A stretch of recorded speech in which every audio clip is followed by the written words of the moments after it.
Chapter 268. You're smart, Danny sneered.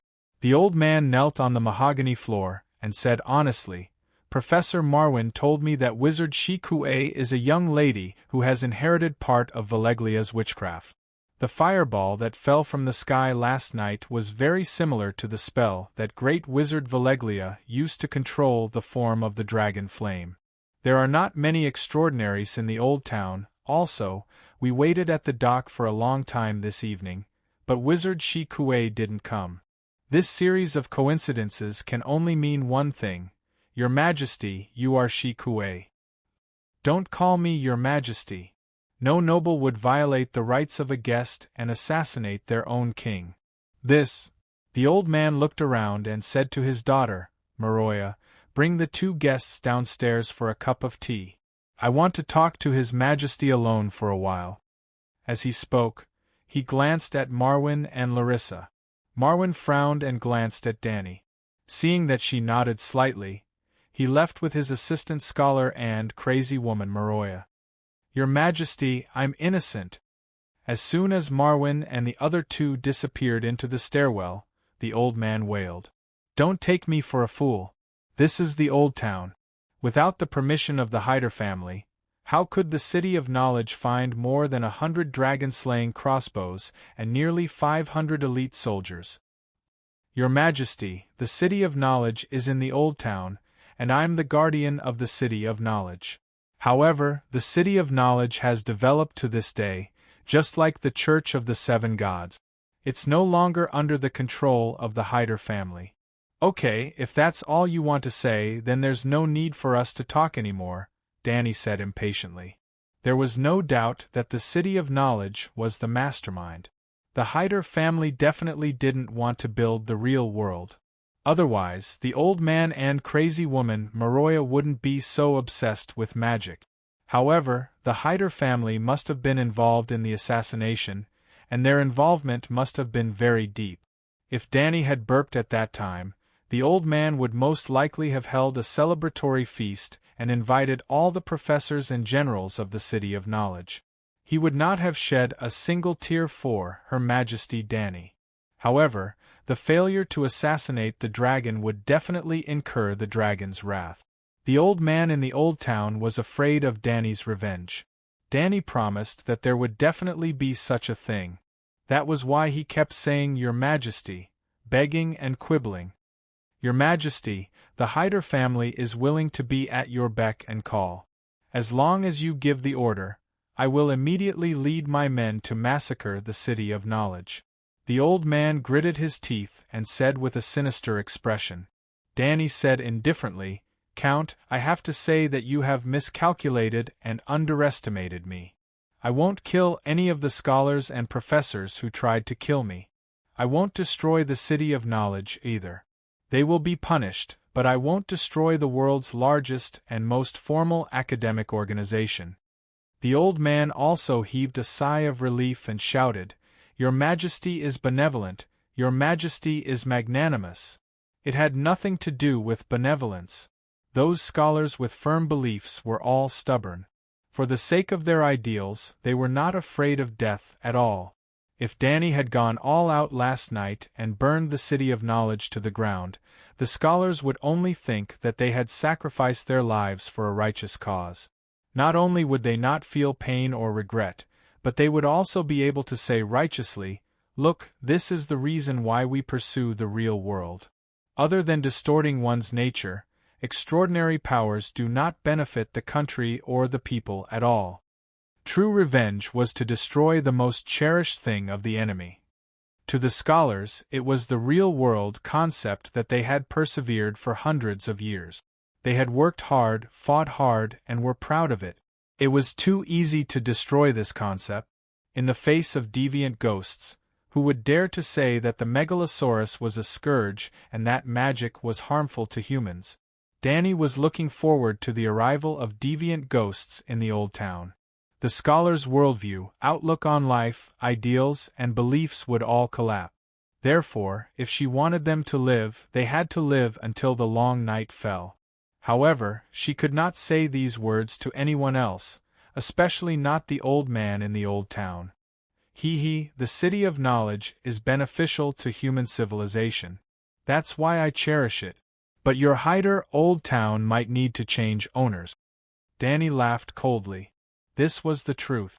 To the great nobles with thousands of years of history, the real punishment was to deprive them of their land and destroy their family. She was not someone without a temper.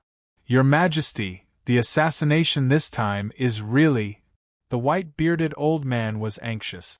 He slammed the ground and shouted, Your Majesty, I'll be frank. The City of Knowledge discovered your identity 2 days ago. They then asked my son Baylor to send troops to kill you. At that time, Baylor rejected them without hesitation. However, before reporting to the Towering Tower, the scholars had already sent out messenger crows to inform the High Court's Madame Elena of this matter. Yesterday morning, Professor Theobald came to me with a letter from Madame Elena. He hoped that the Old Town Guards would cooperate with the City of Knowledge to assassinate you. As if he was worried that Danny would not believe him, the old man took out a piece of paper from his sleeve. There was a rose seal of the High Court on it. There was only one line of words. The High Court will not participate in this matter and will not restrict the actions of the City of Knowledge. It was a very simple sentence. Did you see it clearly? The old man raised the letter high, as if afraid that she could not see it.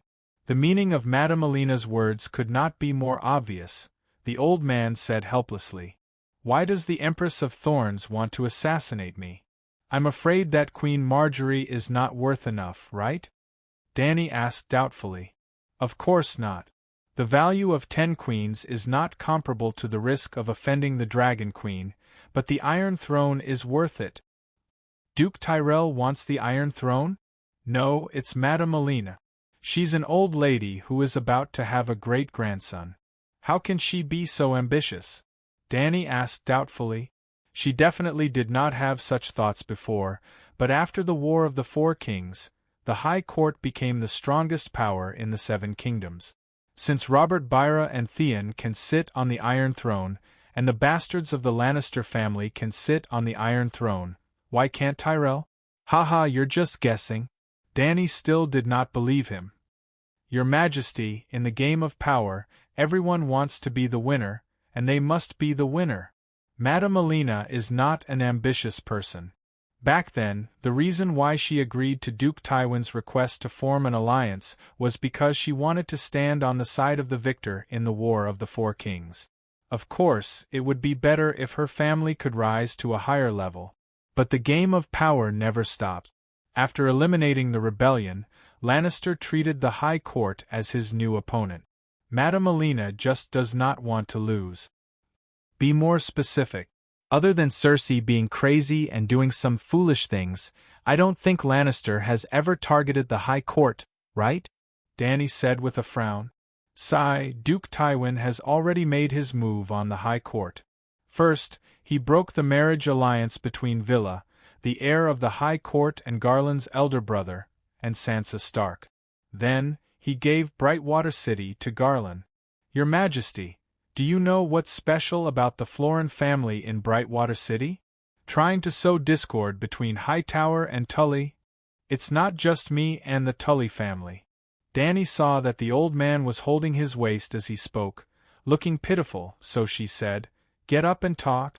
Thank you, Your Majesty. The old man happily got up and explained even more diligently. The bloodline of Riverbend's nobles can be traced back to the legendary hero of the ancient era Green Hand Garth, including Florin of Brightwater City. Danny was deep in thought. Just like House Stark had an awesome ancestor, city builder Brandon. In the era of the heroes, Riverbend also had a legendary character, Green Hand Garth, also known as Green Garth. It was said that his hair and skin were green. Garth was especially good at breeding. Other than cultivating high-quality food for the farmland, he could also help women sow seed. It was said that as long as he touched, an infertile woman could become pregnant, and an old woman who had lost her period could give birth again. Mothers were pregnant with twins or even triplets under his blessings, and little girls became young girls with periods under his smile. Wherever Garth went, the local nobles and ordinary people were willing to offer their chaste daughters to him. In the coming year, their crops would have a good harvest, and the fruit trees would be full of fruit. The young girls who were raped by Garth would also be pregnant with strong sons or beautiful daughters. No wonder he was called Green Garth. By the way, it was because of Garth's story that Danny came up with the idea of hybrid rice. Obviously, Green Garth was 99% likely a wizard. She even suspected that the green-haired and green-skinned Garth was a hybrid of the children of the forest and the ancient era. Was he a druid? In short, Garth was a hero who was especially good at farming. He had many children. The eldest son, Garth Gardner, founded the River Bend royal family similar to Stark in the northern region. The second son and daughter were the ancestors of many River Bend nobles. Tyrell's ancestor was an Undul adventurer. During the Undul invasion, he was loyal to the Gardner's family and later became the hereditary High Court chief. In the thousands of years that followed, Tyrell also had Garth's bloodline through marriage with the High Court nobles. But compared to the River Bend nobles that had been passed down from the ancient era, their status and heritage were always a little lacking. 300 years ago, Aegon killed all the male members of the Gardner's family in the Blazing Fury.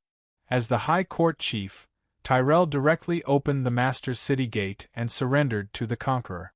Aegon returned the favor and let the steward inherit the Master's position, becoming the king of River Bend. This matter in itself made the other River Bend nobles secretly hate, but Aegon had a dragon. No matter how dissatisfied they were, they had to hold it in. Fortunately, the Tyrell family was smart enough. While clinging to the thick dragon leg of Targaryen, they married into the major Green Hand bloodline families. 300 years had passed, and they finally stabilized the rule of River Bend. But they had already occupied the Gardner's family's high court and the title of King of River Bend. Now, they had taken away Florence's title and fief. What would the other Green Hand families think? It had to be said that Tywin had made a smart move. The Florence family's Bright Water City was one of the richest territories in River Bend. The bait was too tempting. Tyrell knew that it was a poisonous apple, but he still couldn't help but swallow it. Perhaps Tyrell thought that he could slowly digest this fat piece of meat with time and military force, just like 300 years ago. The old man of the old town continued, "Your Majesty, Randall Tarley and Pixter Redwyn are known as the twin heroes of River Bend. They are the two core pillars that maintain the High Court's right to speak in King's Landing. As for Duke Mays, that inflatable fish, my son-in-law, is an idiot with high standards but low abilities." Lady Alena came from the Redwyn family. She was Count Pixter's aunt, and also his mother-in-law. In other words, Redwyn and Tyrell had a close relationship and couldn't be separated. But Tarley was Florence's in-law, but he didn't have any relationship with Tyrell other than that of a ruler and vassal. Duke Tywin caught this flaw. Other than the matter of Bright Water City, he also purposely divided the River Bend army into two. Duke Mays led the High Court south to Wynstop Castle and didn't achieve anything. Count Tarley led his own troops north to the Three River Basin to clean up the bandits and stabilize the law and order. Yet, Mays was a little jealous and narrow-minded. In the end, the long-bearded old man sighed with a complicated expression. Fortunately, Tywin died early. Otherwise, who knows how he would torment River Bend. Thinking about how Randall led troops to rescue Little Rose this afternoon, Danny frowned and asked, "Will Count Tarley be instigated?" "No, he is a true soldier. Honest, wise, loyal, and brave." The old man shook his head and said with certainty, if Tywin was still alive and continued to use his methods to split the relationship between the ruler and vassal in River Bend, perhaps Count Tarley would be pulled over by the Iron Throne. But now Lannister has 2 lions, a dog, a pig, and a tiger. Tywin Lannister is a vicious old lion, and Tyrion is an inexperienced young lion. Tywin's younger brother, Sir Kevin, is Lannister's most loyal old dog. Cersei is a pig and Jaime is fierce but not resourceful. So, your majesty, do you see it clearly? The old lion and young lion are killing each other, the stupid pig can only cause trouble, the tiger has broken its claws, and Lannister is only left with a stable old dog. To Lady Alina, this is an excellent opportunity. If she doesn't take it, she will be punished. Chapter 269. Dany looked at the old man with a long beard who was shorter than her in surprise. She did not expect him to have such a clear understanding of the situation in the Seven Kingdoms. You think highly of Tyrion, but it's a far cry from the real world. Sigh, if Tyrion was given the body and appearance of a kingslayer, he would be the most terrifying person in the Seven Kingdoms. Cersei and Jaime inherited Duke Tywin's appearance, while Tyrion inherited Duke Tywin's soul and developed his wisdom. Your Majesty, think about it. If he was useless, why would someone try to eliminate him? Was Joffrey killed by Tyrion? I don't know how much hiding was involved, but I swear to the seven gods that Tyrion is innocent. Dany smiled faintly. Anyone with a brain knows that the imp is not the murderer, but I want to know more about the mastermind behind the Purple Wedding. Well, the old man stroked his long beard and said thoughtfully, Lady Alina and Queen Marjorie must be involved. The poison was put in the wedding wine cup that Marjorie and Joffrey shared, but Joffrey was the one who died. But Sansa Stark is also a suspect. Joffrey has a deep grudge against her, and she disappeared from King's Landing immediately. That's the key. Sansa is a delicate little girl. There's no way she could have escaped from the Red Keep alone. There's someone behind her, and that person is also the mastermind behind the Purple Wedding. Dany asked, What do you think about the person behind Sansa? I can't guess. I can only think of Varys, but the possibility is very small. The old man shook his head. Littlefinger was indeed the #1 troublemaker and schemer in Game of Thrones. He had done so many bad things, but no one had ever suspected him. Even the old man from Oldtown, who was watching the situation from afar, did not pay much attention to him. Earl Layton, even if you sold hiding, you can't wash away your crime of murdering me, Dany said calmly. The Heidel family is willing to atone for our sins. My heir and I pledge our loyalty to you.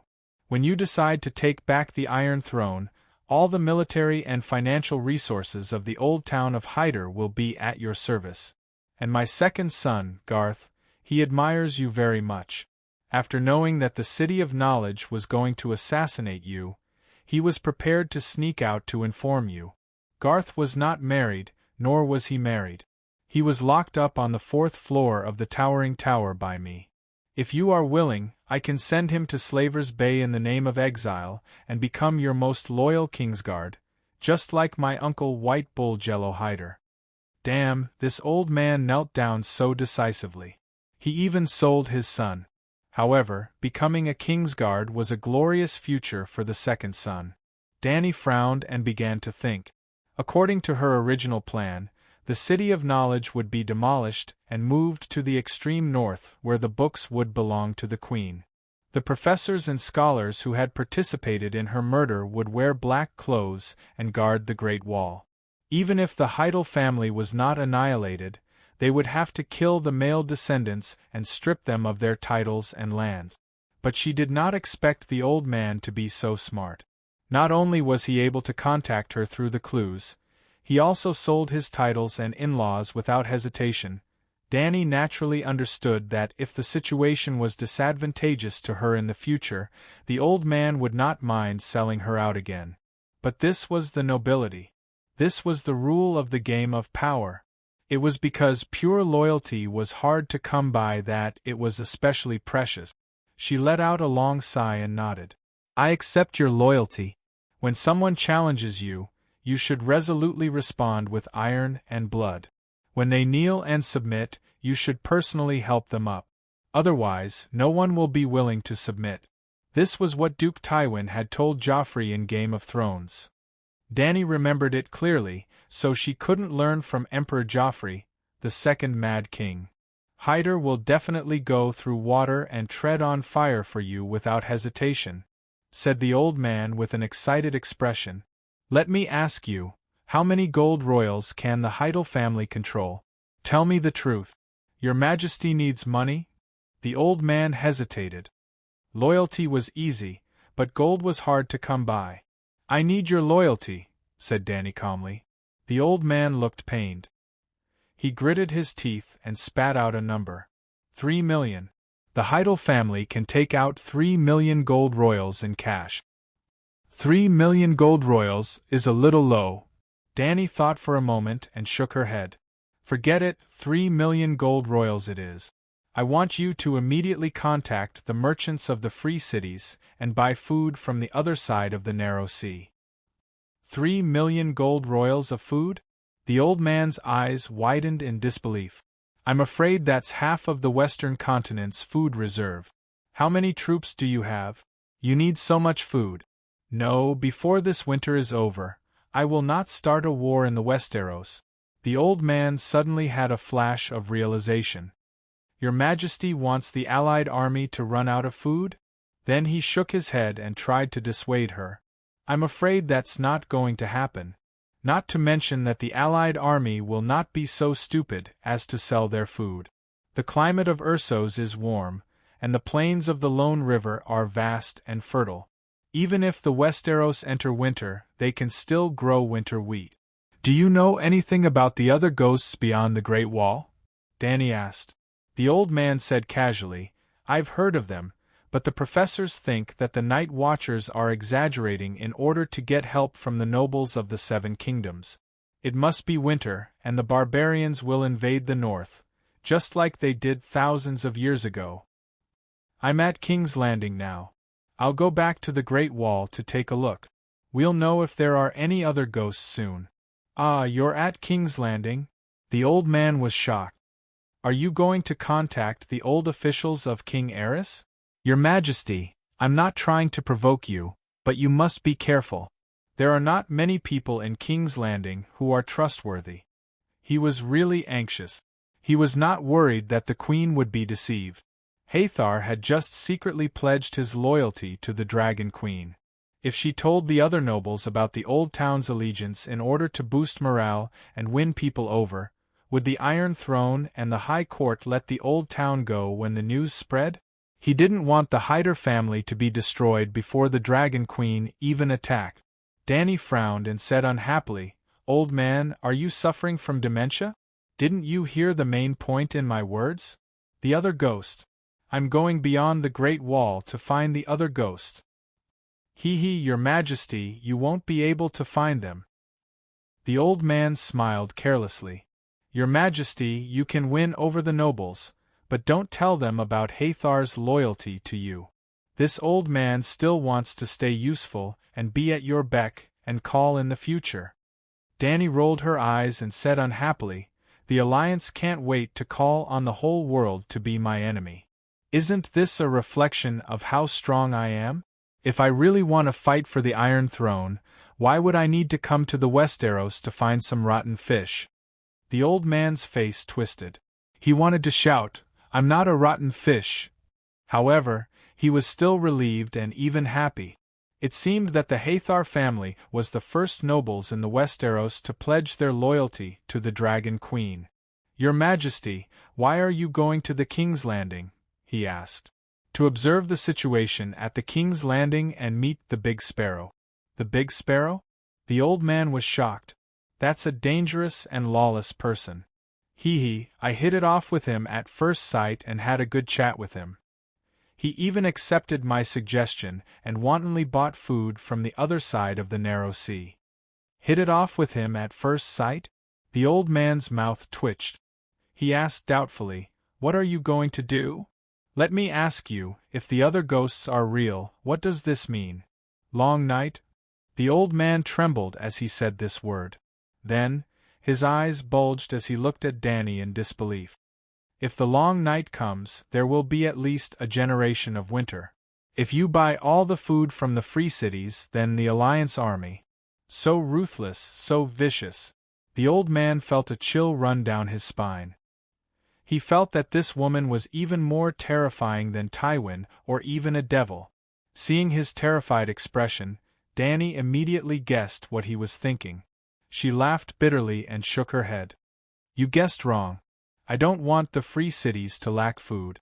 On the contrary, I hope that by raising the price of food, the free city-states will start planting food crops in the next year or two. If the long night comes, we can save a few more people. The old man was at a loss. What do you mean? You'll give the food you bought to them? Do you know about futures? The old man shook his head lightly. Danny asked again, Then do you know how much gold I have? The old man was stunned for a moment before he tried to say a number. 100 million gold radiance coins? Even more. Just the gold and silver alone, I have 150 million gold radiance coins, which is about 50 million gold royals. 7 gods above. The old man leaned on the table beside him and almost fainted. What do you want? He asked blankly with trembling lips. You and the sparrow will buy food crazily, which will greatly increase the price of food. 5 times, even 10 times. Right now, another of my iron guards is on a ship to Bravos. He will look for the iron treasury. First, take out all the gold and silver from Slave Bay and store it in the iron treasury. This way, the iron treasury can be used as a guarantor to buy food from the free cities. During this time, I will take Dragonstone Island and announce to the world that after the Alliance army is defeated, I will immediately lead 300,000 people across the Dothraki Sea, through the plains of the Lone River, and finally to Pentos. From Pentos, I will take a ship across the narrow sea and use Dragonstone Island as a stronghold to conquer the Westeros and take back the Iron Throne that belongs to House Targaryen. No one will doubt it. Naturally, no one will doubt my motives for buying food. Think about it, how much will the price of food rise at that time? The Sparrow and Hider scanned through the goods. If the Dragon Queen came to buy food without limit, then, it will probably be the most terrifying price in history. 100 times, 200 times. Because you are their enemy, the price will probably be even higher. The old man muttered. Yes. Danny smiled and continued, because I abolished the slave trade in Slaver's Bay, and because the Alliance army is going to war, the trade between the East and the West is especially difficult. Sea trade cannot continue, and with the price of food so high, farming is obviously a better way to make money. My gold is stored in the iron treasury. With the iron treasury as a guarantor, the merchants are not afraid that I will go back on my word. At that time, I will sign a contract with all the grain merchants. I will buy their food for the next 3 years according to the current price, the price after the Sparrow and Hider inflated it. I will take as much as they have. They do not have to give it to me immediately. They will store it in the granary first. I will also swear that even if I defeat the Alliance army, I will not go back on the contract and send troops to the granary to steal food. With these guarantees, the manor owners and merchants will flatten the cash crops in the land and open up the wasteland on a large scale. All the farmers will be squeezed to the limit. If the other ghosts are real, the long night will really come. Then 3 years later, it will be the long night. The food stored in the granary will be enough to save hundreds of thousands, even millions of people. Chapter 270. The old man was dumbfounded. He had never felt so shocked, excited, and frightened in his entire life. This kind of spending, he muttered. Suddenly, he raised his head and looked at Danny. Your Majesty, what can you gain by doing this? I can save many people, Danny said calmly. But that's 50 million gold royals. You might not believe me. I've always complained about having too much gold at home. I even had the thought of throwing it all into the sea. Now that I can save millions of people, I think it's worth it. Danny smiled happily. But what do those people have to do with you? The old man still couldn't understand. The gold was his, and the lives of the people of other countries were theirs. What could the Dragon Queen gain? They have nothing to do with me, but they are people, living people. There are old and young, babies and mothers, young girls and teenagers. Living people are dying miserably before your eyes. Don't you feel pity for them? The old man from the old town pouted, and said with an aggrieved expression, There's nothing in front of me. Who should I pity? Seeing that the old man still dared to talk back, Danny said angrily, Humph, can't you imagine? Go to the poorest families in the old town and imagine millions of them starving and freezing to death in front of you. To be honest, even if those poor people lined up to die miserably in front of me, my old heart wouldn't be moved at all. The old man muttered in his heart, but he didn't dare to talk back. Your Majesty, don't worry. I completely understand your plan, but what? 3 million gold royals for food is too big of a move. How can I explain it to others? The old man asked. Explain what? You send people to the other side of the narrow sea to buy food. The ships will transport the food directly to Dragonstone Island. The situation in the 7 countries is chaotic now, and the power struggle in King's Landing is intense. Who cares about your fleet? The old man thought for a while and nodded. Your Majesty, you have to take Dragonstone Island as soon as possible. Tomorrow morning, I will send a fleet to the other side of the narrow sea to buy food. And the old man probed, then, my son Garth. All right, let him join my queen's iron guard and help me transport rations. When we arrive at Dragonstone Island, I will accept his oath in person. Thank you, Your Majesty. The old man let out a long sigh of relief. I'll call Dr. Marwin. 5 minutes later, Marvin and Larissa came to Danny, while the old man and his daughter stayed downstairs. I didn't expect you to be the Dragon Queen. Marvin's expression was complicated, because of the scholar's talent and because he can't see a future on the path of magic. He has been trying to build a real world without magic and gods. Furthermore, dragons can cause magic tides and bring magic to the human world. This is something they can't tolerate, which is also the real reason why they tried to assassinate you. I know. Professor Peristan is still alive. I've captured him. Danny did not mention anything about the bookseller. How does Your Majesty plan to deal with the City of Knowledge? Marwin asked anxiously. It is necessary for the City of Learning to exist. The scholars who tried to murder me don't have to die, but they have to wear black robes and go to the Great Wall to guard it. Your Majesty is merciful. Bullneck Marwin let out a sigh of relief and asked, Your Majesty, do you need a scholar? I'm willing to swear to serve you. Danny thought for a moment and said, How about this? You go to Dragonstone Island with Garth. Count Ladon will explain the details to you. Marwin nodded thoughtfully.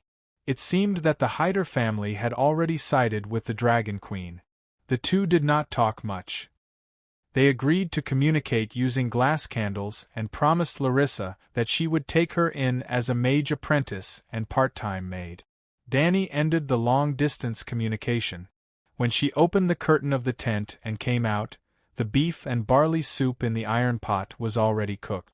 The red-nosed old scholar was holding a wooden bowl and eating happily. How was it? White Knight asked as she served her soup. Danny glanced at the old scholar who was eavesdropping and smiled. It was an unexpected harvest. Suddenly, Blackie, who was lying behind the tent chewing on a cow leg, raised its head and growled in the northwest direction.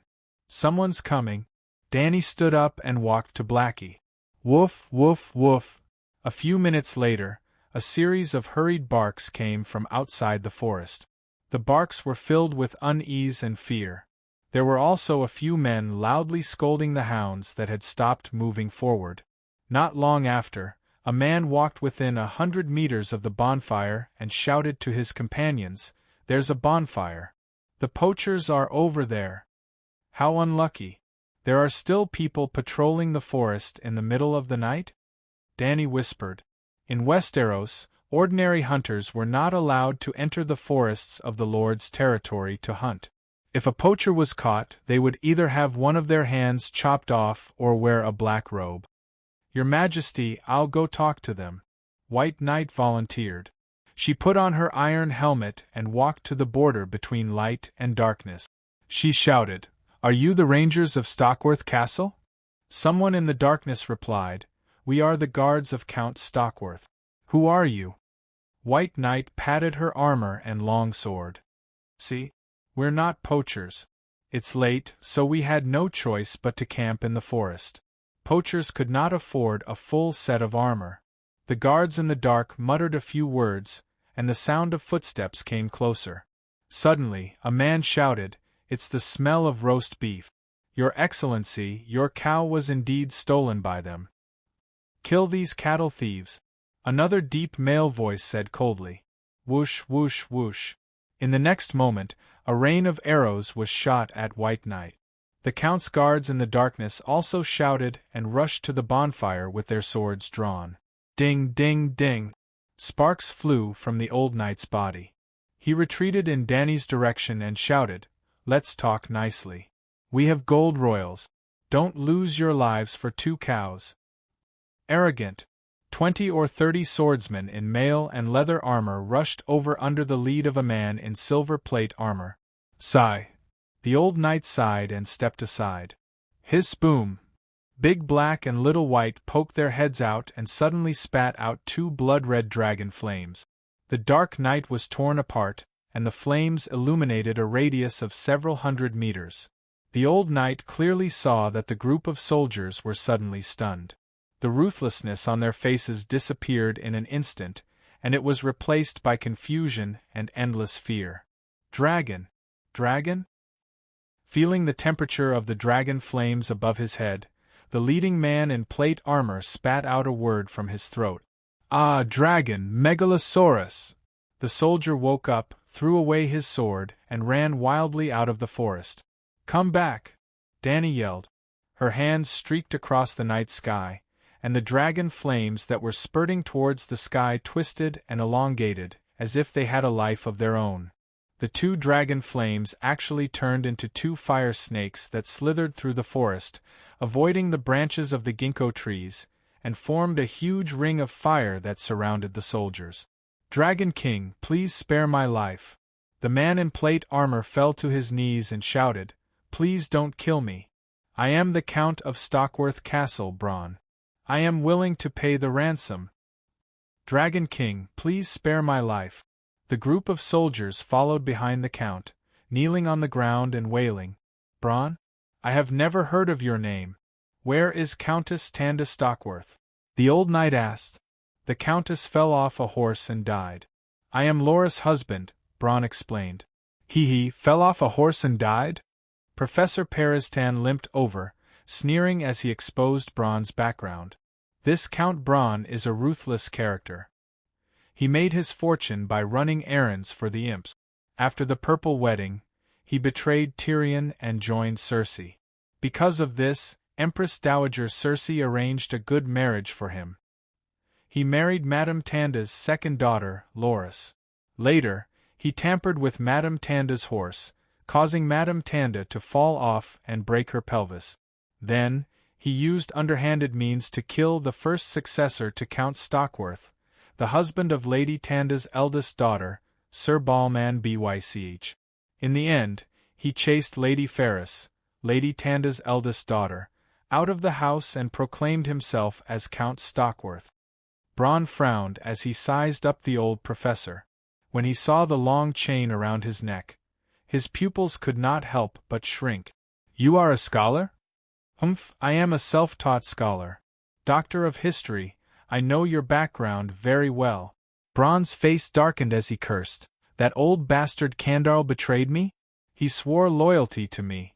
Damn it, I knew the scholar could not be trusted." Scholar Candarl swore loyalty to the master of Stockworth Castle. "Do you think the King's Landing will let you go after what you did?" the old professor sneered. Braun glanced at Danny in front of Blackie and defended himself. "First of all, I did not betray Lord Tyrion. I only refused to participate in the trial in his place. Looking at the tragic end of the Red Viper, it proves that my decision was not wrong. Secondly, Lady Tanda was careless. She was riding a horse to hunt at an old age. The fall of the horse had nothing to do with me. Scholar Candarl slandered me. Finally, Sir Balman and Ferris received Empress Dowager Circe's order to get rid of me through a duel. Unfortunately, Balman was not skilled enough and was killed by me. You broke the rules during the spear duel and deliberately stabbed Sir Balman's horse to death with the tip of the spear. All right, let's not talk about this nonsense. Dany waved her hand and interrupted the quarrel between the two. She removed the dragon flame ring and said to Bronn, "My dragon ate your cow. It was wrong first, but you also offended me.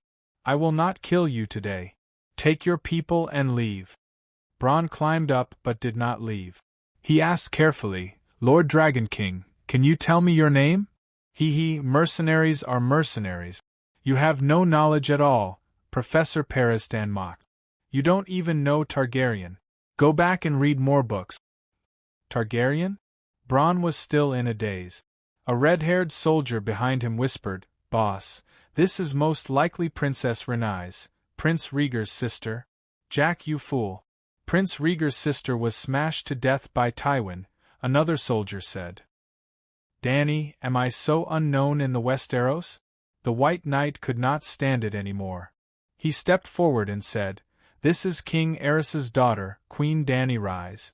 Then he could not help but ask, "Have you not heard of the Dragon Queen at Slave Bay?" "Oh so." Bronn suddenly understood and smiled awkwardly. "Your Majesty, please forgive me. I have not left my fief for a long time. The scholar is also useless. I am a little uninformed. I did not know that you have returned to the Westeros." Chapter 271. Stockworth Castle was located in the north and faced the south. The ground floor was a stone hall of 200 square meters. There was a 10-meter-long wooden table, and 2 candle-filled chandeliers hung from the ceiling. There was a row of 5 fireplaces on the wall to the left of the long table, and 2 of them were lit. On the wall to the right facing the garden, there were 5 huge arched windows with colorful mosaic glass that corresponded to the fireplaces. Dany sat on the main seat at the table. Peristan, Bronn, Loras, and Scholar Candarl were on both sides. Bronn tried his best to invite Her Majesty the Queen to visit his humble abode. He said that if Her Majesty the Queen spent the night in the forest beside his castle, he would be ashamed, unable to eat or sleep in peace. The City of Knowledge already knew that she had come to the Westeros, so Dany did not care whether it was publicized or not. As for whether Bronn would go to the City of Knowledge and violate the guest's rights to murder her, Dany was not worried because he did not have a chance. She would not stay in his castle for long. The 2 dragons were gnawing on beef bones in the courtyard. When they were full, Dany would leave that night. "Your Majesty, this is my son, Tyrion Cobbler." Bronn took a chubby baby from Loras' arms and said to Dany, "Ya ahaha." The chubby baby was wrapped into a ball in a leather jacket. He bit his finger and his blue eyes rolled around. He was very cute. Dany's mouth twitched. She removed the dagger embedded with rubies from the leather sheath at her waist and put it in the baby's arms. She had bought the dagger from Valeglia's iron dagger from the Volantis blacksmith shop after she had mortgaged it to Lisbon. Cost 15 gold radiance coins, and it was made by Master Blacksmith Calls. Hee. Loras, who looked like a round bucket, smiled foolishly. "Thank you, Your Majesty." "What's with the name?" Dany asked. Sigh, when Duke Tywin had just died, Lady Tanda suggested naming him Tywin to please Queen Cersei. In the end, Queen Cersei was furious. She believed that the bastard was not worthy of her father's name. Yes, 2 years ago, during the King's Landing riots, my wife Loras was raped by dozens of rioters in the backyard of the cobbler shop. That's why this bastard's surname is Cobbler. Bronn said it casually, as if it was someone else's wife who had been raped. His wife, Loras, had been smiling like a fool. She only looked a little embarrassed when her worst past was mentioned in public. Bronn continued, "I had no choice but to name my son Tyrion. I hoped that this would satisfy the Empress Dowager. Who would have thought that she thought that I missed my old master and was even in contact with Tyrion, so she arranged for Balma to kill me. If you don't believe me, You can ask Scholar Candarl. He was there at the time. Scholar Candarl was a fat old man in his 50s. He had short, white hair. He kept looking at Professor Peristan as if he wanted to say something, but the old professor's eyelids were drooping. He did not react at all. When he heard his lord's question, he nodded and sighed. At that time, Count Braun's knife was placed on Sir Balmaz's neck. There should be no mistake. When he spoke, he could not help but ask, "Your Majesty Danny Loris, why are you here? And Professor Peristan, you should be in Old Town right now." The red-nosed old professor glanced at Scholar Candarl faintly and said nothing. Do you know about the Red Wedding?" Danny said with a smile. "Waldfrei violated the guest's rights and murdered a northerner?" Canbell asked in puzzlement. Danny raised her chin at the old professor, whose face had suddenly turned pale. "The City of Knowledge invited me as a guest. After discovering my identity, they poisoned me, ambushed me with axemen and crossbowmen. They even prepared more than 100 Dragon Slayer crossbows." "What?" Braun and Canbell cried out in surprise at the same time. Their faces were filled with disbelief. "Professor, is this true?" Scholar Canbell asked with a trembling voice. The old professor did not answer, but from his increasingly miserable expression, everyone knew that Danny was not lying.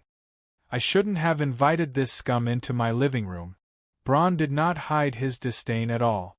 Scholar Canbell asked anxiously, "Why? Professor, did someone force you to do this? It must be Count Hathar." You don't have to say anything. I'm willing to wear the black robe," the red-nosed old man said with a miserable expression. Canbell slumped on the high-back wooden chair and said with a defeated expression, "The good reputation the City of Knowledge has accumulated for 1,000 years has been destroyed by you. Braun, you didn't invite me here just to talk nonsense, right?" Danny said with a faint smile. "Your Majesty, when will your army arrive?" "I am willing to pledge my loyalty to you," Braun gritted his teeth and said firmly. Danny smiled strangely. "I don't have an army. My White Knight told me that the proud Westeros will unite in the face of an invasion, so I don't plan to bring the army from Slaver's Bay. If you are willing to pledge your loyalty to me, you will be the first Westeros lord under my command." "Ugh!" Braun's face turned green and white, as if he had eaten feces. "Haha, don't worry, I won't force you to do something you don't want to do. Those small fries under your command won't even be able to withstand the dragon's flames. Stockworth Castle isn't a place that any military strategist will fight for. It's not worth it for me to force you." Danny smiled calmly. He thought of the terrifying dragon flames, Cersei's inexplicable hatred for him, and how the City of Knowledge knew about his attempt to usurp Stockworth's title. Braun's hesitant expression became firm again. "Your Majesty, I am willing to be the first lord to pledge my loyalty to you." Danny asked, "How many people do you trust?" 200 armored warriors, each with a horse. They may not be reliable, but I am confident that I can control them. "Are they all hired riders?" Danny frowned. "Your Majesty, I won't hide it from you. The knights in my fief are not trustworthy, and the farmers who have just given up their hoes are not as useful as hired riders. I need you to give up Stockworth Castle for now. Are you willing?" Braun gritted his teeth and nodded. "Yes. This place is only 100 miles away from the King's Landing. Once Queen Cersei leaves the cathedral, she will not let me go." He had spent a lot of effort in recruiting soldiers in the past year, and had gathered 200 riders to deal with Cersei's army. "But where should I go?" Braun asked. "Dragonstone Island." "Dragonstone Island. Winter is coming. For the next few years, I will not get involved in the disputes of the Westeros. However, Dragonstone Island belongs to the Targaryens, and it means a lot to me. With 200 warriors and my 2 dragons, it will not be difficult to take down Dragonstone Island, which only has 100 guards. Dragonstone Island was also a strategic location. It was easy to defend but difficult to attack. Earl Redwin's 100 ships and nearly 10,000 men had besieged Dragonstone Island, which only had 100 guards, for several months. He did not dare to attack, and only hoped to use the siege to exhaust the castle's food reserves. In order to end the siege of Dragonstone Island as soon as possible so that Chinting Island's navy could return to the river and deal with Tiamin's invasion, the Knight of Flowers decided to personally lead the attack. Although the castle was taken down in the end, he was doused with a pot of boiling oil. The beautiful man with the potential to be the #1 crossdresser in Game of Thrones was disfigured and turned into a monster uglier and more ferocious than a hound. The Knight of Flowers lost half of his life, and Cersei lost half of her forces. The troops that participated in the siege were all Lannister's elites, and Chinting Island's navy was only responsible for the siege on the sea. Tywin had left 2,000 elite soldiers at the King's Landing, but more than half of them were killed by the Knight of Flowers. The death toll was more than 1,000, and half of the survivors were crippled. That was why the Iron Throne could not do anything about Cersei. Tywin had originally brought 20,000 men to the King's Landing, but after the war ended, most of them returned home, the peasant soldiers that belonged to the vassals, and some were brought by Jaime to Hedgian to quell the rebellion. Riverrun was still resisting. It was because she understood the process and the cruel outcome of the siege of Dragonstone Island that Dany was confident that she could defend the Targaryen lands. Well, she never doubted that she could take down Dragonstone Island.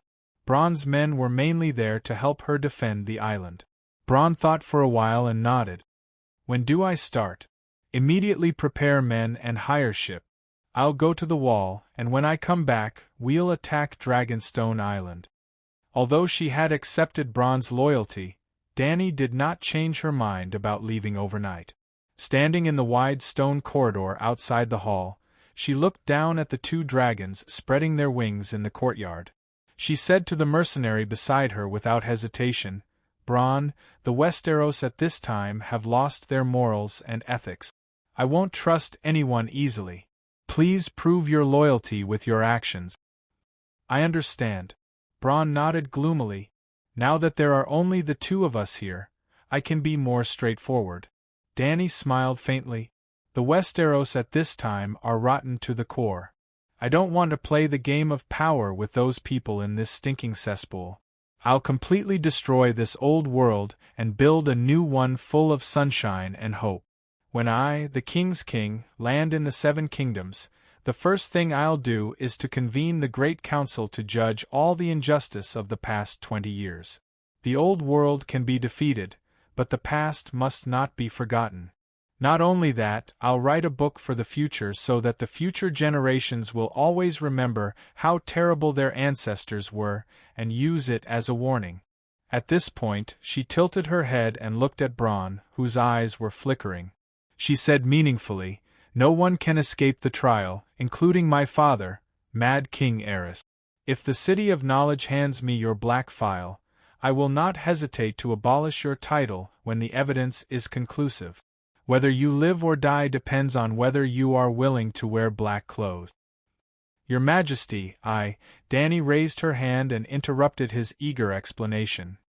She smiled and said, "Bronn, there are some things that should be covered up. If you can't cover it up and people find out, you should immediately think of a way to make up for it. Obviously, you can't cover it up no matter what. But you are very lucky. Just for 2 cows, you personally led a hunting dog into the forest in the middle of the night to search. I won't help you cover up your crime, but I will never wrong any meritorious subject. As a reward for your loyalty to me, at the very least, you will keep the fief and castle of Stockworth Castle, and completely abolish the surname Stockworth. With your original name, you will be worthy of the title of Earl Bronn. Of course, your wife, Loras, cannot have any more accidents like falling off a horse. I don't care how many lovers and illegitimate children you have in the future, but the heir can only be from her belly. The highest limit. It will be determined by your merit. There is no upper limit." All the doubts in Bronn's heart were eliminated. He knelt on one knee and said solemnly, Your subordinate will be loyal to the Queen. Chapter 272. Peristan was shot twice in the buttocks, and his thigh was pierced by a crossbow arrow. His injuries had only happened a day ago, but in just one day, he had traveled thousands of miles from the old town to the Crimson Mountain Range, then to the King's Landing. He had even been exposed to the cold wind in Blackwater Bay for an entire afternoon. Then, he did not manage to sleep. He took off again at midnight and flew until dawn. When he was in Stockworth Castle, even Balin, the lowly mercenary, Candarl, the old scholar who only had a dozen or so necklaces, and even Loris, who was a little retarded, mocked and ridiculed him because he violated the guests' rights. They looked down on him openly and secretly, and the old scholar's mental state was also greatly affected. The physical and mental torture even made him want to commit suicide.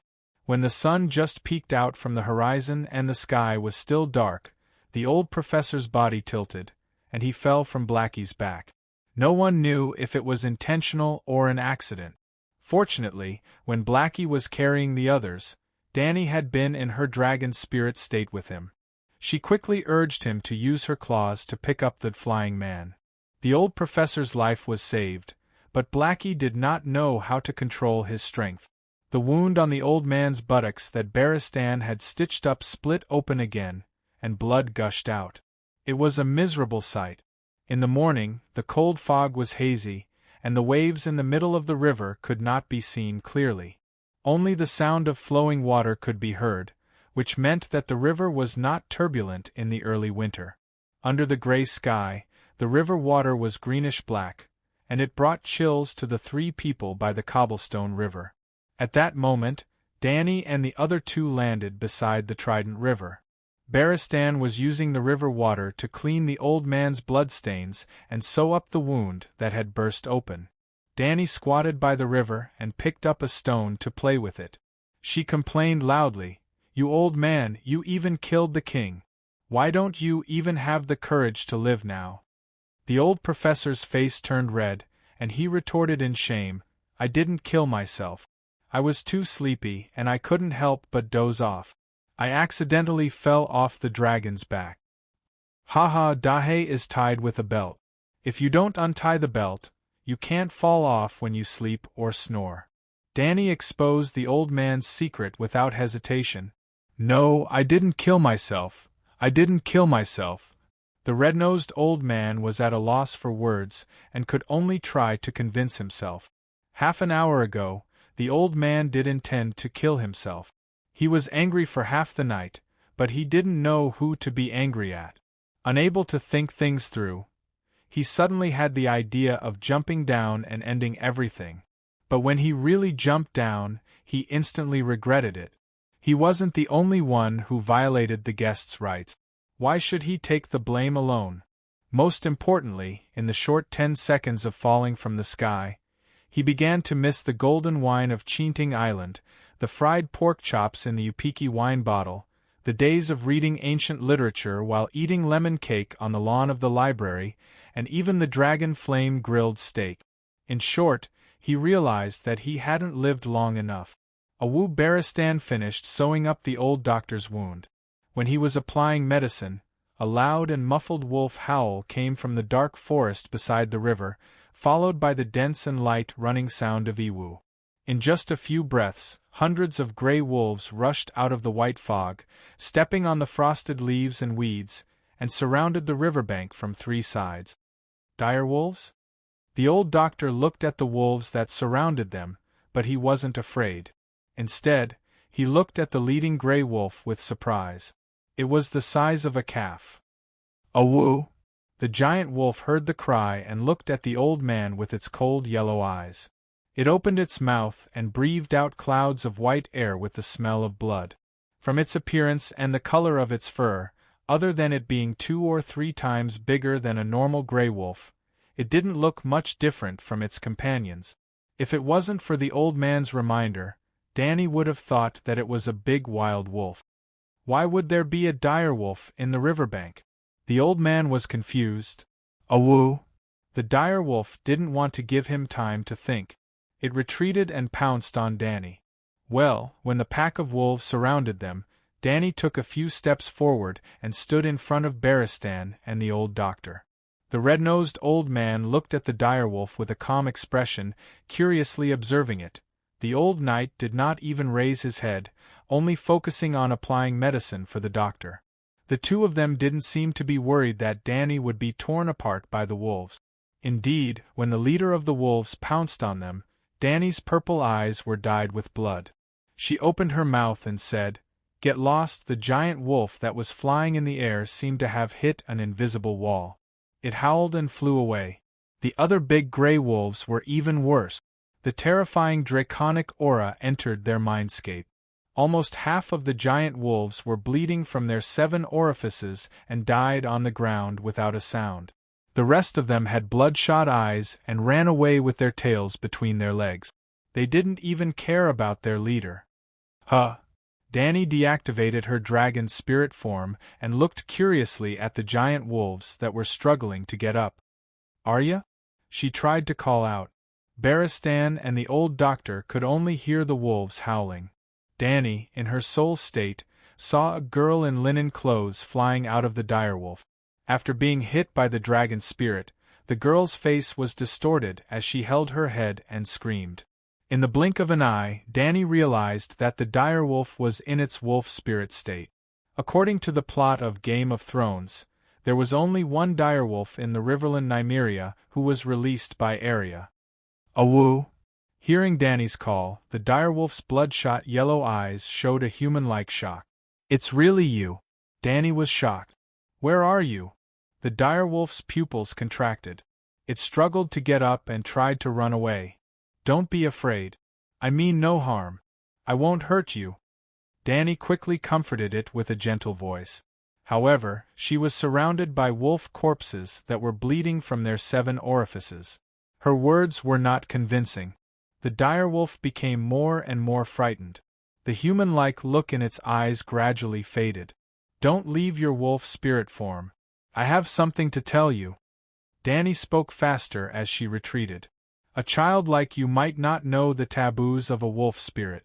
Let me tell you, there are 2 things you must pay attention to. First, do not eat humans in your wolf spirit form. That will increase your bestial nature and weaken your human nature. Second, your direwolf has matured and has started to mate. But you must remember, do not be greedy for desires and pleasure that do not belong to humans. When it goes into heat, immediately leave your wolf spirit form." Looking at how the direwolf skillfully surrounded and killed humans, Danny understood that it was not the first time Arya killed and ate humans in her wolf form. Eating humans was one of the taboos of shapeshifters. Yes, shapeshifters had taboos. After Danny became a dragon spirit, she would look for knowledge about shapeshifters whenever she had the chance. There were actually 4 taboos of shapeshifters. Other than not being able to eat human flesh, and not being able to mate with other wolves in their wolf form, it was said that switching between male and female wolves was very addictive. There were 2 more taboos. Third, do not resist your instincts as a wolf spirit. Fourth, do not possess other humans. Rob and John both committed the 3rd taboo. They subconsciously knew that they were different, but they were very afraid and refused to accept this reality. Rob's wolf spirit talent was to predict danger. It was very bug-like.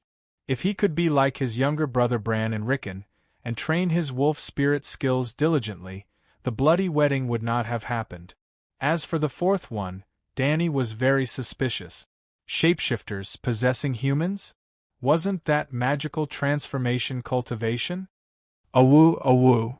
The direwolf howled at Danny. The emotion in its eyes gradually became fear. It retreated step by step into the forest and ran away without looking back. "Your Majesty, who are you talking to?" Beristan was puzzled. "Wolf spirit."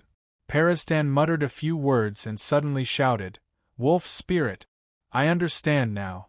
There was a human in the soul of that direwolf just now, a shapeshifter.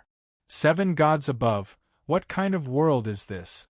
Shapeshifters, fire sorcerers, demonic dragons. All kinds of demons and ghosts are appearing." Does the heavens want us Westeros to die? Ursos and the Jade Sea did not prohibit mystical powers, but have you seen any cities perish because of magic? On the other hand, the Westeros are not far from extinction now. Dany sneered and turned to explain to the old knight, I suspect that the direwolf is being controlled by Arya of the House of Stark. Arya Stark? Didn't she die long ago? Did she transform into a wolf? Peristan was surprised. Sure, there's someone. Barristan put his index finger to his lips and listened for a moment. He was puzzled and said, chanting, there's a monk coming. As expected, after only 4 to 5 minutes, the pious chanting drove the cold morning fog and gradually filled the entire forest. The chanting was uniform and full of energy, rolling like thunder. The general meaning was to pray for the protection of the warriors, the mercy of the Holy Mother, the old woman to illuminate the path ahead, the Holy Father. Then, the source of the chanting appeared in front of Dany and the other two's vision. It was a group of dirty and sloppy beggars led by 20 sallow and skinny strong men.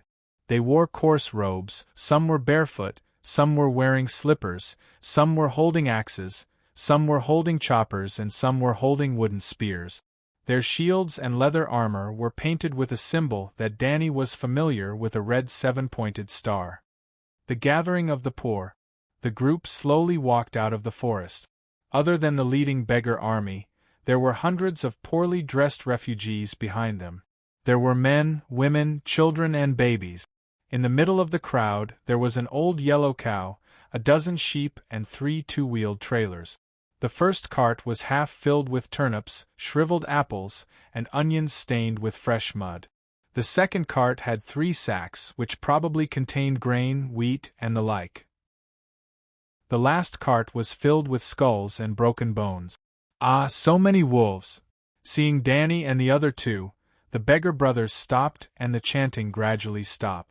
They looked at the wolf corpses on the river bank in surprise and hesitated. Honorable knights, finally, a strong man with an axe came forward and said, May the Holy Mother have mercy on you, brothers.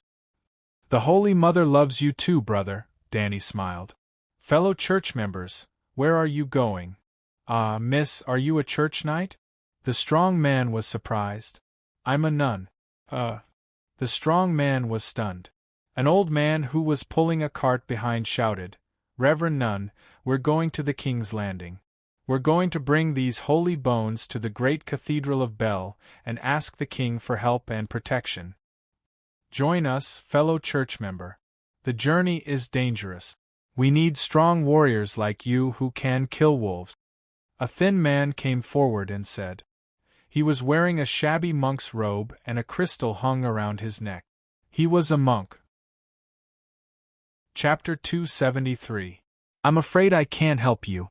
Dany smiled apologetically and explained, We just came back from King's Landing and are heading north.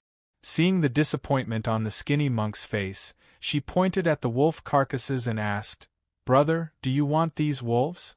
Yes, yes, of course, we're short of food. The old man who was pulling the cart shouted. More than 100 people cheered and ran to the riverbank to skin and kill the wolves. But when she saw a peasant woman directly draining the blood, Dany quickly stopped her and said loudly, Don't waste the blood, you can feed them blood sausages.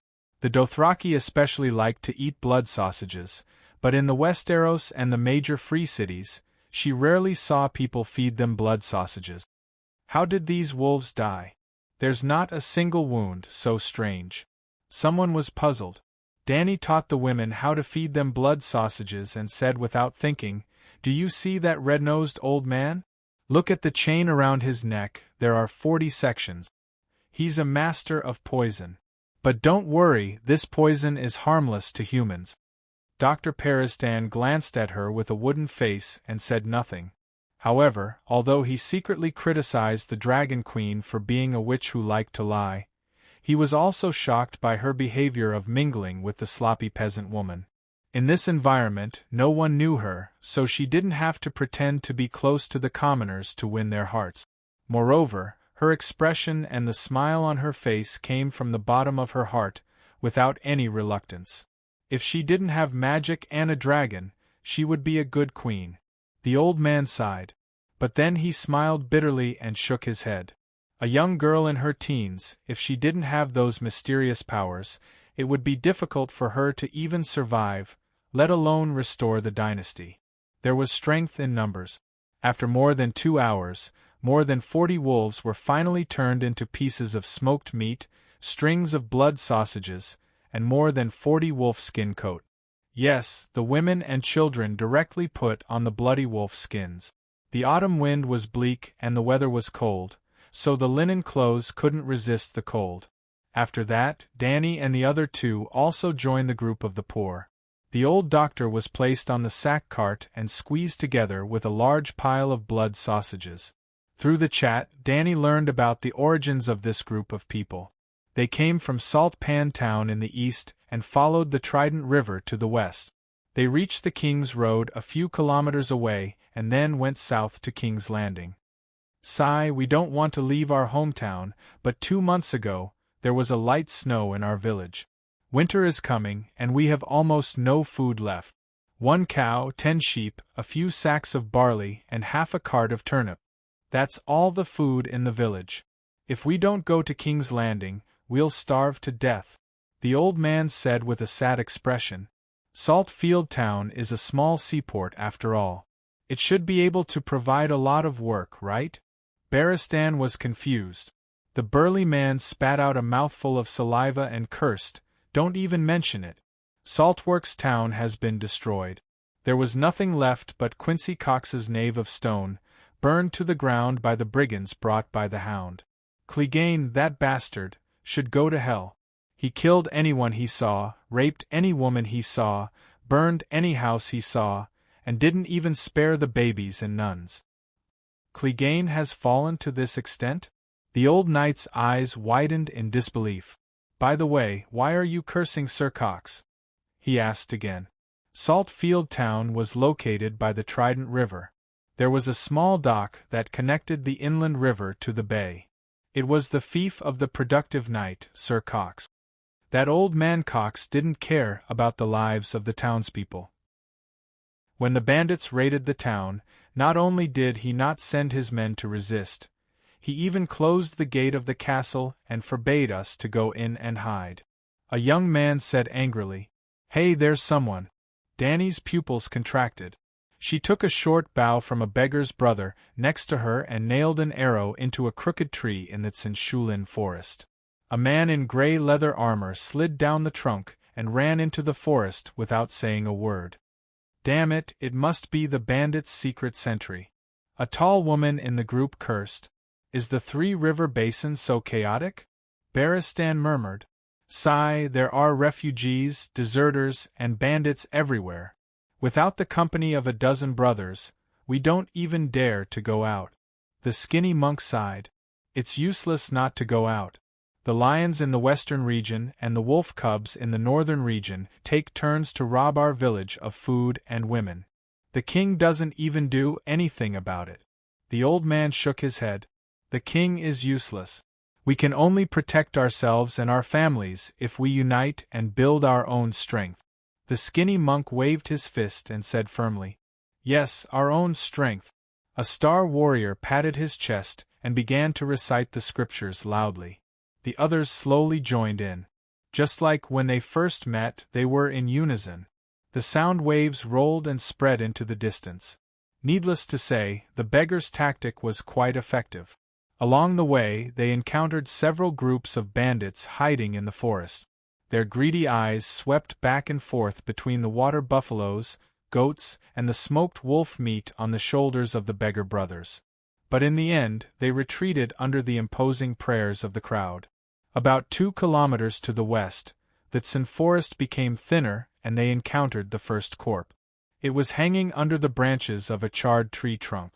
As the group praying loudly approached, the scavenger crows that were pecking at the flesh on the human face spread out. Danny found that the calf of the corpse near the ground was only left with white bones and a few pieces of rags. There were also traces of being bitten by sharp teeth on the bone. The corpse's face was a ghastly grayish-green, its mouth was propped open, and someone had placed an uneven white stone. Something was stuffed into its teeth. Salt, Baristan said with a sullen face. After walking for a few dozen meters, they found the second corpse. The scavenger dragged it down. The remains were scattered in the withered grass. A tattered rope loop was hanging on a branch, swaying in the wind. A 10-year-old child tripped and almost fell. As a result, he dug out half a helmet from the soil. The head of the dead man was inside. The rotten flesh was crawling with squirming maggots and small black beetles.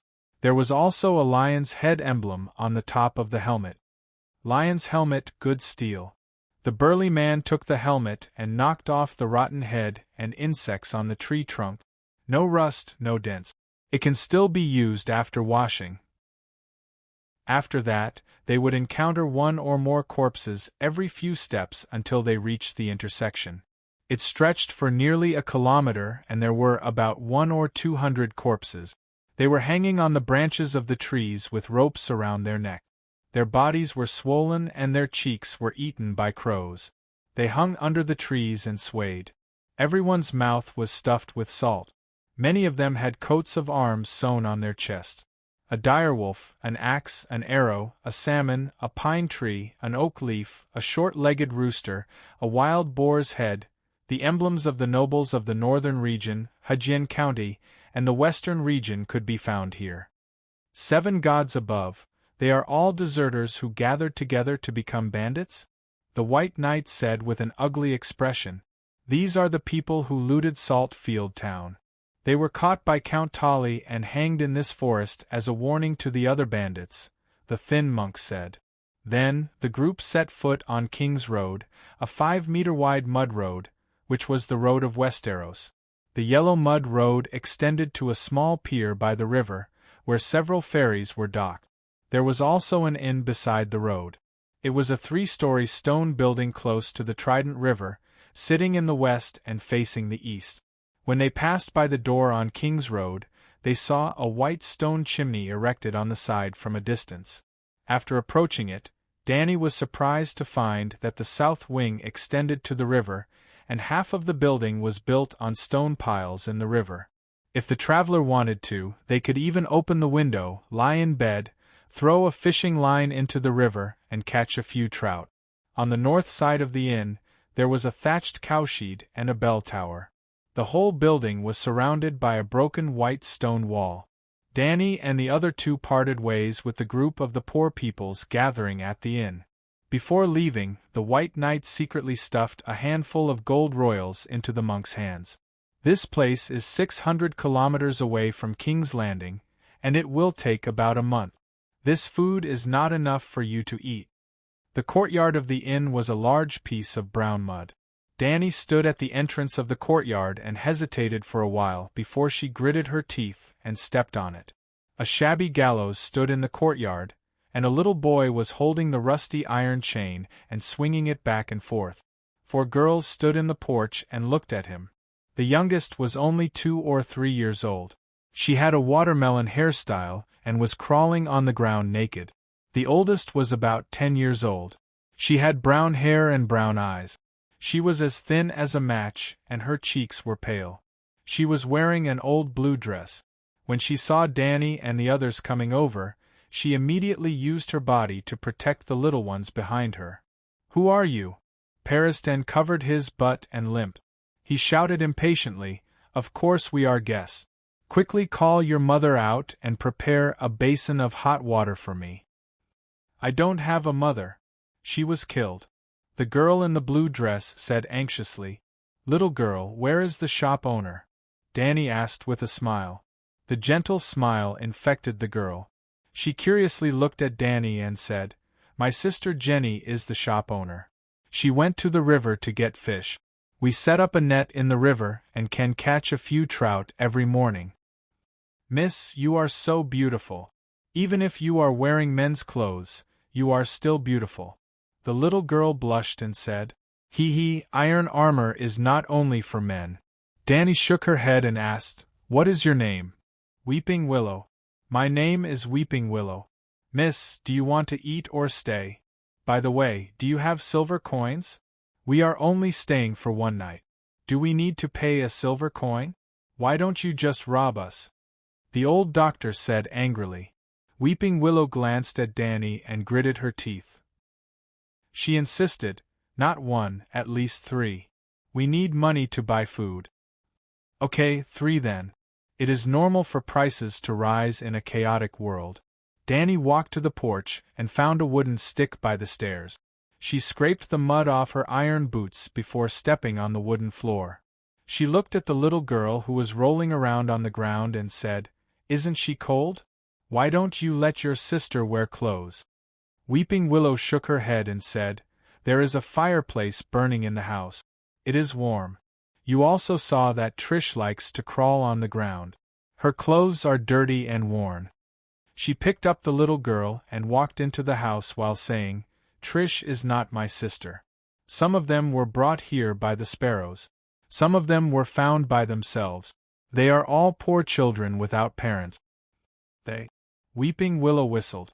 As if by magic, boys and girls in ragged clothes with messy hair came out from under the table, beside the window, next to the fireplace, and in the stairwell in the blink of an eye. A few of the older girls were still holding a fully loaded crossbow in their hands. The boys were holding slingshots or stones.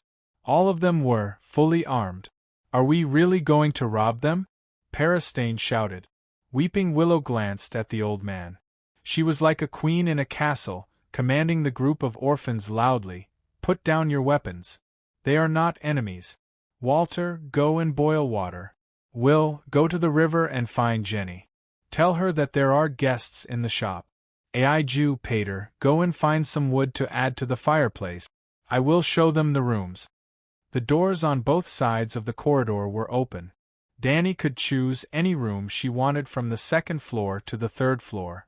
The rooms were all empty. Barristan frowned and said, "I came here 2 years ago. It was almost overcrowded. There are not many guests now. The ones walking on the road now are either sparrows or bandits. The former have no money and the latter rob us of our money."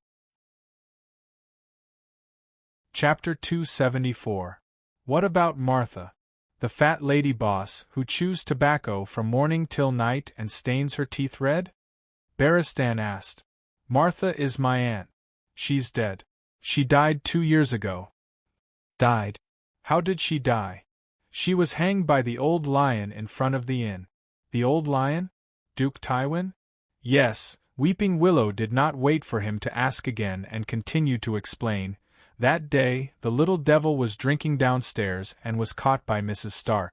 During the War of the 4 Kings, Lannister crossed the river and hanged Aunt Martha as revenge for her not doing anything." "Not doing anything?" Tywin is old and confused. "Your aunt is a hotel owner. How can she not do anything in front of Tully's daughter and Mrs. Stark?" Danny's mouth twitched. Weeping Willow said helplessly, "Will the nobles reason with the commoners? It's a pity. Martha is good at cooking and the ale she brews is very fragrant." Parristan smacked his lips and said regretfully, "You know Martha too?" Danny asked in surprise.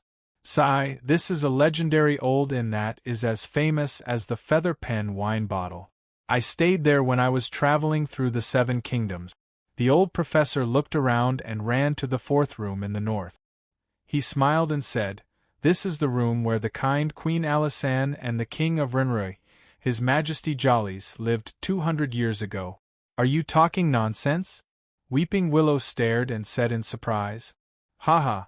The old professor pulled the long chain in front of his chest and said proudly, "Little girl, do you see this? 5 red copper chains, Doctor of History." Weeping Willow, the price of this room will increase in the future. Danny entered King Rinrue's former bedroom. It was not very spacious, only 40 square meters.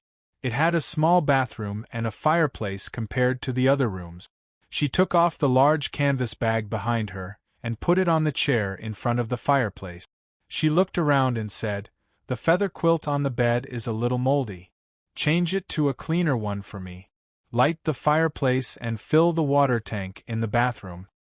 The 2 of us will stay in the rooms on the left and right," Barristan said.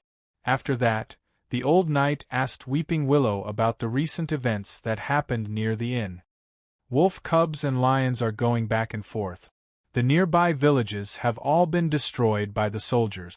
There are bandits, sparrows, and orphans who have lost their families. There are fewer and fewer tourists.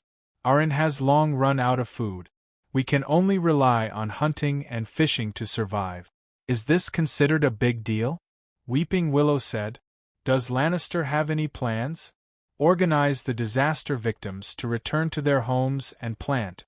In this weather, they would probably be able to plant a wave of cold-resistant crops such as turnips and cabbage. The lions won the battle, so Hajian County belongs to them. They should be managing their own territory, shouldn't they? Dany asked. There are many lions nearby, but other than killing and snatching, they don't do anything else. Last time, the hounds killed a few lions here. In the end, my cousin followed in Aunt Martha's footsteps and was killed by the lions to vent their anger. Weeping Willow said sullenly. Dany's heart skipped a beat as she asked, Is Hound alone? Weeping Willow's eyes flashed with vigilance. Why do you ask? Who do you want to know? Dany looked at the little girl strangely. Child, you are really too young and inexperienced. I didn't ask anything, but you took the initiative to reveal the fact that you know that the little girl beside the hounds is Arya Stark. You even want to protect her whereabouts. What is your relationship with Arya? She rolled her eyes. You also said that the hounds killed a few lions. He is not the legendary hero Barristan who has no companions. How can he kill a few warriors at once? Is Barristan that strong? The hounds fought 1 against 3, and even with the help of a girl, he was still seriously injured. Weeping Willow doubted. Dany nodded silently. This was the normal strength of this world. If the equipment and physical fitness were similar, if one could win 1 against 1, he would be considered a master. If one could win 2 against 1, he would be considered a master. If one could win 1 against 3, he would be considered a supermaster. If one could win 1 against 4 or 5, he would be considered a legendary hero, such as the Sword of Dawn if she did not cheat with the lion's roar. Dany could only fight 1 against 2 with the same equipment, and the opponent could not be too strong. Barristan once fought against 11 in the City of Knowledge. 10 fully armed elite soldiers and a fully armored Grand Knight. He was unscathed, but 6 of them died. Even the knight's head was chopped off. Wow, I didn't expect the fearless Barristan to be so strong. He is much stronger than the infamous Hound. The little girl's face was full of admiration and longing. Barristan rubbed his nose awkwardly. Your Majesty, you think too highly of this old man. Without this armor, this old man would have been chopped in half. After Weeping Willow left, the old knight told Dany many things related to this crossroads inn. For example, other than King Rena, Robert and Cersei also stayed here for a day when they returned from the north. During the War of the Usurpers, Prince Rhaegar and Robert fought at the river bank south of the inn. Because Rhaegar's chest was embedded with a red 3-headed dragon with rubies, he was hammered in the chest by Robert's iron hammer. The rubies shattered on the river bank, which was also known as the Ruby Beach. That day, Arya and the swineherd practiced swordsmanship at the Ruby Beach. Joffrey and Sansa also went for a walk at the Ruby Beach. In the end, Arya's direwolf Nymeria was exiled, and Sansa's lady was stabbed to death by Ide. Tyrion was also kidnapped by Catelyn in this inn. It was as if all the big events started here. It was like the Lyoja village of the Game of Thrones world. Soon, a few boys brought them hot water and a few bundles of firewood. They lit the fireplace, washed their bodies, and went downstairs to eat a few pieces of roasted horse meat. The 3 then returned to their rooms and slept. They slept until the sky was dark, and the heavy footsteps in the corridor outside the door woke Dany and Barristan up. When she heard Weeping Willow introducing the room to the guest, Dany lay back on the feather bed and stared lazily at the dark sky outside the window. It was going to rain. The guest seemed to be staying opposite them. From time to time, the sound of footsteps could be heard. Dany thought that the other party must be a tall and burly warrior, even wearing iron armor. The sound was exactly the same as Barristan's when he walked. Dany could not sleep anymore. She got out of bed and practiced swordsmanship in her room in her underwear. During this time, she had flown tens of thousands of miles and even learned the powerful dragon flame fire control spell. However, she still did not slack off on the training of her body. Yes, she did not give up on her dream of becoming the Night King. After sweating, she took a hot bath with the kettle hanging on the fireplace. She washed the dye off her hair and returned it to a brilliant silver. Then she cleaned the iron armor again and applied a layer of oil. The whole process took more than 2 hours. The sky outside was completely dark, and the drizzle of icy rain drifted in through the window. At this time, even the red-nosed old doctor woke up. He limped over and knocked on the door. "Do you still want to go on the road as planned tonight? It's raining." "Haha, don't you know that the sun rises in the east and the rain in the west? It's raining here. The rain will naturally stop after half an hour in the north." Dany replied with a smile. "Maybe it's snowing in the north." The old man muttered and went back to his room to get dressed. In fact, flying on the back of a dragon, as long as one wore a helmet to block the wind, it would not be cold even at the high altitude in the north. This was because the megalosaurus scales were hot. With the help of the old knight, Dany put on leather and iron armor, then put on a woolen sweater and a thick cloak. The Shadow Lynx cloak with black stripes was bought at the King's Landing clothing store. It was almost the warmest fur in the world. 10 gold royals. It was very expensive. According to the owner, it was the only one in the whole King's Landing. Dany had suspected that it was second-hand. Although the cloak was clean and tidy and had the fragrance of orchids, the color of the fur was a little light. However, the old knight advised her to buy it. No matter how old it would keep her warm. Dany guessed right. She was wearing Tyrion's second-hand leather coat. That's right. There was only one Shadow Lynx cloak in the whole King's Landing. It was the one that Tyrion brought back from the Mountain of Tomorrow. The little demon left the house with nothing, and the leather coat was also wandering outside and bought by the peddlers. By the way, the Shadow Lynx was also a legendary creature. It was weaker than a dragon, but stronger than a glacier wolf. It was very rare and even harder to catch. How powerful was it? It had sharp teeth and a sharp mouth. It was as fierce as a tiger, as strong as a bull, and as light as a cat. There was no need to mention the basic configuration of these beasts.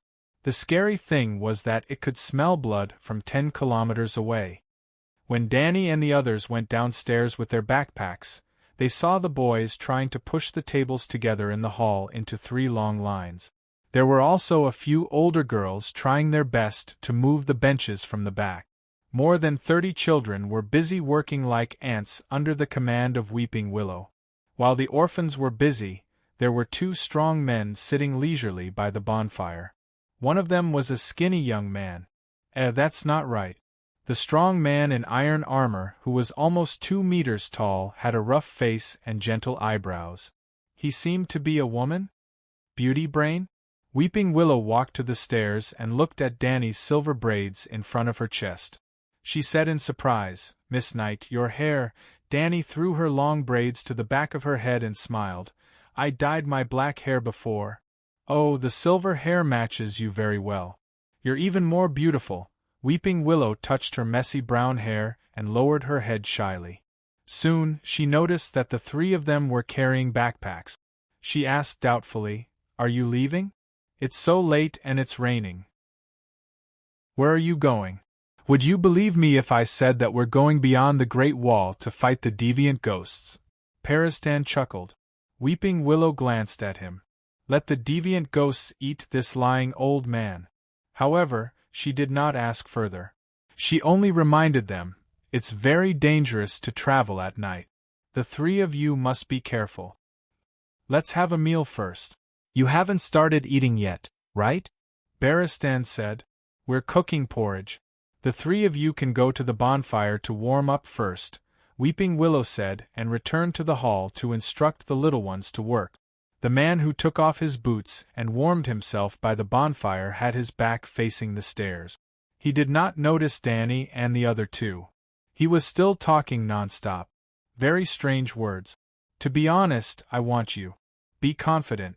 Don't doubt my love for you. How many people are willing to marry a retard? That retard was even raped dozens of times on the street. He got a bastard son for free. However, the return he got was not even half of what the Tass family got. You're the only living child of Count Selwyn, the man said sincerely. Tass? It seemed that Brain did not run away. And this man idolized Brawn and was wooing Brain. Chapter 275. When Brittany saw Danny and the other two walking over, she was very embarrassed and blushed from her cheeks to her neck. The man thought she was shy and continued, I know you like Renly. I knew it when we were at the Bitter Bridge.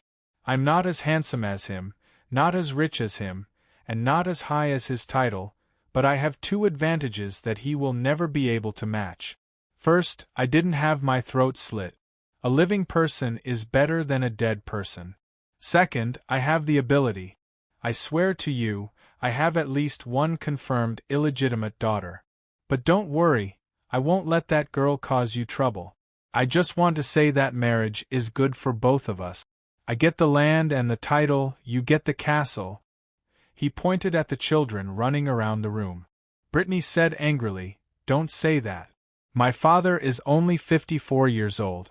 He's not too old to have children. There are risks in everything. If your father remarries, if the bride can get pregnant, if she can give birth to a baby boy, it proves that I bet on the wrong thing. But it's not a loss for you. You're a virgin. I'm afraid you don't understand the game between men and women.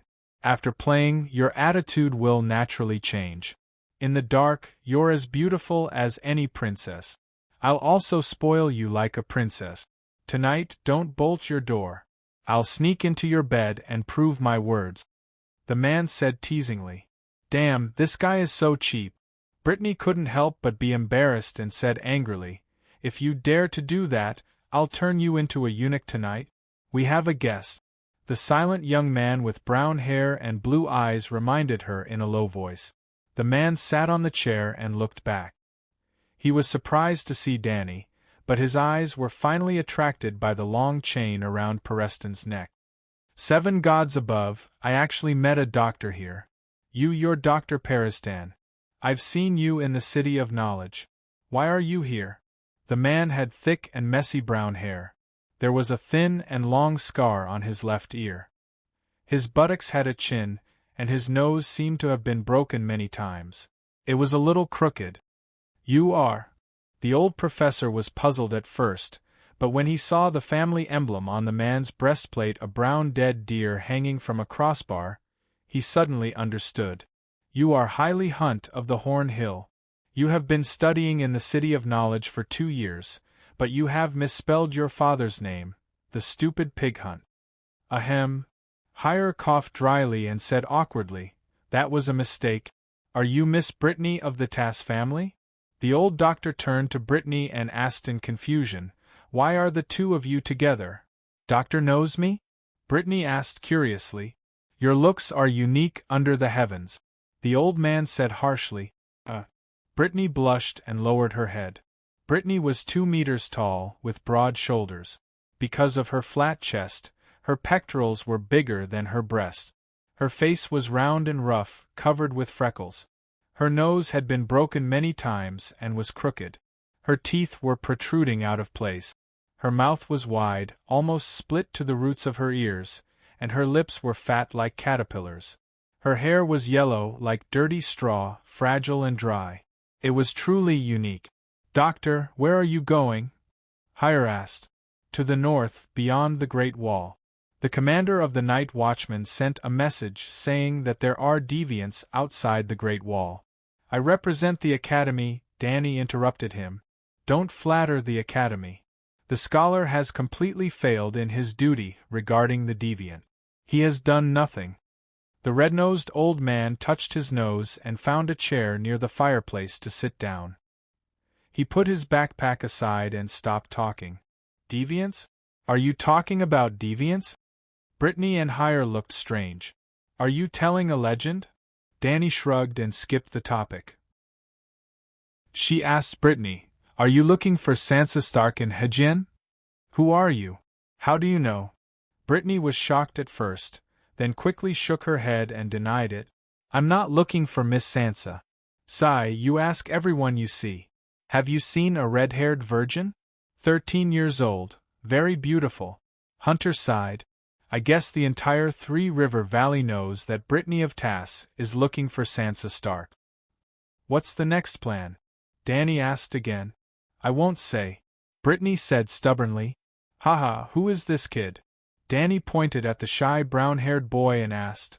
My name is Podrick Pine, Miss Brittany's attendant. Hire looked at Danny suspiciously and reminded her. Miss, you haven't introduced yourself yet. Danny walked to the window. Under the night sky, the river flowed endlessly. She held the hilt of her sword with her right hand. The cold wind blew the shadow of the lynx cloak on her shoulder. She sighed. Lonely shadow in the cold river, old friends of the martial arts world, why do we have to know each other when we meet? Brittany, Barristan, old doctor, they were stunned for a moment. Hire was confused. What are you talking about? You don't know? I don't want to tell you my true identity, but I can't bear to make up a name to deceive you. So, I want you to stop asking. Is that what you mean? Hire was even more confused. Dr. Paristan broke the awkwardness and asked, Sir Hire, I remember you are a knight under Count Tolly. Why are you here? I'm pursuing Miss Brittany. Pursuing her family's fief? Danny mocked. Miss, you are very beautiful. Many people will pursue you because of your beauty. But what's the difference between this and me pursuing Miss Brittany because of her inheritance? Hire was shameless, but what he said did make some sense. Time to eat, children. Get ready to eat. After a while, Weeping Willow came to the center of the hall. His thin body let out a deafening cry. A group of monkeys obediently sat on two long tables far away from the fireplace. They blinked their eyes and looked in the direction of the kitchen. You can eat at this table. Weeping Willow pointed to the empty table by the fireplace and said to Danny and the others, Where's your sister Jenny? There isn't even an adult in such a big inn. Danny was puzzled. She came back with a few trout in the afternoon and went out again in the afternoon. While they were talking, a gray-haired old man walked out of the kitchen with a steaming pot in his hand. Behind him were a few boys around the age of 11 or 12. They were carrying plates, wooden bowls, and large loaves of black bread that were overflowing with the aroma of wheat. Dinner was simple. A pot of turnip barley porridge, a plate of fried trout, and a plate of mutton stewed with carrots mixed with alfalfa. When they were setting the table, the old man introduced himself to Danny and the others. He was Meribad, a barefoot monk in Hejin. He couldn't read or write, but he could recite the 7 Stars Holy Book and various prayers. He was tall, 1.8 meters tall. He had big hands and feet, and his skin was as hard as leather. His face was weathered. For 40 years, he had been roaming around the countryside of Hejin. From Nukwin town to Nukwin city, a cycle took about half a year. He presided over weddings and confessions for the people, and the people provided him with food and lodging. During the famine, he even drove a donkey to transport food from Nukwin town and distribute it to the poor in the villages. The mutton, barley, and cheese in tonight's meal all came from the old man. This is a true cultivator just like the Great Sparrow. Danny thought. Aren't you afraid of being robbed by bandits when you bring food with you? She curiously asked. I have a dog, Friar Meribad called out with a smile. A large yellow dog the size of a calf scurried over and leaned against the old man affectionately, looking at Danny curiously. Whoa, what an intelligent dog! Danny looked at its human-like eyes and exclaimed in surprise. Dog is very powerful. The last time I met a wolf pack in Sinshulin, dog bit a dozen wolves to death in an instant. Meribad stroked the yellow dog's neck and proudly said, Do wolves often appear? Barristan frowned and asked, The wolves are led by a large female wolf. They've been patrolling the Trident River for the past 2 years. Even the nobles couldn't do anything to them. Monk Marabad nodded. The old knight and Danny exchanged glances, but didn't continue asking. Before the meal, Monk Marabad looked at the weeping willow and asked, "Can I lead the children to pray before the meal?" Yes, and so they all bowed their heads to thank the Heavenly Father and Holy Mother for their charity, including Danny and Dr. Peristan. However, there was a black-haired young man around 15 or 16 years old standing on the side, his arms crossed as he stared at the others and prayed. After the prayer was over, Danny curiously looked at him and asked, "Young man, are you from the north?" "I come from King's Landing." The young man brushed away the black hair in front of his eyes and casually replied. "Then you don't believe in the old gods either?" "I believe in the Light King, child." Beristan stared at the young man. His expression suddenly changed, then secretly glanced at Danny. "Who's your father?" "I don't know." The old knight then looked at Hire and Brittany, hesitated for a while, but still didn't ask the question in his heart. On the other hand, Danny noticed his strange expression and asked, "Young man, what's your name?" The young man glared at her with his blue eyes. "Why do you ask?" "His name is Gendeli. He's a blacksmith," a thin and small boy beside him shouted. "Gendeli!" Danny instantly understood that this guy was Arya's lover, Robert's illegitimate son, and also understood that the White Knight most likely suspected his identity. Smack! Weeping Willow hit the boy with a spoon and shouted, "Big mouth, Ben, eat, don't disturb the adults' conversation." Hearing her words, the children pounced on the food on the table like hungry wolves. After a while, the hall was filled with chewing sounds and the sound of Weeping Willow hitting the children with a spoon. During dinner, Danny kept asking Maribald about the situation in the Three River Basin. She found that he was familiar with every town and manor in Hegian, the villages that didn't even have a name, the fences and mountains, the streams and caves, and every rugged path that wasn't on the map. "Friar Maribald, do you think the people of Hegian can survive this winter?" "No, many of them don't have any stored food. They can't even last a year," the old friar said worriedly. Danny gradually had an idea in her mind. "If I want to find you next time, where should I go?" "Find me for what?" The old friar was confused. "Find you to be the president of the Red Cross Association. Within half a year, I'll send a batch of food." Danny glanced at Beristan. "If I want to help the people of Hegian, where should I send the food?" The old man in the old town contributed 3 million gold royals to buy food. Danny definitely couldn't finish it all by herself, and she didn't lack food either, so she might as well use it to help the people. Help the people of Hegian? White Knight was shocked, but immediately became happy. She said excitedly, "Geographically, Nukwin is the most suitable place." Hearing that Danny wanted to help the people of Hegian, Professor Peristan had mixed feelings. He reminded her, "Count Morden is a coward. He doesn't have the guts to accept your food. Go to Crab Island or take down Horror Cave Fortress. It's a ruin now." "What are you talking about?" Friar Maribald was confused. "Woof, woof, woof." The dog suddenly started barking. The next moment, the sound of horse hooves trampling on the muddy ground was heard from the courtyard. "Someone's coming," Brittany said in surprise. "It's a friend."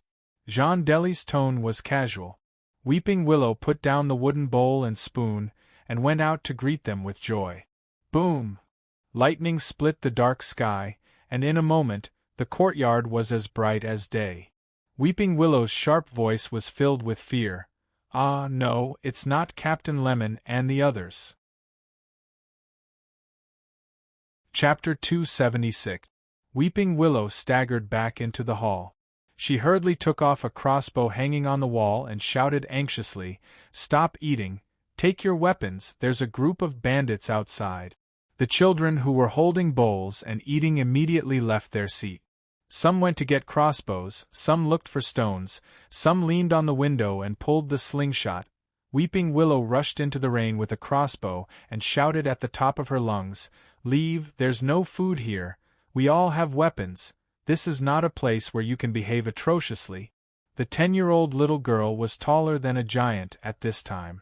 Boom! Thunder rumbled, and bright white lightning flashed in the yard. Danny saw 7 or 8 armored warriors wearing black hoods, and the rain fell from their grinning chins. Someone was holding an axe with a silver blue light, someone was holding an unsheathed black machete, and the rest were unsheathed swords. Everyone was wearing a full set of mail and plate armor. Weapons and armor were shining coldly and belonged to the best equipment. This was a group of powerful bandits. The leader, a man wearing a dog helmet, said to Weeping Willow fiercely, "If you dare to shoot, I'll stuff that arrow into your hole and use it to asterisk asterisk asterisk asterisk asterisk asterisk asterisk. You dare to stare at me? Very well, you're dead. I'm going to dig out your damn eyes and stuff them under you." Danny pulled Weeping Willow's collar and took her back to the house. There are so many knights in the house, it's not your turn to be in the limelight. Then, she smiled and asked Brittany, who looked solemn, "How many can you deal with?" Brittany was stunned for a moment before she mumbled, "1, maybe 2. I can deal with 1. Hire wiped the grease from his mouth, put on his helmet, and said in annoyance, "I have to ride a horse, that way I can fight 2, or even 3. "Sir, you can deal with 3, right?" Danny asked Baristan. "I'm also a knight." Gendelly raised his hammer and said, "You don't have a helmet, so stay behind me and act according to the situation. I'm going to kill that dog-headed man first."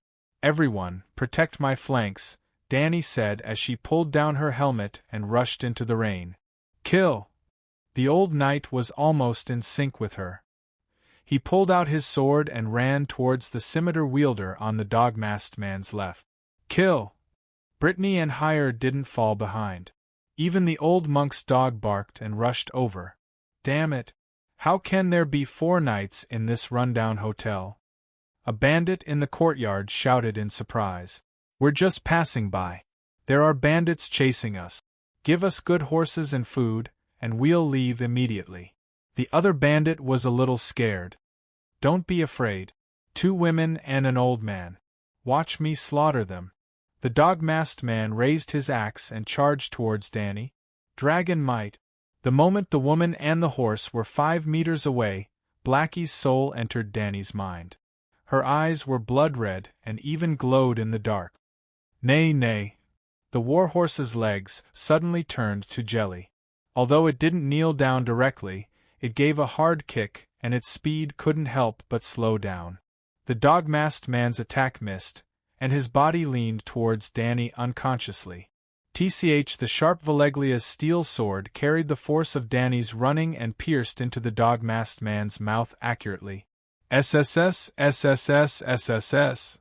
Small lines of blood splattered along the blade and splattered on Danny's iron helmet. She lowered her body and slid past the dog-masked man. The long sword in her hand was dragged out of the dog's mouth, and she met the swordsman charging from behind. Clang! The swords clashed and sparks flew everywhere. There was a sound like a gong. The opponent's snow-white sword had a hole the size of a soybean, but Danny's clear sky was unharmed. Bam! She kicked the horse's leg, and the warhorse immediately fell to the ground. The rider on the horse screamed in panic and fell in front of Danny. She showed no mercy. Her hand was as fast as lightning, and her long sword pierced through the gap at the back of the rider's throat armor. TCH. Blood spurted out like a fountain, splattering on her iron boot. She quickly pulled out her sword after stabbing it in and faced the third opponent. This time there was some delay. Danny didn't have time to block with her longsword, and the opponent's 2-handed greatsword struck her head. Actually, the rider had intended to use the horse's head to ram into her chest, but for some reason, the warhorse, which had always been telepathic, dodged to the side. Bam! Danny felt dizzy as if she had been hit by a stick. Her right hand subconsciously reached for her opponent's exposed armpit. The rider howled in pain, and the long sword in his hand slipped out. Danny shook her head. She felt a little heavy. She raised her head and looked in front of her. There was no one left. She had pierced through the cavalry team. Turning around, she saw the rider who had lost his longsword and right arm was smashed off his horse by Jean Dely's hammer. The young man had been following Dany all this while. He saw her killing people, and when he finally caught one with low HP, he wouldn't let it go. He smashed the rider's helmet 3 to 5 times with his hammer. Dany held her sword and stood in the freezing rain, breathing out white air. She felt a little heavy in her head, and when she reached out her hand, she touched the blade of a sword. She was stunned for a moment before she realized that she had become the Golden Lion Shiki. She took off her helmet with difficulty. As expected, the blade of the sword struck the round steel cap on the top of the helmet and got stuck. Monk Marabad, who was standing under the porch and holding an oil lamp, shouted, "7 gods above, that Miss Knight is even scarier than Brittany." She knocked down the horse with one kick.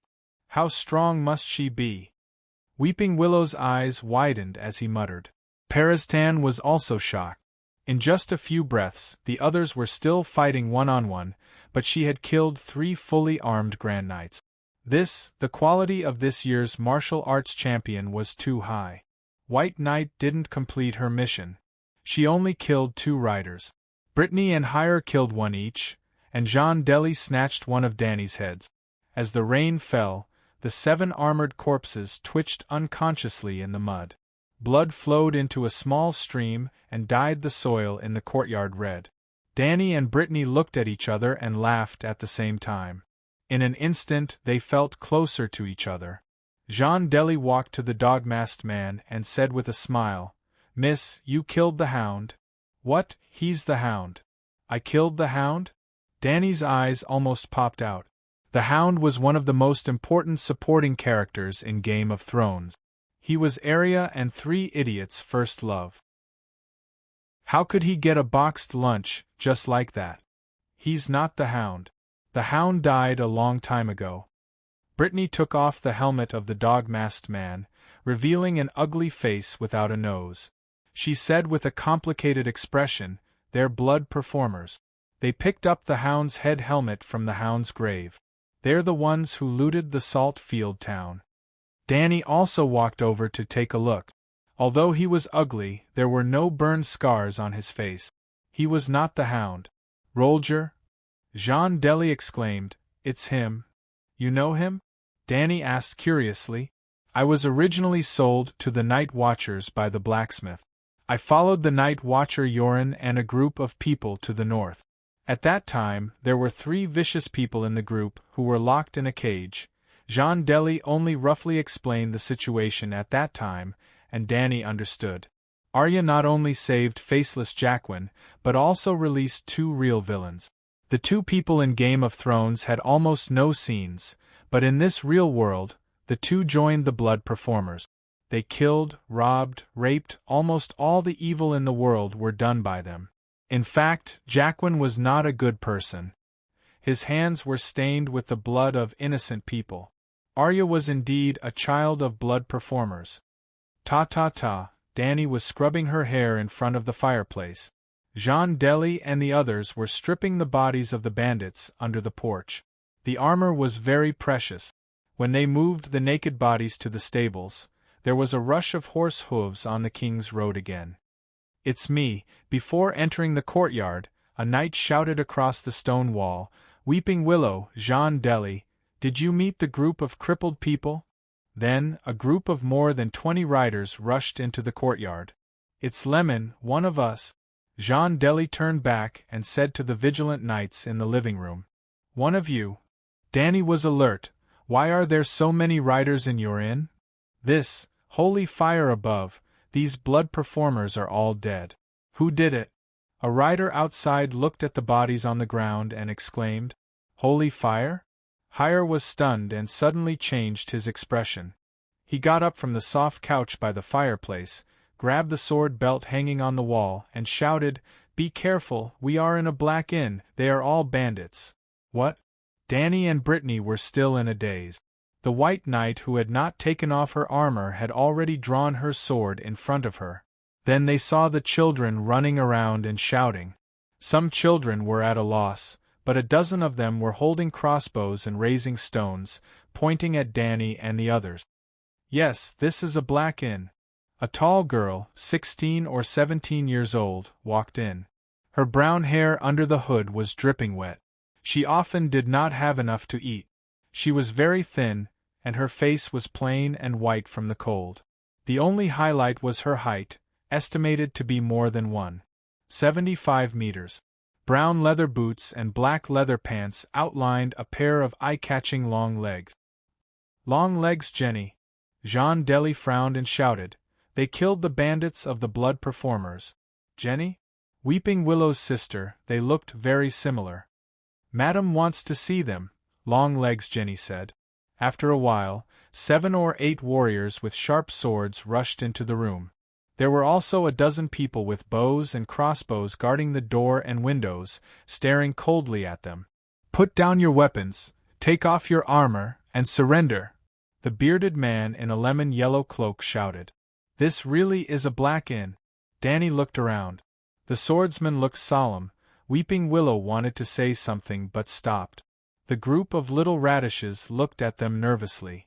The 2-year-old girl named Tracy did not understand what was going on. She was still crawling around the long table naked. Occasionally, she would pick up a few crumbs of bread and stuff them into her mouth, making the cups and plates clinking. You believe in the Red God. Are you from the Brotherhood without a flag? Monk Marabad stepped forward and explained, I know you and your rules. I can swear that the knights here are all good people. Please don't kill the innocent. Let them go. Old Monk, I know you too. You go to the villages in Hejian County and help the poor people. You are not in the trial. You can leave with your donkey, but they are the people Madame Stoneheart is looking for. You can't let any of them go. Chapter 277. The cold rainwater hit the branches and leaves that passed by the cloak, making a crisp sound. Compared to the previous heavy rain that was as dense as a curtain, the rain was much weaker. Perhaps not long after, this late autumn cold rain would completely stop. It was close to midnight. A group of more than 20 people set off from the Crossroads Inn in the middle of the night and wandered around the dark and damp forest. Under the complaining and puzzled gaze of the old man Peristan, Danny gave in. She did not summon the Megalosaurus to save the day. However, she also made her own request. She did not care about Brittany and the rest, but she and Beristan could not take off their armor. Their swords could be removed from their waists, but they had to be kept by the old doctor. Due to the red-nosed old man's characteristics, the bandits only hesitated for a moment before agreeing. Danny was very interested in the strange Madame Stoneheart. There was indeed a brotherhood without flags in the plot, but the leader of the brotherhood seemed to be a man, a minor character. She did not remember the name, so she wanted to meet the madam. Danny was just a fat sheep. After all, she had helped them kill the blood trickster, so she could get good treatment. Brittany was not so lucky. The brotherhood without flags seemed to be targeting her. Not only was her armor stripped, her weapon was taken away, and even her hands were tightly bound. Yes, Hire and Bodrick were treated the same. Just like that, the group rode through the cold and wet black forest in the middle of the night in the rain. The raindrops wet their cloaks along the leaves, and the cold air seeped into their bones. They seemed to be numb from the cold, and no one spoke for the entire journey. When they finally got out of the forest, the bandits brought them to the river and asked them to dismount. A bandit ran to the river and shouted a few times. A ferry about 10 meters long slowly sailed out from the reed. Then, they dismounted from their horses. Other than Marabad's donkey and dog, the rest of the people's horses were taken away. Other than a dozen people escorting them, the rest of the bandits led their horses back to where they came from. The ferry glided on the dark and misty river without making any sound. At this time, Danny was shocked by the strictness and formality of the Brotherhood without flags. Even the paddles were wrapped in thick cloth to suppress the sound. How cautious was that? "Who is Madame Stoneheart?" She couldn't help but ask. "I've never seen her before, and I don't know where she came from. He had only heard that she was a cold woman of few words. She liked to judge the unjust and sentence them to death by hanging. Therefore, other than Madame Stoneheart, people also call her Sister Silence, Merciless Saintess, and Gallows Woman. Hires said, "Don't talk. There might be soldiers patrolling the river." Big Beard Lemon scolded in a low voice. "Let's keep it down." Danny did not care whether he agreed or not. She turned to look at Friar Marabad and whispered, "How much do you know about the Brotherhood without a flag?" The old cultivator had been roaming the river for a long time, so he must know a lot about that organization. The No Flag Brotherhood was founded by Earl Barry Donderian. Prime Minister Stark ordered him to clean up the bandits harassing Hedgian County. In fact, they were the Blood Troop and Gregor Clegane, arranged by Duke Tywin. In the end, not long after they left King's Landing, King Robert passed away and Prime Minister Ide was imprisoned. However, Earl Barry and his men still insisted on carrying out Prime Minister Ide's orders. They kept going against Lannister, who harassed the people. Later, the Northerners came south. The wolf cubs were not good people either. They still burned, killed, and looted. Earl Barry treated them equally. Those who deserved to be hanged were hanged, and those who deserved to be caged were caged. He did not distinguish between factions, and only insisted on upholding justice. Because he had been fighting the bandits and protecting the people, all the villages, churches, and inns in Hedgian County became the strongholds of the No Flag Brotherhood. All the people in the Tri-River area were their protectors. The name Lightning King made the bandits and the crippled tremble in fear, and boosted the morale of the people and made them united. The emblem of the Donderian family was a purple forked lightning bolt. The No Flag Brotherhood developed into a worker, peasant, and soldier guerrilla group. If the nobles of the Seven Kingdoms continue to fight, can they go one step further and create a Red Party? Danny asked in surprise. Red Party? The old cultivator nodded. That's right. They almost formed a Red Party. The people of Hedgian County began to abandon the faith of the Seven Gods, and turned to believe in the Red God, who could often perform miracles. This Red Party is not that Red Party. What miracles? Reviving the dead? Danny asked. The old cultivator nodded with a complicated expression and sighed. The Lightning King is not invincible. The No Flag Brotherhood also cannot win every battle. They have been defeated many times, and Earl Barry has been killed many times. From what I know, he was killed by the Demon Mountain at least twice. One time, a spear pierced through his heart, and the other time, a sharp sword pierced through his head from his eye socket. He was even captured alive a few times and hanged to death. Every time he was killed, he would be revived by Soros, a Red God believer from Mill. Seeing such miracles happening around them, the believers naturally began to change their faith. Perisden couldn't help but ask, "Are you sure that the Lightning King is always Earl Barry, and not someone wearing his armor and waving his lightning flag? It's just like how a hunting dog's helmet was picked up by someone, and everyone thought that it was the hunting dog who robbed Saltpan Town. Are you deaf? The Lightning King has been captured by the nobles a few times. How could they mistake him for someone else?" Danny sneered and said, "Accept the reality. There are true gods in this world. Reviving the dead is almost the signature skill of the Red God priest. And it's obvious that the Light King, Lalo, has the idea of invading the Westeros. Otherwise, why would he waste so much of his divine power to perform miracles so many times? Even the local lords don't care about the lives of the people in Hedgian County. Why would a foreign god care? Is he too kind? Forget it. The other side of Lalo is the Shadow Demon. With that guy's greed and bloodthirstiness, even the shadow-binding knights are afraid of him." Bam! A bandit knocked on Danny's helmet with his scabbard and scolded seriously, "Don't slander the great Light King." Then, he started to recite Lalo's prayer, "The night is long, and there are dangers everywhere. Only my lord, Lalo, can lead us to the light and expel the darkness.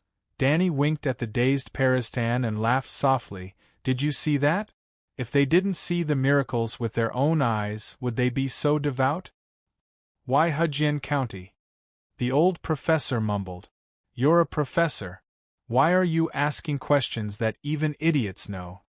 Danny sneered, but she was surprised to see Beristan, Marabad, Hire, and Brittany looking at her blankly. Ugh, so many idiots, cough cough. Let me ask you, which part of the 7 kingdoms has the most severe disaster? Hudjian County. Where is the most populated? Riverbend? The White Knight asked. No, Hudjian County alone may not be as bad as Riverbend, but the war affected half of the king's territory and half of the Western Territory. Including them, the most recognized place should be the Three Rivers Basin, Peristan said thoughtfully. Religious forces rise from the suffering people. When the lords, kings, laws, and traditions can't be relied on, the suffering people can only seek the illusory but omnipotent gods. Lalo is a good schemer. That guy most likely prophesied the 4 kings. Ouch. It was the red god believer who hit her again with more force. Don't speak ill of the Light King. The freckled guy's eyes were red. He was so angry that he even pulled out his sword. Fuck, do you know who I am? Danny turned her head and said angrily, even Benello has to be polite to me. You bunch of brats can't even be considered as the hand of holy fire. Are you trying to rebel? I don't care about that Benello or whatever. You're not allowed to insult the Light King, the freckled guy shouted back.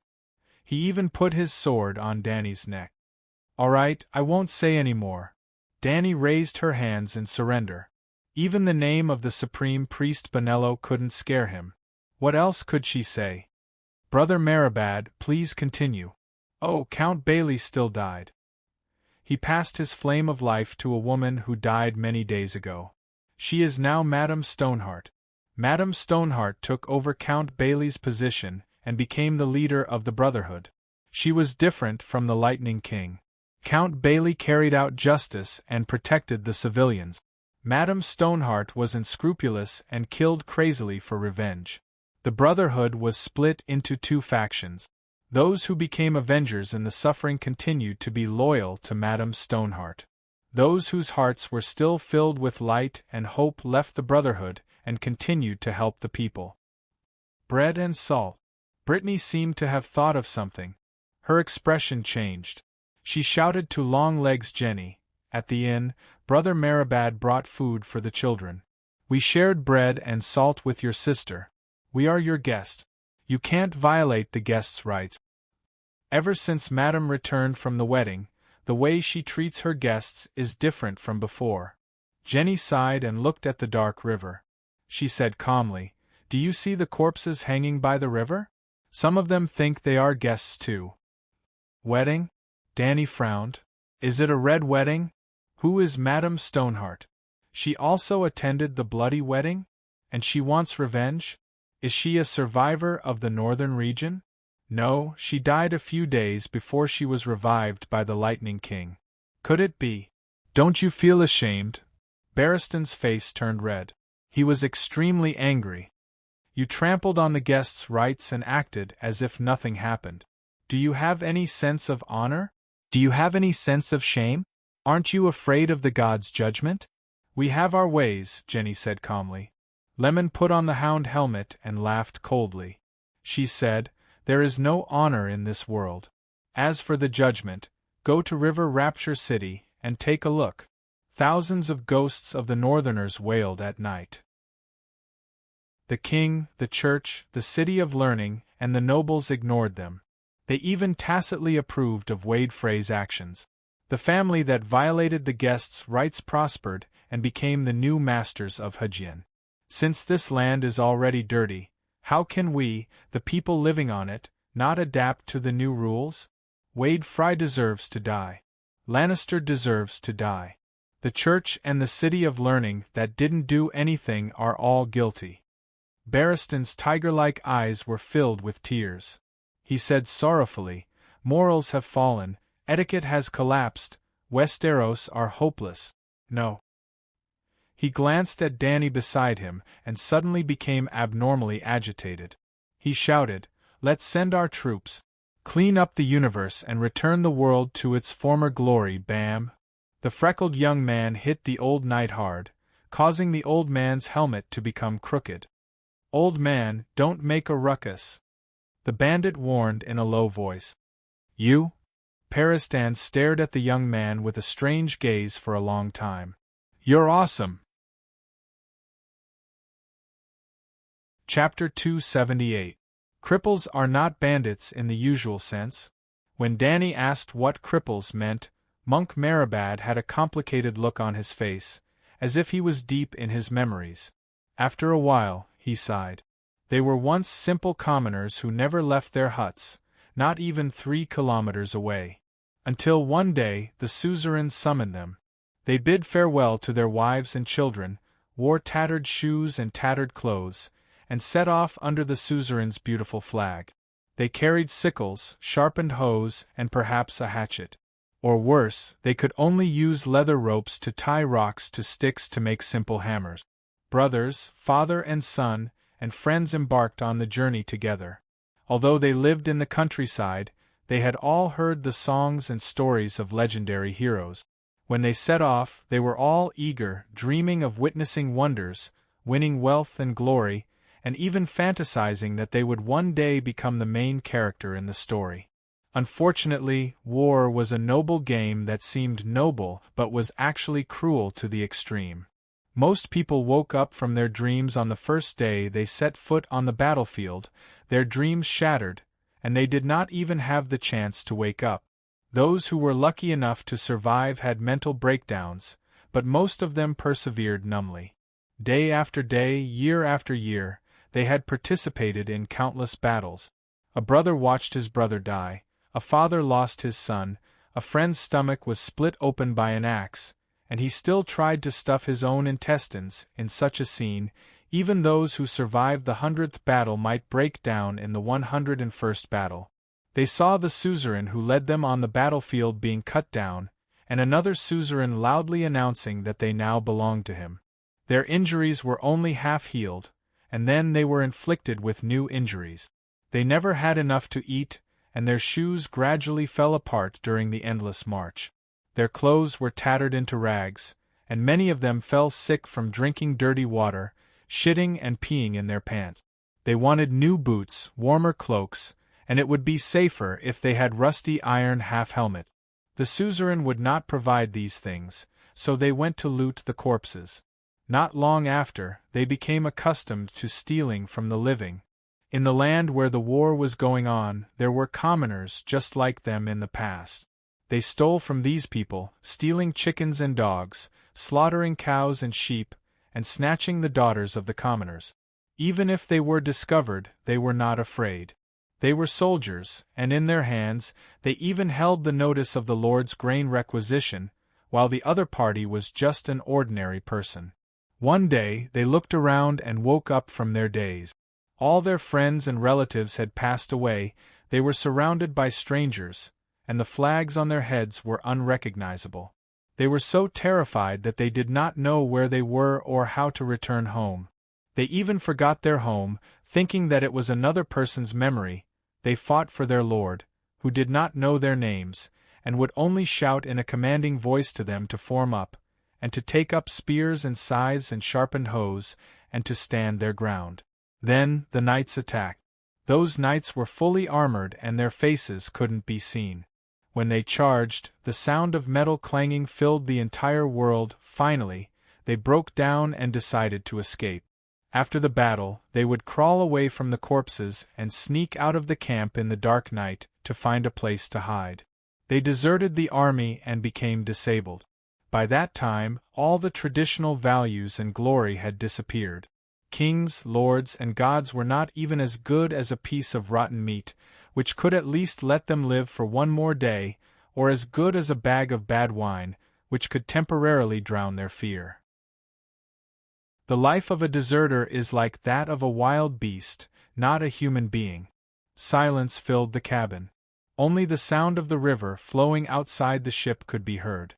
Finally, the old monk took a few breaths and said sadly, "At this time, there are many disabled people in the area of the three rivers. We should be vigilant against them. We can also execute them after they commit crimes, but it's best to understand and sympathize with them first. Disabled people do deserve sympathy." Danny's expression was complicated. The peasants in the Westeros seemed to have it worse than the slaves. The reform must be very strong. I have to think about it. Bang! The pockmarked young man knocked her on the head again. Before Danny could summon a megalosaurus to spray his face, he choked and said, "What's there to sympathize with? 3 northerners entered my family's manor. My father thought they were allies, so he took out bread to entertain them. But after eating and drinking their fill, their beastly nature flared up. They hacked my father and big brother to death, and raped and killed my 10-year-old little sister.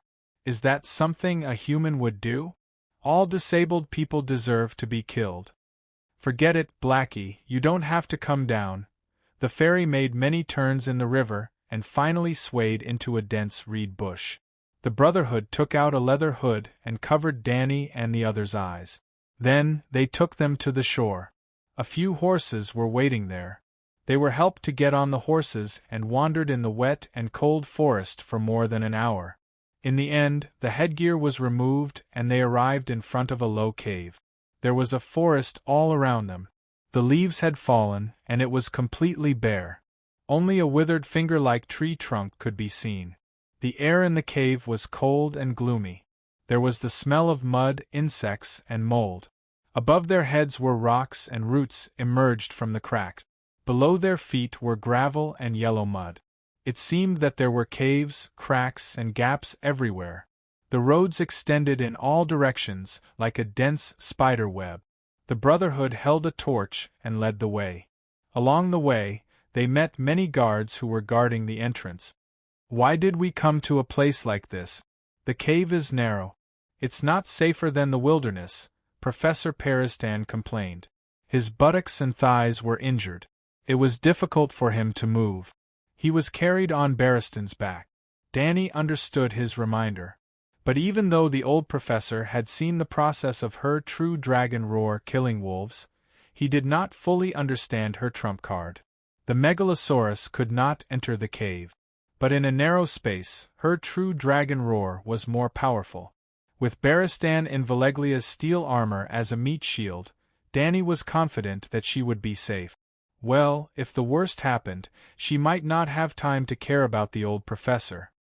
His worries were reasonable in some ways. After passing through a short tunnel, they entered a huge cave. It was a wide space of 400 to 500 square meters. It was filled with bandits. Cough, cough, cough. Before entering the cave, Danny choked on the green smoke that floated over and coughed. The bandits had dug a big fire pit in the middle of the muddy ground. Many people crowded around the fire to keep warm and resist the cold air in the cave. But in such an enclosed environment, the smoke did not float out. The air quality was too poor. The arrival of Danny and the others woke up the people who were sleeping on the straw mat. There were men, women, and even a few children. They hid in their mother's arms and poked their heads out to look around. All of them looked pitiful and sallow. They did not go down to disturb the refugees. They followed the wall and came to a rock crack on the opposite side. In the long and narrow space of 30 square meters, there was a wooden table. A woman in gray sat behind it. She was wearing a cloak and a hood. It was too dark to see her face clearly. But the eyes under the hood shone with a cold light. They seemed to be more terrifying than Danny's when she was in the state of dragon soul fusion. It was late at night.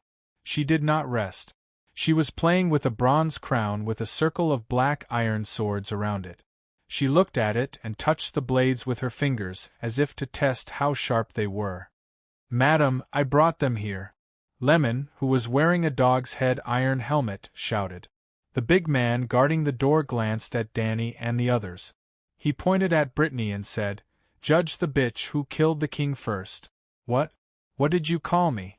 Brittany was stunned. "You are a lion. A young man with a northern accent came over with Brittany's Oathkeeper sword and placed it on the table in front of Madame Stoneheart. There was a golden lion head at the back of the sword hilt. The ruby eyes shone like two red stars. And this? A gray-haired old man put a piece of parchment beside the sword. There is the seal of the little king on it. It says that the bearer is working for him. Danny paid special attention to him. He was wearing a tattered old robe, pale red and white. His gray hair was long and messy. The skin on his cheeks and chin was loose. His face was covered with coarse stubble. He was not handsome. However, there were two clusters of raging flames in the old man's eyes like volcanic eruptions, which were only slightly inferior to her 9-colored vortex. He was actually the most powerful wizard she had ever seen and also the most powerful Red God priest. Well, except for Benello. She did not know much about the supreme priest. This man should be Mertheros. Madame Stoneheart put the sword aside and began to read the letter. Brittany also began to argue. I am not a lion. I serve Lady Caitlin Stark. The sword was given to me by Sir Jaime. He swore, Hound of the Third. Lemon interrupted her. Who in Westeros doesn't know about the Kingslayer and his oath? He promised Lady Caitlin to return her daughters. But when he arrived at King's Landing, they were gone. Then, Jaime sent me out to find Lady Sansa. If you find the girl, the Northerner asked with a mocking smile. What will you do with her? Protect her. Take her to a safe place, Brittany said with certainty. The big man laughed. Where would that be? Cersei's dungeon? Even we know that Cersei has a bounty on the girl. 100 gold royals. No, I'll take her to Riverrun, to the Vale of Arryn, even back to the north. I swear to keep her safe, Brittany said hurriedly. Liar! The big man shouted. You have Lannister's sword, a letter from the little king, and 2 lions by your side. How stupid would we be to believe your nonsense? Bring them here, the big man said, pointing at Hayhunt and Bodrick. This boy is the imp squire, he sneered, pointing at Bodrick and then at the scar-faced knight. He's Blue the Bloody Snight. He's on the lion's side. His hands are stained with blood. That bastard Tolly has already hanged 20 of our brothers. Do you admit to your crimes? Yes, I'm Lord Tyrion's squire, Bodrick said in a panic. But I have no enmity with the Brotherhood without a banner. Being a lion is a sin. Hayhunt sighed, looking defeated. These bandits don't abide by the sacred oath at all. Freyr was hanged even after paying the ransom. My family is poor to begin with. I can't afford to waste money. The big man announced, 2 hangings. Then he walked up to Meribad and frowned in disgust. Why did you bring this old bastard here again? Don't you think it's troublesome? Let him go. Let him leave with his donkey and dog. You. The big man looked at Danny for a while. Your face is oily, your cheeks are fat, what? Danny was furious. You said I'm fat? Chapter 279. The big man was shocked by Danny's sudden outburst and took 2 steps back. When he came to his senses, he was abnormally ashamed of his momentary cowardice. He pointed at Danny and scolded, Look at you, your face is red from eating. Your cheeks are fatter than ours. You must be a heartless scoundrel. Are you blind? My cheeks are fat? Danny placed her right hand on her left waist but felt nothing. She turned her head to look at the old professor who was leaning against the wall. He was hugging 2 longswords. Am I fat? She asked the old man. The red-nosed old man looked around and pointed at the refugees nearby.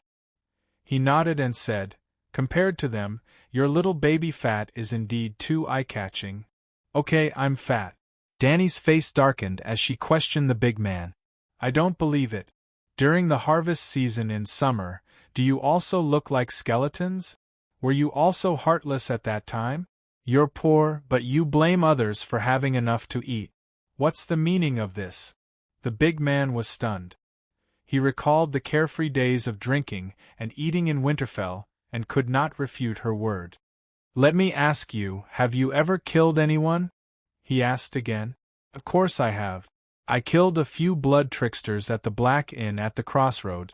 Do you appreciate each other and want to avenge them? This. The big man scratched the back of his head. He was a little muddle-headed. Why are you talking so much to her? The young man from the north walked over and asked, Do you have gold royals? Yes. Then it's fine. You have gold royals and we lack gold royals to save lives. This is a sin. Hand over the money and hang yourself, the young man announced. She's a good person. Friar Marabad could not help but defend Danny. Miss Knight was the first to rush out to fight the blood tricksters to protect the children in the inn. She also intends to buy food to help the poor in Hejian. If you want more people to live, it's best to let her go. Really? The big man looked at the long-legged Jenny. I think she did say that, but I'm not sure if she can keep her promise, Jenny said hesitantly. The big man thought for a moment and sighed. Then you stand aside first. Wait for Madame to finish judging that lion, then we'll see how she deals with you. Madame Stoneheart moved her gaze away from the parchment. Her right hand reached under her chin and grabbed her neck, as if she wanted to strangle herself. Her voice was intermittent and hoarse as she gasped for breath. It sounded very much like the sound of someone dying.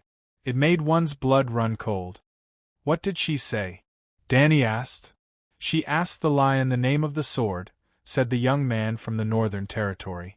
Oathkeeper, Brittany replied. Madame Stoneheart's eyes burned like two charcoal fires in the shadows. She appeared extremely angry, and her throat once again emitted a sound like a blade scraping against glass. Jenny said, Madame said that it should be called Sword of Broken Oath or False Friend. It is used for betrayal and murder, just like you. Who did I lie to? Have you forgotten that you once swore to serve her? The Northerner pointed at Madame Stoneheart. Even though she had already guessed it, Danny couldn't help but exclaim, How is this possible? You actually resurrected her? Brittany exclaimed almost at the same time, Impossible, Madame Stark is already dead. Yes, death is the right of a guest, Jenny murmured bitterly. From then on, their meaning was different from before. Madame Stoneheart glanced at Danny with her glowing red eyes. She reached out her chicken claw-like hands to lower her hood and untied the gray wool scarf on her face, revealing her bone-white dry hair and mottled gray-green forehead, mixed with brown rotting spots. Strips of minced flesh were attached to her face, from her eyes to her chin. Some of the gaps were covered with dried blood clots, and some even revealed the white skull underneath. Madame Caitlin? Brittany and Barristan exclaimed. 7 gods above, Dr. Peristan looked as if he had seen a ghost. His face was pale. You are dead. You died at the Red Wedding. Soros said, That's right. Fry slit her throat from one ear to the other. When we found her by the river, she had already been dead for 3 days.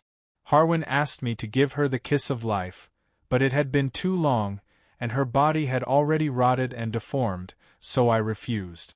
Perhaps Count Bailey had been resurrected too many times, and every time he was resurrected, a part of his soul would be lost, and his memories of the past would decrease. There were even more serious side effects. He was once young, handsome, and strong, but in the end, he was emaciated. His hair was white, and his body was covered in wounds. I could feel that he was living in torment every moment.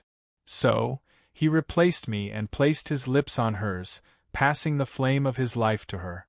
Then, the King of Light blessed her, and Madame was resurrected. This shouldn't be true. The old professor's worldview had collapsed. This world was so unreal.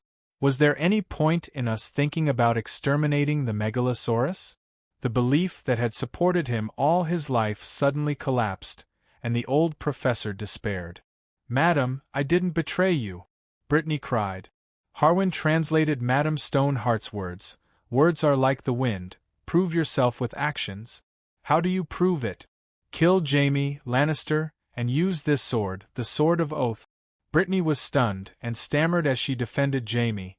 Madam, it's not what you think. Jaime, when we were captured by the Blood Dancers, He saved me from being raped. Then he came back for me, and jumped into the bear pit with his bare hands.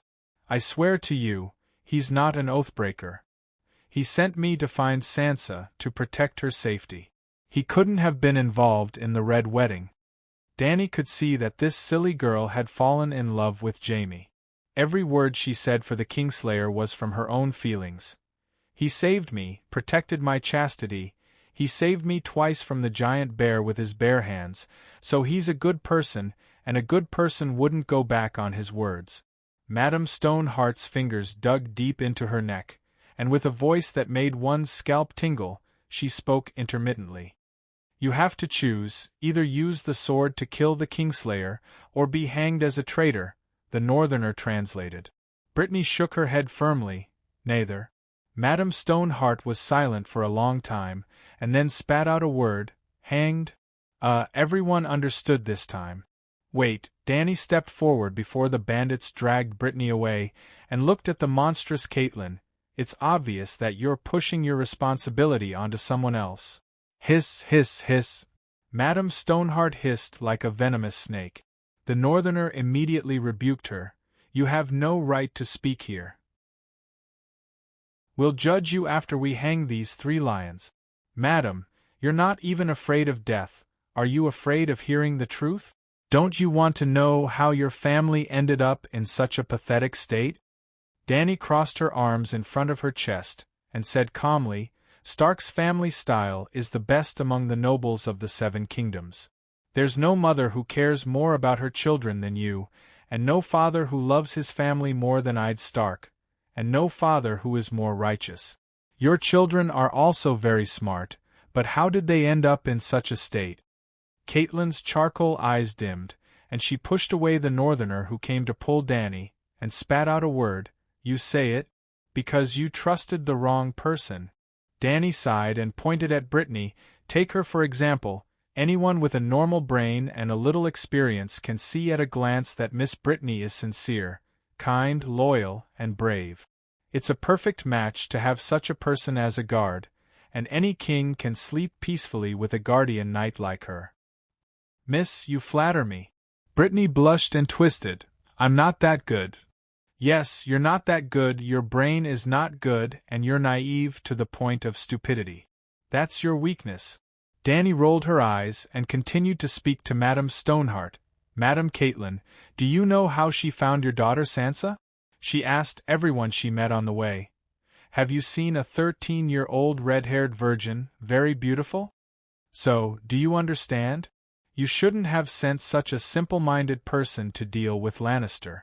Not to mention the Kingslayer. What kind of ruthless characters are the imps and Duke Tywin? For the purest person in the 7 kingdoms to accept the task of negotiating with the most treacherous person in the 7 kingdoms, there's nothing more ridiculous than this. That makes sense, the big Harwin muttered. Jenny, Soros, and the young Northerner nodded in agreement. They didn't think there was a problem before, but after this female knight said it, they suddenly felt uncomfortable in their hearts. How stupid is our boss to make such a choice? Madame Stoneheart's expression changed a few times, and finally said unwillingly, The Kingslayer, swear to me? Dany face-bombed. The heavens have pity on you. You already called him the Kingslayer, a white knight who killed the king. You expect him to keep his oath? You know, when he put on the white robe, he swore a sacred oath. It's 100,000 times more valuable than your oath with a sword on your neck. Brittany couldn't help but say, Sir Jaime didn't break his oath. He arranged for me to, idiot, don't make a fool of yourself here.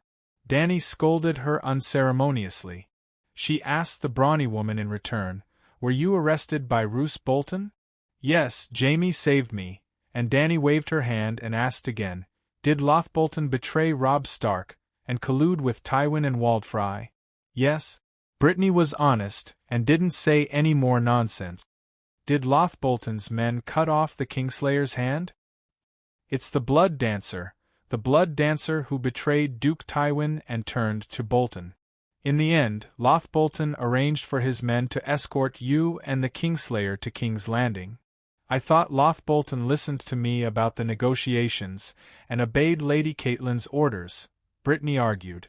Yes, with your intelligence, it's normal to be fooled so easily, but now? Now you already know about the Red Wedding, you know that Lothbolton has already betrayed Stark, and now you still think that there's nothing unusual about what happened in Hellenberg?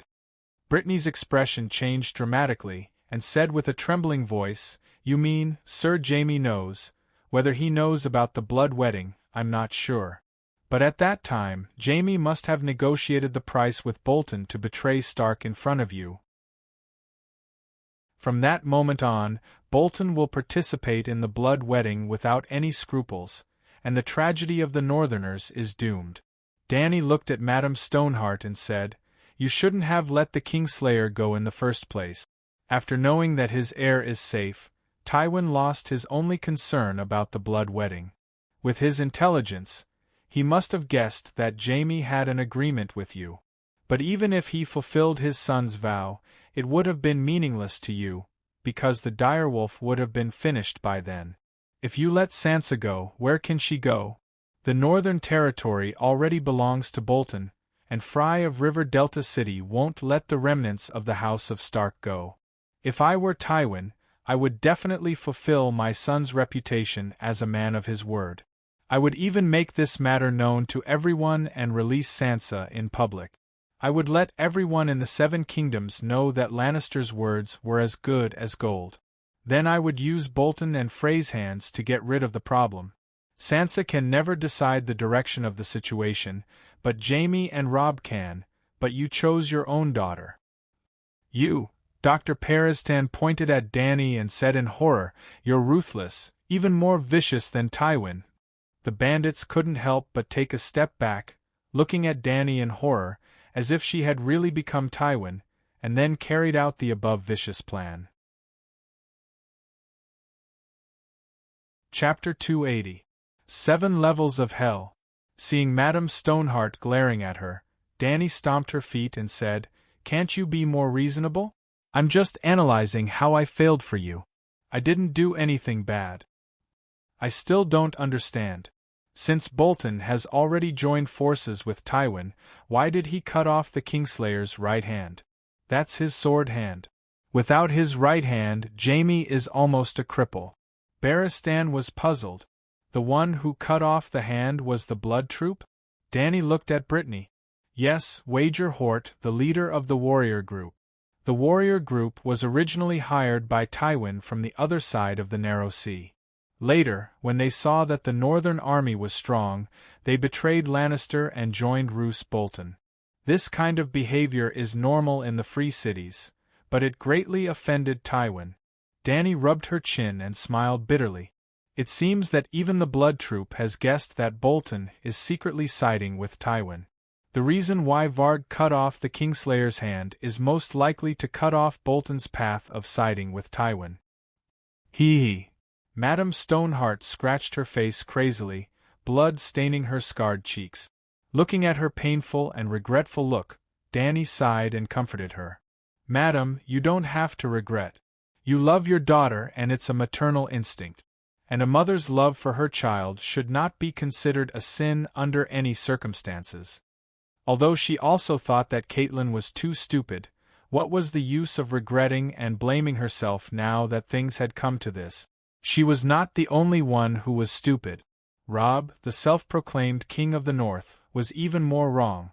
When he returned to Riverrun City and found that his mother had wasted his only bargaining chip, Robb actually heaved a sigh of relief and comforted his mother. I can understand you. It's all because of love. We both made mistakes. I also broke the sacred oath and married Jenny because of love. Then, the mother and son looked at each other happily. You have forgiven me, and I have forgiven you. These two things were easily forgotten.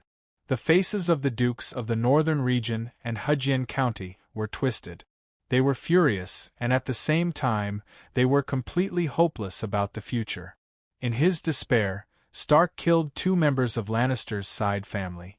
In the end, Robb and his mother announced righteously that he had made a mistake, and that he should be punished for his mistakes. What the fuck? Apart from Bryn, a blacksmith who was given the job of a carpenter, you have misplaced your trust. Who is it? Caitlin asked hoarsely. Your biological sister. Mrs. Lisa? Barristan exclaimed. She didn't betray Stark, did she? The others were also confused, but Caitlin seemed to know something that Dany didn't. Her face was gloomy, but she wasn't too shocked. She did nothing in the Battle of the Four Kings, and that was her biggest mistake. Barristan shook his head and sighed. You're not in the Westeros, so you're not familiar with the people of the Seven Kingdoms. Mrs. Lisa is delicate and sensitive, and she spoils her only son, Robert. She probably didn't participate in the battle because she was worried about hurting her son. There were also scholars in the Eagle Nest. The City of Knowledge had inquired about the reason why the Aran Valley was so slow to react. Dany had a strange expression. She looked around at everyone. Were they all affected by a halo that lowered their intelligence? Her biological sister's family was destroyed, and her biological brother's family was destroyed, but she was unscathed. Is this normal? Okay, even if she loves her son more than anything, but even a fool knows that if the three Dukes of Tully, Stark, and Aran work together, they are almost the strongest force in the Westeros. Because Dorne won't work with Lannister, and neither will Bella and Theon. Goding and Dorne have a feud. Simply put, the other four kingdoms have many conflicts, and it's almost impossible for them to form an alliance. What's more frightening is that on the young Wolf Master's side, the three territories are connected, and they are controlled by the siblings. There won't be a conflict of interest like the one between the young Wolf Master and Fry. Mrs. Lisa, Ide, and Duke Mu don't seem to have ambitions for the Iron Throne, and the matter between Stannis and Renly won't happen again. As long as the three sides have the intention to cooperate, they will be close and united. Even if Robb lost everything in Hedgian, there's Neck in the north and the Bloodgate in the east. The most easily defended and difficult to attack natural strongholds in the Westeros are in your hands. How can you lose?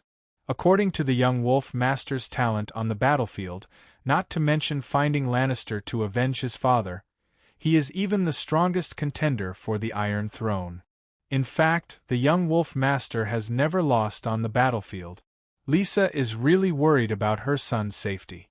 She can wait and see for a while. After witnessing the great victory in the Forest of Ravens, she should be relieved. Send at least a few thousand cavalrymen to the Blood Gate and station them in Heron Castle. Bolton won't dare to rebel even if he has 10 guts. Even if Mrs. Lisa is extremely timid and terrified of Duke Tywin, she can also arrange for soldiers to take a boat to the north. White Harbor is just beside the Aran Valley. Help your nephew take back Winterfell and guard your home. There shouldn't be any danger now, right? Everyone looked at each other, not knowing what to do.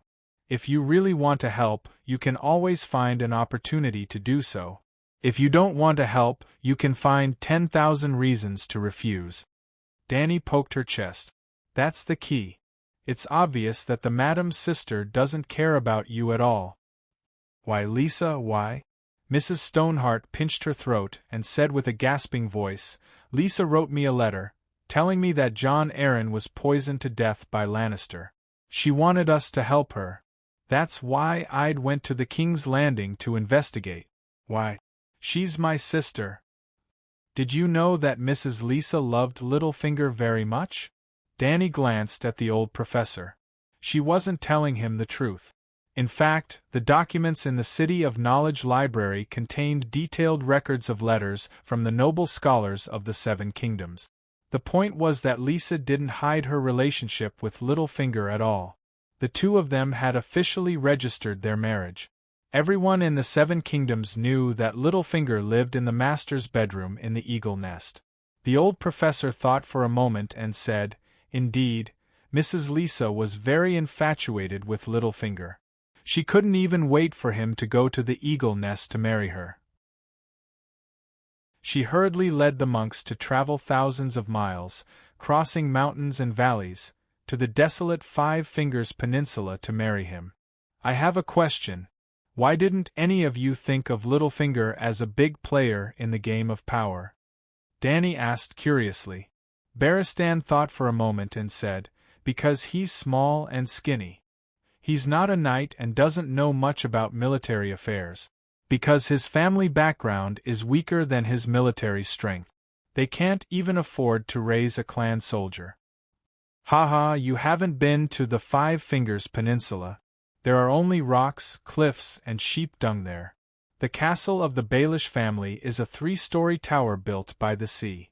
The master lives on the top floor, the second floor is the living room and servants' bedrooms, and the first floor is a sheep pen. It is said that when Mrs. Lisa and Littlefinger consummated their marriage, the guests on the second floor could hear her high-pitched screams and the bleating of the sheep downstairs at the same time. They were so embarrassed that they had nowhere to go. The tower was so small that the guests didn't even have a bedroom. Yep, Lisa's cries were also unique and impassioned in Game of Power. Some of the male guests couldn't hold it in any more after hearing her screams. They even pressed Sansa against the wall and wanted to hold her hand. Barristan gave Dany a mocking smile that said, "You're so ignorant. Not everyone has the right to participate in the Game of Power. You should know this better than anyone." The real situation of Littlefinger's family was even worse than what the old professor said. There were only 3 servants. An old butler, an old nanny, and a guard captain. Well, the guard captain could only take care of himself. He was the only guard captain, and he also had to work as a shepherd. When Littlefinger and Lisa got married, there were only 23 sheep in the house. In order to feed the feudal lord, the old butler and the old nanny had to go to the river to collect seaweed, shells, and bird eggs. Every time Littlefinger came home, the old butler would ask him worriedly how long he would stay. He was worried that Littlefinger would stay too long and finish all the food. He couldn't even get enough food for his status. How pitiful! It could be said that Littlefinger was the poorest and most shabby feudal lord in Westeros. Because Littlefinger's background was too shallow, Tyrion, Tywin, Varys, Lady Olenna and the other big shots in the Game of Power all knew of his ability. They also knew that he had ulterior motives and had evil intentions, but they never treated him as an opponent. Catelyn and Littlefinger grew up together, but her evaluation of him was that he had been very clever since he was young, but being clever did not equate to being wise. For example, now that her family was ruined, she became Madame Stoneheart. She was still looking at Dany with a look of confusion and disapproval. "Sigh, my lady, tell me Littlefinger's current identity." Without waiting for Catelyn to answer, Dany counted with her fingers and said, "Duke Hellenberg, the 10th Duke of the 7 Kingdoms. He is one of them. Lady Lisa's husband, the guardian of Duke Robert Arryn, and the regent of the Arryn Valley. At the same time, he has been the finance minister for more than 10 years. The customs and finance personnel of the 7 Kingdoms are all his subordinates, and he has accumulated a lot of wealth. By the way, more than half of the brothels in King's Landing are also his property, and every prostitute is an intelligence agent. Did you notice? Now, he has a title, an army, money, and a perfect intelligence network. Only 2 or 3 dukes of the 7 Kingdoms can beat him, and that definitely does not include the King of the North, Stark. Facing someone with a higher status than you, why do you feel superior?" She looked at Madame Stoneheart and asked. Seeing her expression gradually become serious, Dany sighed and looked around at everyone. She asked, "Who benefited the most from the rebellion of the 4 princes? The King of the North's family was ruined, excluded. Lannister was only protecting what they already had, excluded. Theon Bella was a loser from the beginning to the end. He lost so much that he lost his underwear, excluded. Looking at it, Gao Ting benefited the most. And Dwayne had been hiding and watching the show, and he was also suspected of sowing discord and taking the opportunity to take revenge. But everyone knew that Gao Ting had bet on Lonley first and suffered a great loss. Dwayne's pace was slow, and his actions were completely going with the flow. He did not have the aggressiveness to lead the situation. Thinking about the Red Viper who died tragically at the hands of the Demon Mountain, it was clear. Was that something the mastermind behind the scenes would do? Littlefinger was different. At first, he was just a small feudal lord on one finger of the Five-Finger Peninsula. Compared to his current benefits, his wealth was more than 100 times greater. More importantly, the situation in the Seven Kingdoms is too chaotic now. The kings have fallen one after another, and it is very likely that someone is behind it, deliberately leading it in a more chaotic direction. A chaotic political situation is actually disadvantageous to the great nobles, because they are the ones with vested interests. The only ones who can profit from the chaos are the smart nobles. No. The red-nosed old man pointed at Danny and shouted in realization, "The chaos in the Seven Kingdoms is more beneficial to you. It's you. Are you the mastermind behind the scenes, Danny?" Chapter 281. Why her? Who is she? Harwin was puzzled. She is. Facing Danny's cold gaze, the old potion shuddered. She is the heir of an exiled lord. Then the old man slapped his forehead and exclaimed, "Oh, I got it wrong. It has nothing to do with her. She is only 16 years old. Although she is more cunning than Tywin now, she was still young and weak back then. She should not have been able to interfere with the affairs of the Seven Kingdoms. I wanted to send you directly to the Great Wall, but now it seems that I have to take you to the northern frontier to see the snowy scenery. Yes, I will let you have a good talk with the real master of the northern frontier." I still don't believe it. The old potion knew nothing about his future and continued to talk.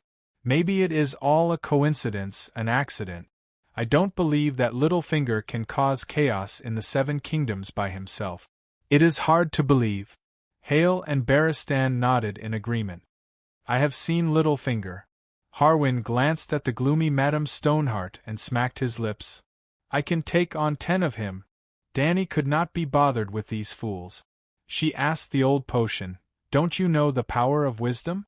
How does the current situation compare to the dance of the blood dragon?" The scholar was weak, and did not even have half a territory. How did he manage to kill the powerful Targaryen with his schemes? The old potion's expression changed drastically. He fell silent and began to think slowly. What did Littlefinger do? Madame Stoneheart's voice was as cold as a viper's. How did Littlefinger deal with Duke Stark? Danny looked at Barristan. He was involved in the palace coup after Robert's death. The old knight thought for a moment and said, "I don't know what Littlefinger promised Prime Minister Stark, but he did betray the Prime Minister.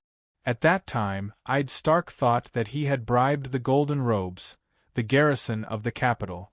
But when he gave the order to capture Cersei, the Golden Robes killed all the Northerners. Obviously, they had joined Cersei long ago. Peter himself put a dagger to the Prime Minister's neck and said with a smile, 'Didn't I warn you not to trust me? You are.'" Catelyn stared at him for a while. "Barristan? What? Fearless Barristan?" Everyone was shocked. Harwin and the third hound drew their swords and looked at the old knight warily. "Are you really Ser Barristan?" Brittany could not help but ask. Barristan nodded and took off his helmet, revealing his face completely. He came to Madame Stoneheart's table and bowed. "Madam, I am Barristan Selmy. I am deeply sorry for what happened to you and Prime Minister Stark." Danny face-bombed with a helpless expression. Barristan, who was deep in thought at the side, revealed a gloating expression. You, Madame Stoneheart looked at the White Knight with hatred. "Why are you complaining about him?" Danny sighed. "Joffrey even stripped him of his white robe. The White Knight has never been humiliated like this since he was born. Do you think he is Cersei's confidant? I dare say that neither Stark nor Cersei wanted to rope him in. He was just a confused passerby the whole time. I still know some things." The old knight blushed and said awkwardly. "And you, who are you?" Madame Stoneheart turned her cold blood-red eyes to Danny. "Yes." Madame Stoneheart looked at the old knight and then looked at the delicate girl under the firelight. "Silver hair and purple eyes, Barristan can't leave. King, you are Targaryen, Dany Liz Targaryen. Madame Stoneheart's hatred was overwhelming. In an instant, the stone cave seemed to have opened up. The cold air penetrated into people's souls along with her voice, freezing their bones. Everyone who was shocked by Dany's identity did not dare to make a sound. Did I offend you?" Dany was puzzled. Madame Stoneheart stood up for the first time. She held her throat with one hand and pointed at Dany with the other. She said a long sentence with hatred. Dany did not understand at all because she spoke too quickly and too long. "Madam said that you cursed King Robb. About a year and a half ago, after the Battle of Babbling Forest, King Robb dreamed of you." The big Harwin had a strange expression on his face. He hesitated and stammered. He stole a few glances at his madam. Seeing that she was still determined, he had no choice but to continue. "You cursed him in the dream. It was a horrible dream. In a hall, there were cups and plates in a mess, and there were dead people everywhere. King Robb himself was beheaded and sewn with the head of a tundra wolf." "Didn't that happen at the blood wedding?" Paristane said in surprise. "Robb Stark actually predicted the blood wedding? What is going on?" "Madam, you are not lying? Did your son really dream of that scene?" Barristan stepped forward in shock and said in disbelief, "We also." "No, it's Her Majesty Dany Rise. She also predicted the blood wedding." "What? You also predicted it?" The old professor almost broke down. The world was so mysterious that everyone could predict the future. How could the City of Knowledge plot against them? "What is going on?" The big man muttered. "Let me calculate. When Her Majesty saw the blood wedding prophecy in the Immortal Hall, in Westeros time, it was probably—" Barristan thought for a while and said a date. Madame Stoneheart's pupils suddenly shrank when she heard that. It was that day. Someone wanted to change history and failed. Dany's face was gloomy. "Damn it, that bastard actually connected the cause and effect to me. Who wants to change history? Why are you talking nonsense?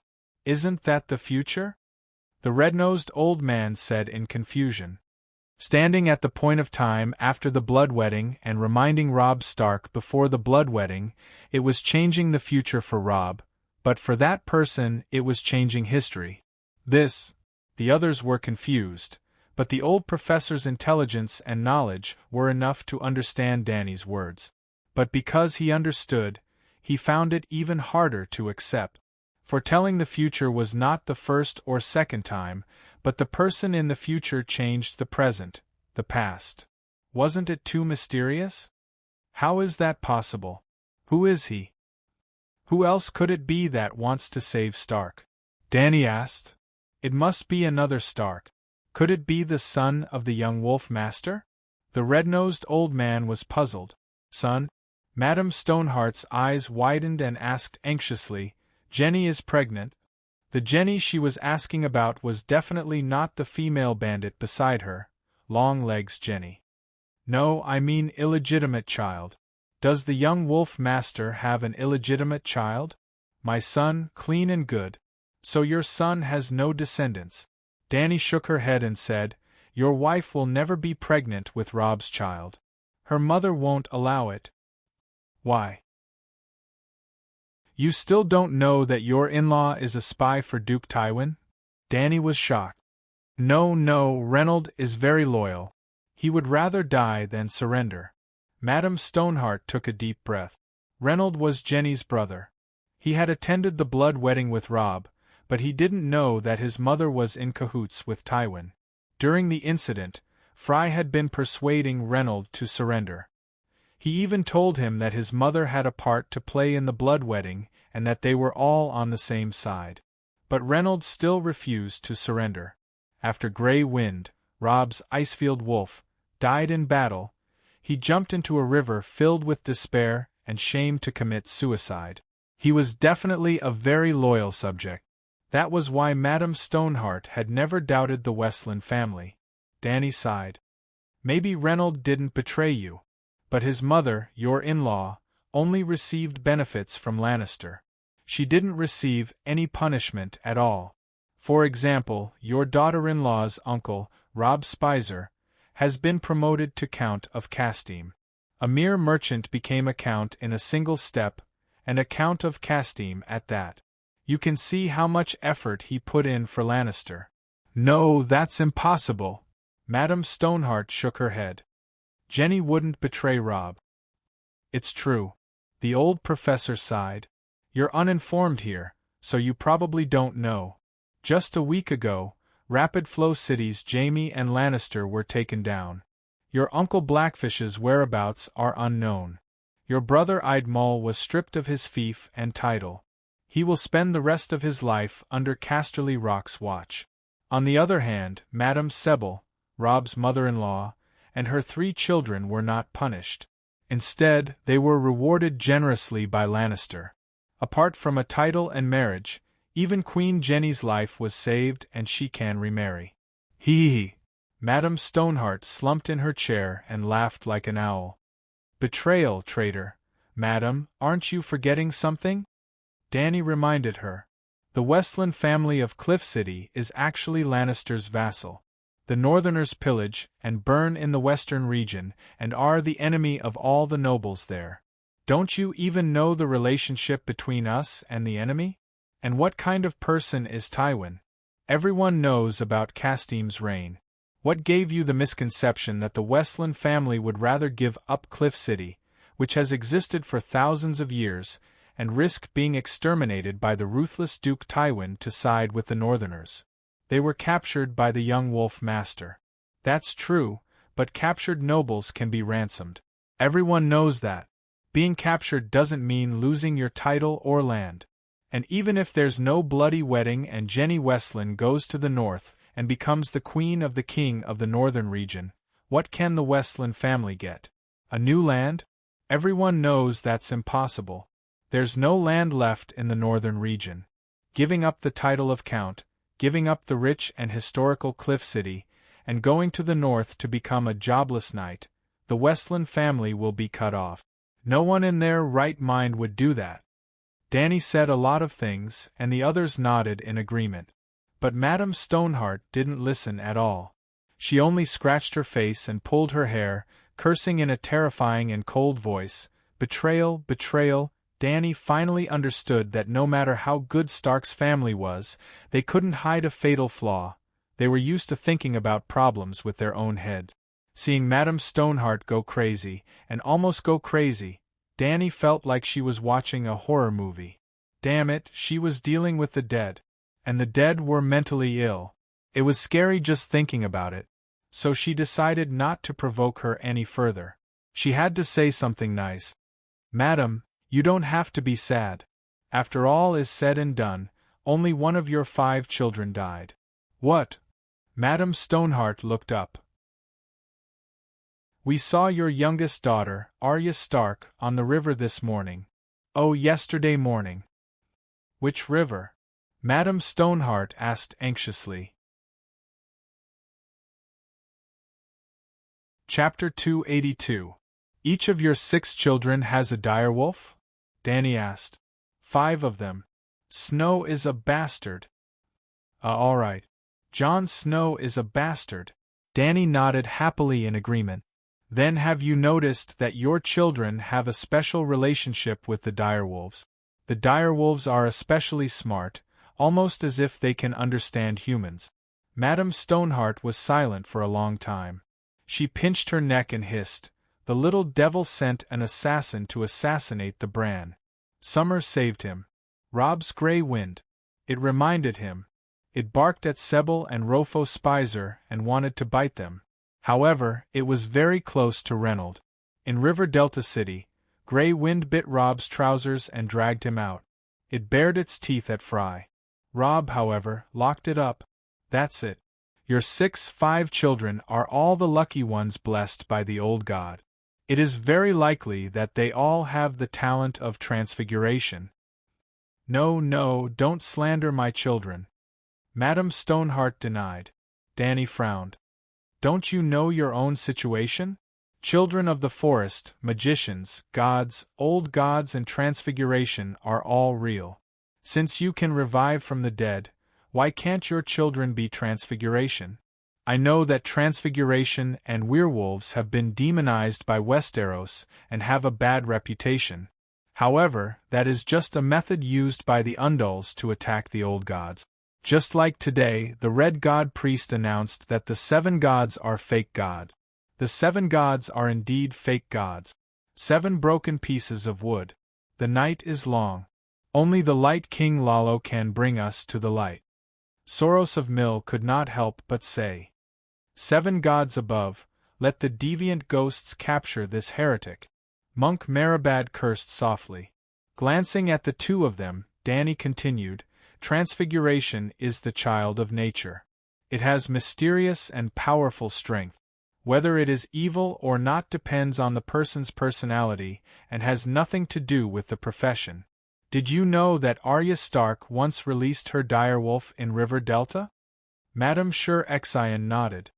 The giant she-wolf that has been leading the wolf pack around the river recently is a direwolf, your daughter's direwolf.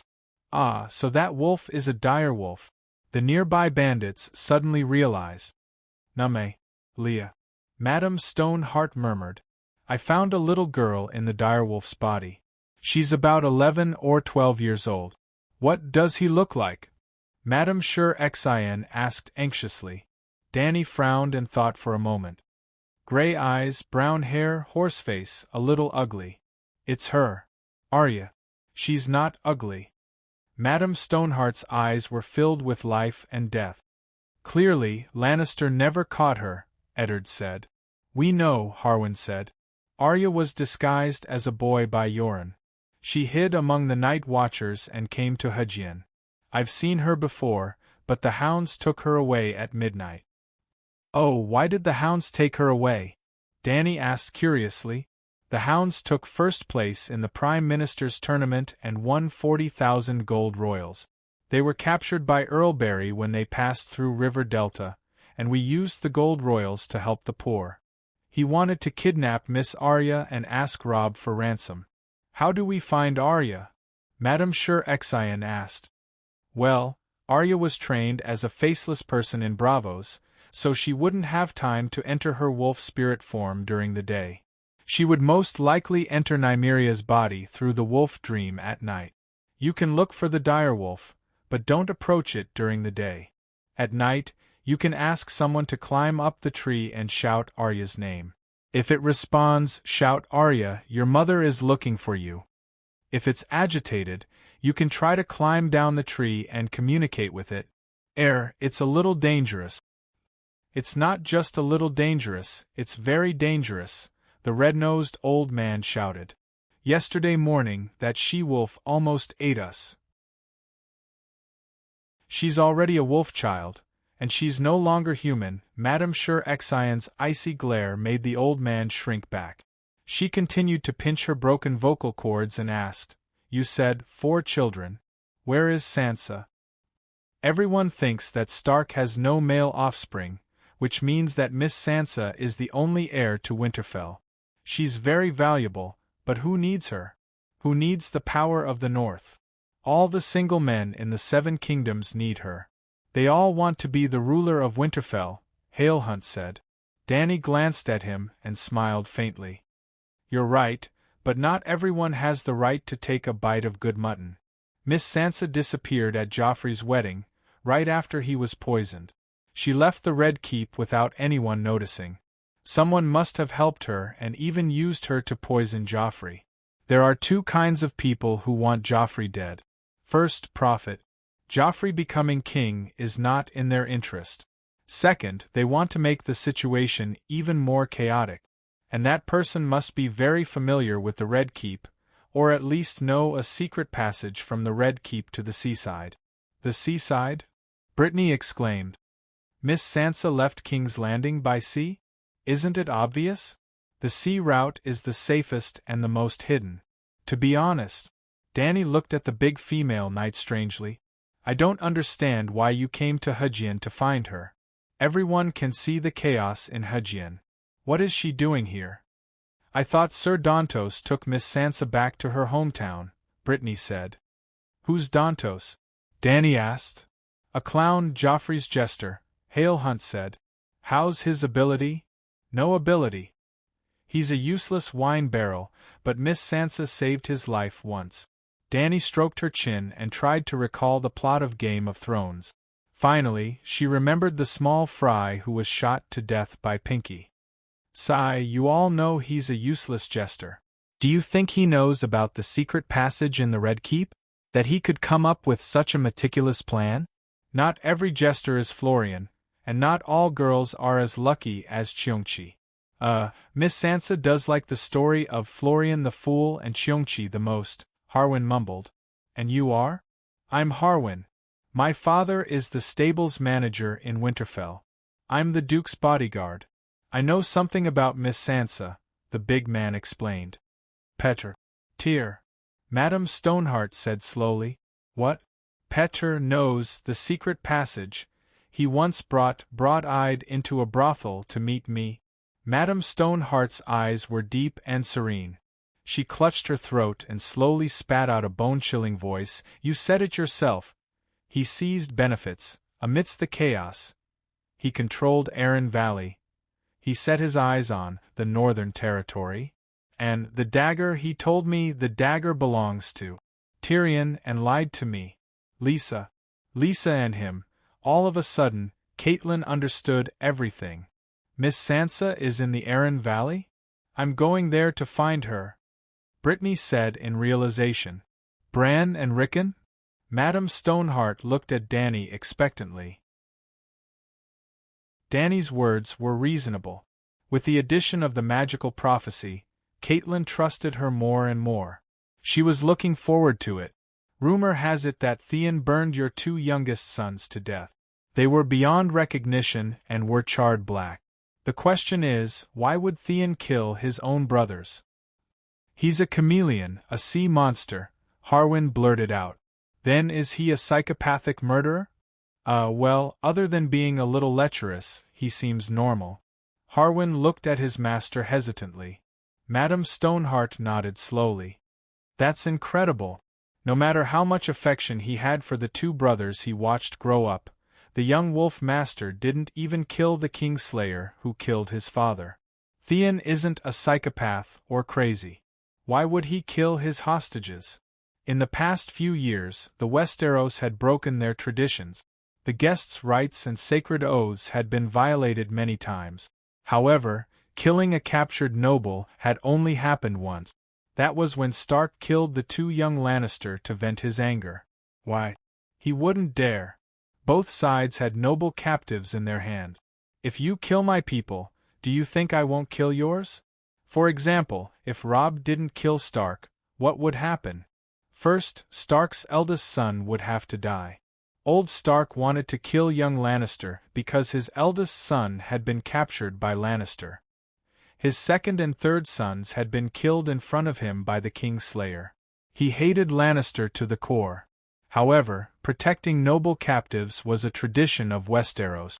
If you kill my people, do you think I'll let your eldest son go home for the new year?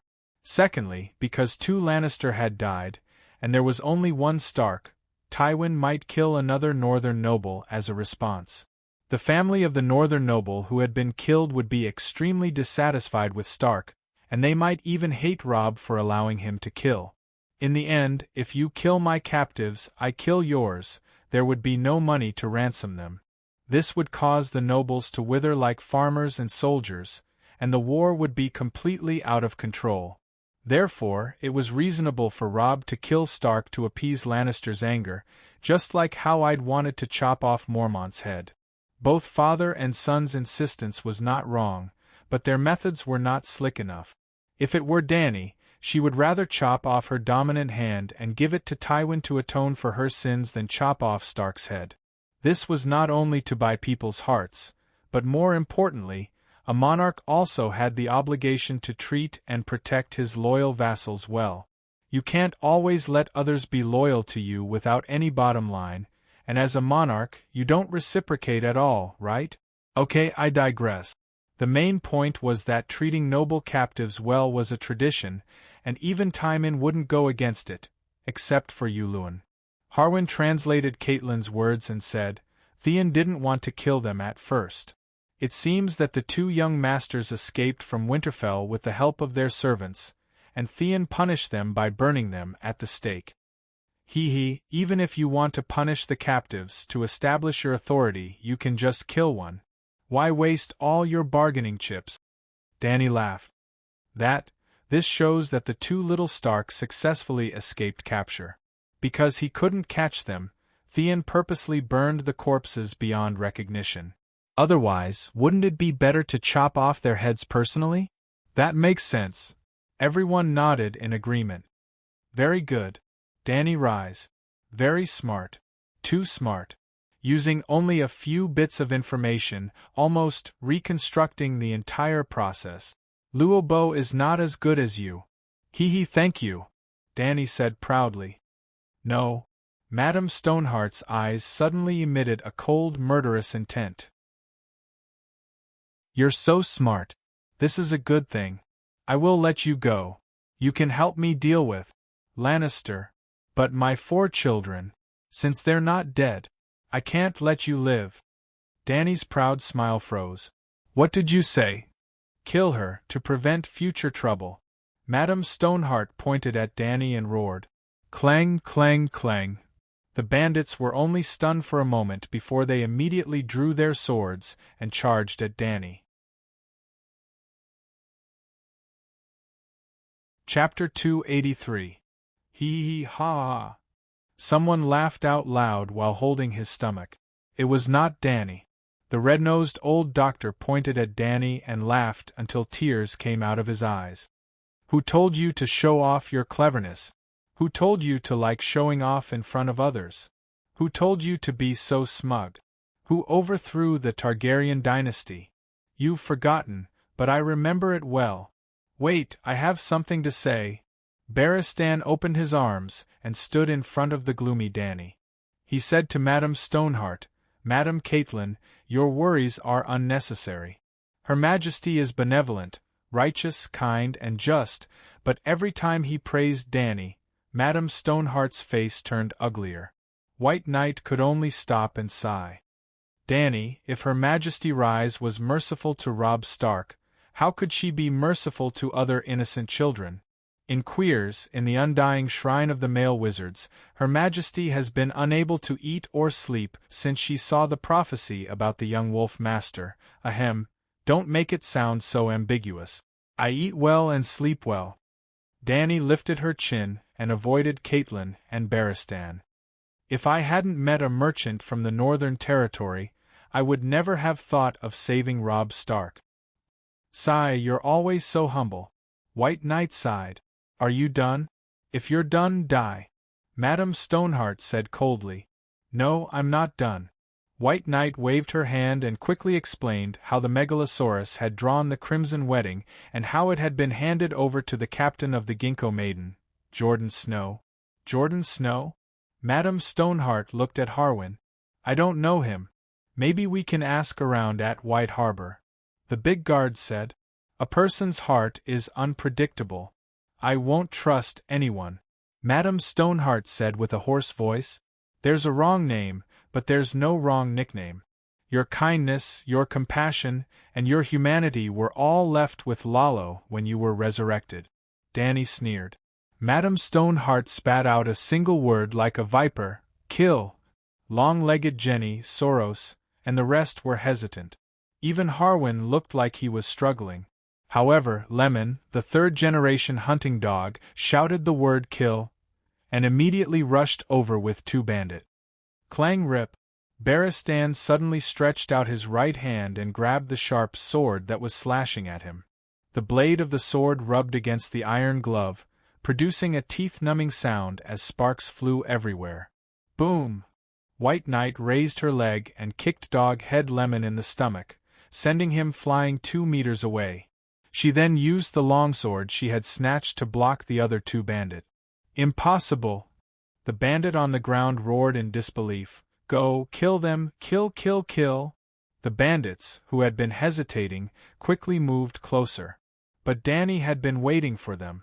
The space outside the cave was a little big, and the bandits were standing scattered. The effect of the Megalosaurus roar was not the best. At this moment, "How dare you!" A visible arc of air was emitted from Danny's body. The flames of the torches on the wall stretched into a horizontal line of fire. The dust in the air solidified and instantly gushed outward. The bandits who were rushing over fell into a bottomless hell in an instant. Their souls seemed to be gripped by cold and scorching claws. Their minds were clear, but their bodies were unable to move in fear. They were even worse off than the centaurs who were hit by the dragon's horn. Traces of blood seeped out from their nostrils, eyes, mouths, and ears. They swayed as if they were drunk. They could not even stand properly, let alone attack. Madame Stoneheart was inside the gap of the cave, behind Danny. She was not affected by the true dragon's roar. Looking at the dozen of her underlings who were groaning on the ground, her rotten face contorted and her body trembled. She pointed at Danny and said fearfully and viciously, "You are not human, you're a demon!" Danny's dragon soul entered her body. Her round pupils turned into vertical slits. Her smoky purple pupils were black on the inside and red on the outside.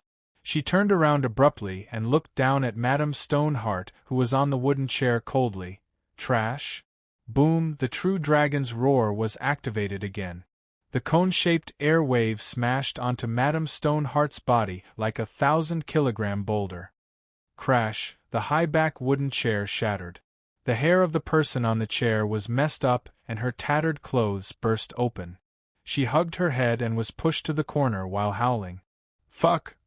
Preston's eyes almost popped out. "What kind of witchcraft is this?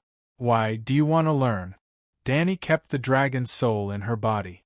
She glanced at him, and the old doctor collapsed on the ground. He turned his head away. I don't." She looked around. Brittany, Harehunter, and the old friar looked at her one by one and immediately lowered their heads in fear. Finally, she looked at Madame Stoneheart, who was moaning in the corner, and said coldly, "I won't kill you. If I kill you, Lala will revive you again and take away part of your soul fragments and some of the things that are most valuable to you. In the end, the ones who will suffer will be the poor civilians and the innocent travelers. Remember, you are not someone without ties. You still have 2 sons and 2 daughters. You must have a bottom line. The gods are watching you from the heavens. You will reap what you sow today. Accumulate some good karma for your family.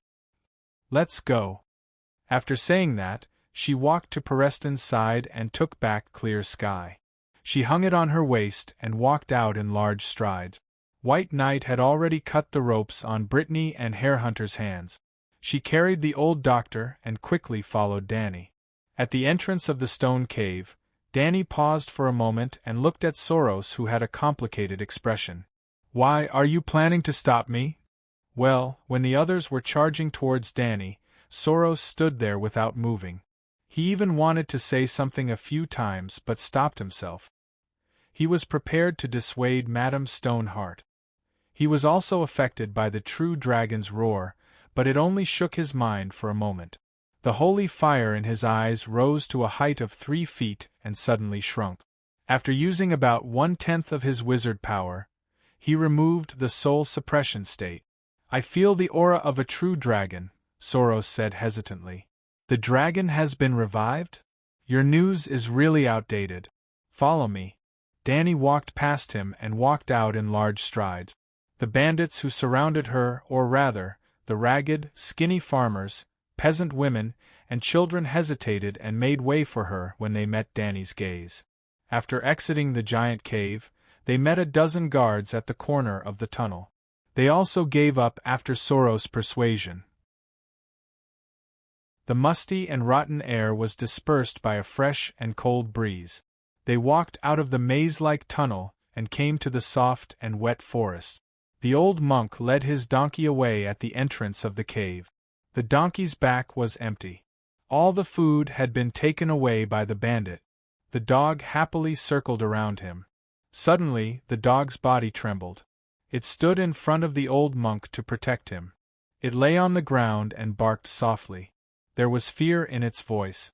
The group suddenly realized that the forest nearby was unusually quiet. There was not a single sound of birds or insects. The air was suffocating. Hiss, hissed in the early morning, the forest was steaming with fog after the rain. The sky was gray, but when the terrifying roar of a beast sounded in the air, the group looked up and saw two huge black shadows descending. Crash! The tree branches were crushed and broken. The black dragon and the white dragon landed beside Danny with smoke and water droplets falling from the sky. Dragon, Megalosaurus, it's really Megalosaurus. The true dragon has been revived. Brittany, Soros and the rest were shocked. Monk Marabad was also dumbfounded. It was as if he had seen the 7 gods appear in front of him. On the other hand, Peristan, the red-nosed old man, looked proud. He said proudly, "The dragon was revived 2 years ago. The dragon brought magic to this world. Soros of Mir, you should know better. Because of the revival of the Megalosaurus, the magic tide surged. You, who could only rely on wildfire to fool people, gradually gained wizard power and the divine power to communicate with the Light King." Monk Marabad returned to Maiden Springs City. "Don't wander around. After some time, I will transport a batch of food from Crab Bay to the Trident River. You will help distribute it." "How long will it take?" the old monk asked hesitantly. "Within half a year. It depends on the speed of the merchants on the other side of the narrow sea." "When will you lead the troops into the Westeros?" the old monk asked worriedly. "Probably in the 2nd year after next summer." Danny stood in front of Blackie with her hands behind her back. She looked at the empty sky at a 45-degree angle and said with deep emotion, "The people are already so poor. If the 7 kingdoms are affected by the chaos, the Westeros will definitely be in hell. Moreover, the Iron Throne does not mean much to me. I am even less interested in the game of power. I only care about upholding justice for my dead family and this trampled and humiliated world. I want to restore glory. I will not use force against the 7 kingdoms for the entire winter. However, the people of the 7 kingdoms are innocent. I can't make things worse, but I can help them in their hour of need. This time, I came to investigate the situation of the 7 kingdoms. Your Majesty, the 7 kingdoms are lucky to have you. The people of the 7 kingdoms are lucky to have such a benevolent ruler." The old monk's eyes were brimming with tears. He was so emotional that his whole body trembled. Brittany, Soros, and Hal Hunt also looked at Danny with admiration. They were deeply moved by her magnanimity and courage. The red-nosed old man smacked his lips and said coldly, "Forget it. You didn't plan to land in Hajian. If it wasn't for me," Barristan frowned and explained to the Queen, "you don't know anything. Back at Slaver's Bay, we had already planned the itinerary of Quirs Volantis Rees' son, Halberd City Old Town Hajian. Her Majesty the Queen came to the Westeros mainly because she heard that winter was coming. However, Hajian did not have any food because of the war. She wanted to come here to investigate. However, in the City of Knowledge's archives, we have already obtained most of the information about Hajian and even the 7 kingdoms. That's why we changed our direction and went to the more dangerous Great Wall. Her Majesty thinks that famine is easy to solve, but the long night is difficult to guard against. She is very worried that the information about the deviant ghosts is true. You know that we sent you to the Great Wall mainly to investigate the deviant ghosts. There are deviant ghosts." Brittany also remembered when they first met. The old professor laughed and said that he was going to fight deviant ghosts beyond the Great Wall. They thought that the old man was joking. "Let's go and see." As she spoke, Danny climbed onto the back of the white dragon's neck. "Your Majesty, wait." Hal Hunt trotted over and looked at the white dragon in fear. He shouted, "Your Majesty, I am willing to pledge my loyalty to you. Take me with you." "Kid, stop fooling around. Continue to pursue Brittany. Count Taz is more suitable for you." Danny touched her nose and said in a tired tone, "I can be a white knight and not marry. Hal Hunt gritted his teeth and decided to lower his request. The captain of the White Knights snorted and scolded, "Go away, don't insult the White Knight." Chapter 284. Hyre felt wronged. He had already taken a huge risk by coming to the Dragon Queen's cold stove, and now he was being despised. Barristan turned his gaze to the silly Brain, hesitated for a moment and said to Dany, "Your Majesty, if there is a female knight in the Queen's Iron Guard, she can act as a maid under certain circumstances, and it will be more convenient to protect you. For example, bathing, sleeping, you like, Brain?" Dany asked with a frown. Barristan nodded and said, "Miss Brain is skilled in martial arts, simple and loyal to the Queen. If you really want to find a female White Knight, there is no one more suitable than her." Brain was indeed the most loyal and brave female knight in Game of Power. Even compared to men, there were less than 5 who could surpass her in terms of the overall quality of a guard. Scientifically and rationally, Brain was definitely worthy of a spot in the Queen's Iron Guard, and Dany should even be thirsty for her. But from a metaphysical point of view, Brain was almost the most jinxed guard in Game of Power. At first she followed Renly, but Renly did not live past 2 episodes and immediately received a boxed meal. Then she pledged her loyalty to Catelyn, and Catelyn's family met with misfortune one after another, and finally the Northerners were wiped out. Then she followed Sansa, and not long after, her brother Rickon died in front of her, and the long night came, Winterfell. Although the misfortune of those masters had nothing to do with Brain, it was too evil, and Dany was a little scared.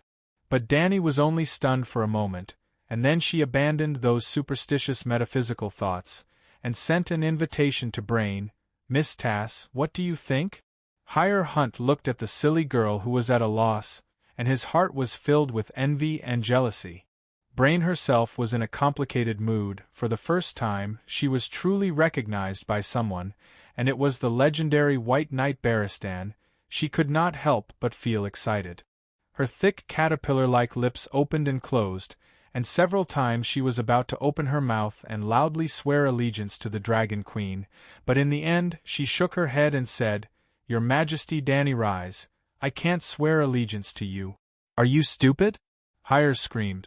Brittany's hesitant blue eyes gradually became clear and firm. "Sir Barristan, Her Majesty Dany Leasy, I'm really grateful. Obtaining your recognition has almost achieved the greatest goal of my life.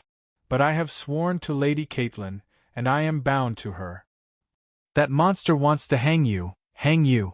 Didn't you hear her trial? Hang him." Hyre waved his arms and cursed at Brain. "You idiot, you've always wanted to be a knight.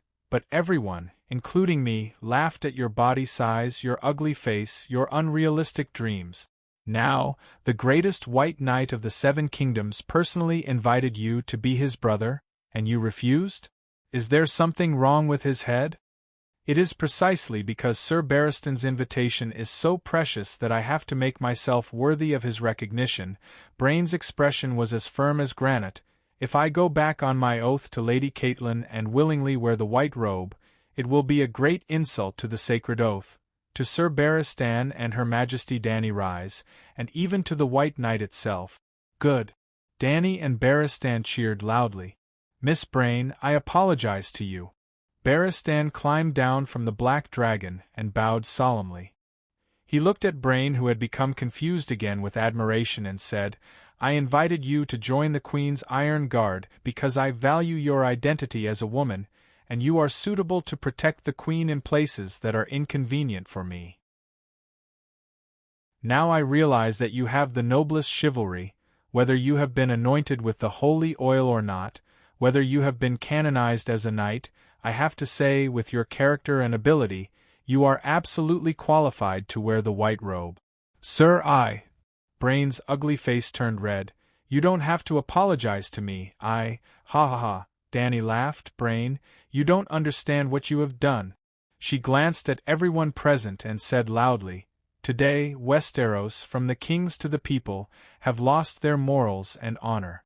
Sacred oaths have been violated repeatedly, and the rights of guests are no longer respected.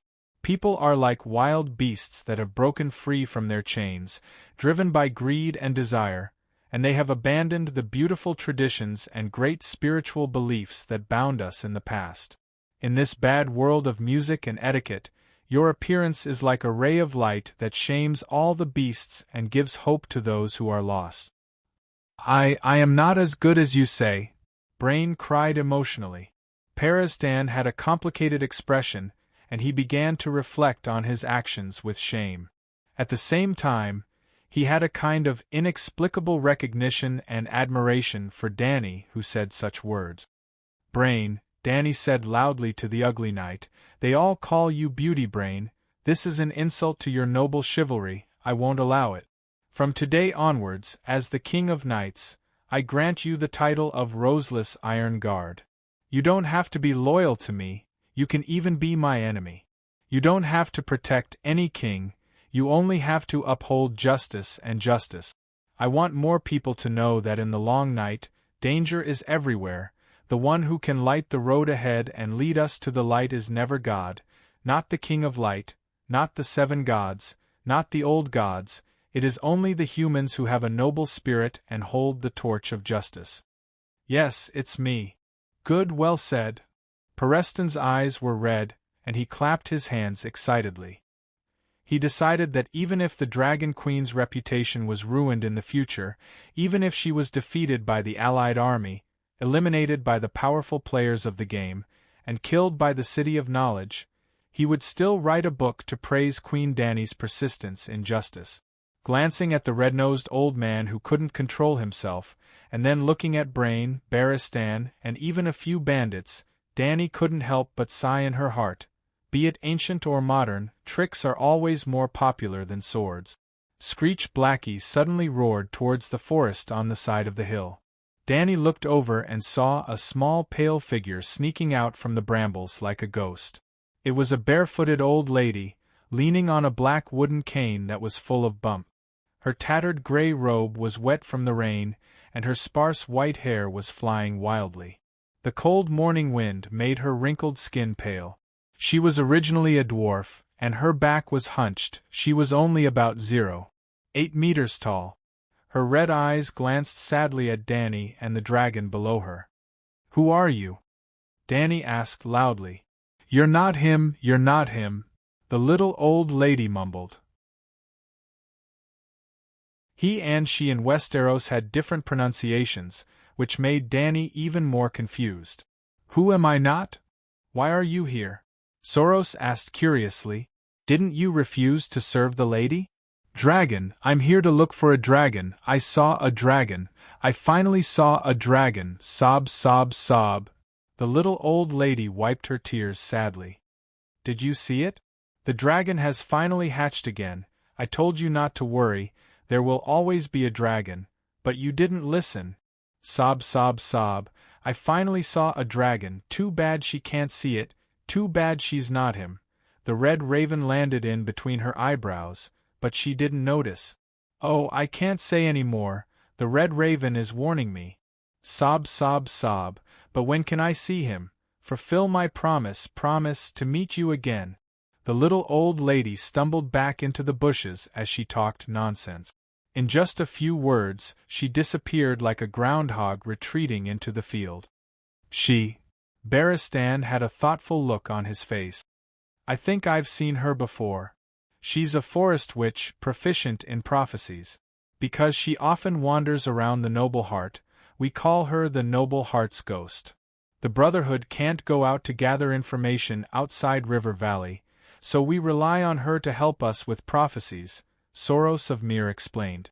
The Noble Heart was the name of a tall hill in the middle of River Valley. It was once the holy land of the children of the forest. It was said that the ghost of the children of the forest killed by the Undull King haunted the hill, and the people nearby avoided it. Using prophecies to gather information? Dany's mouth twitched. This was more extravagant than using an anti-aircraft gun to kill a mosquito. "Is it accurate?" "Very accurate." Soros nodded and sighed. "I even suspect that she's a child of the forest. When she sleeps, the weirwood whispers in her ear. Well, in sorcerer's terms, she can communicate with the roots of the earth and observe the past and future through the weirwood. Isn't that the three-eyed crow? Danny asked in surprise. She doesn't have a crow. Soros furrowed his brows, unable to understand what Danny meant. She once prophesied the death of King Balon, the Red Wedding, the Purple Wedding, the fall of Rapid Flow City. She could even predict when someone would die and who killed them. She was very accurate. Sometimes, when the Brotherhood's team got separated, we asked her to help us with prophecies. If the nobles sent troops to hunt us down, she could also predict the danger in advance. She asked for very little in return, a bag of wine and a song called Jenny of the City of Barren Stone. Unfortunately, after the Lightning King was replaced by his wife, she refused to interact with us anymore. 7 gods above. Barristan shouted in disbelief. Jenny, yes, it's the female dwarf that Her Highness Jenny brought into the Red Castle. Everyone thought that she died in the fire at the summer hall. I didn't expect that not only did she not die, she even lived for so long. Female dwarf. The witch who brought my parents together? Danny recalled as well. Yes, that's her, the root of everything. Barristan nodded heavily. She prophesied to your grandfather that the child of prophecy, the reincarnation of Azur Ahai, would appear among your parents' descendants. We used to think that he was Liga, but now... At this point, he suddenly paused and muttered, she said that you're not him, that you're not the child of prophecy. She had already predicted the tragedy in the Midsummer Hall, and even persuaded. She even predicted that the dragon would appear. Then who is the child of prophecy? Who do you think is the child of prophecy? Danny looked at Soros. I have never seen any enlightenment related to the child of prophecy in the holy fire. Perhaps the Light King did not want to burden me anymore. Taking care of the Brotherhood has already exhausted me, the Red Priest of Mill said bitterly. Your Majesty, don't worry about the child of prophecy, Monk Marabad suddenly interjected. Like you said before, only the righteous and noble spirit of the 7 gods can illuminate the road ahead. Old man, isn't it too obvious that you are adding private goods? Chapter 285. Even Danny could not deny that the Great Wall of the Impasse had already surpassed the original Great Wall of the Celestial Empire. 500 kilometers was nothing, but the average height of the Great Wall was close to 200 meters. 200 meters!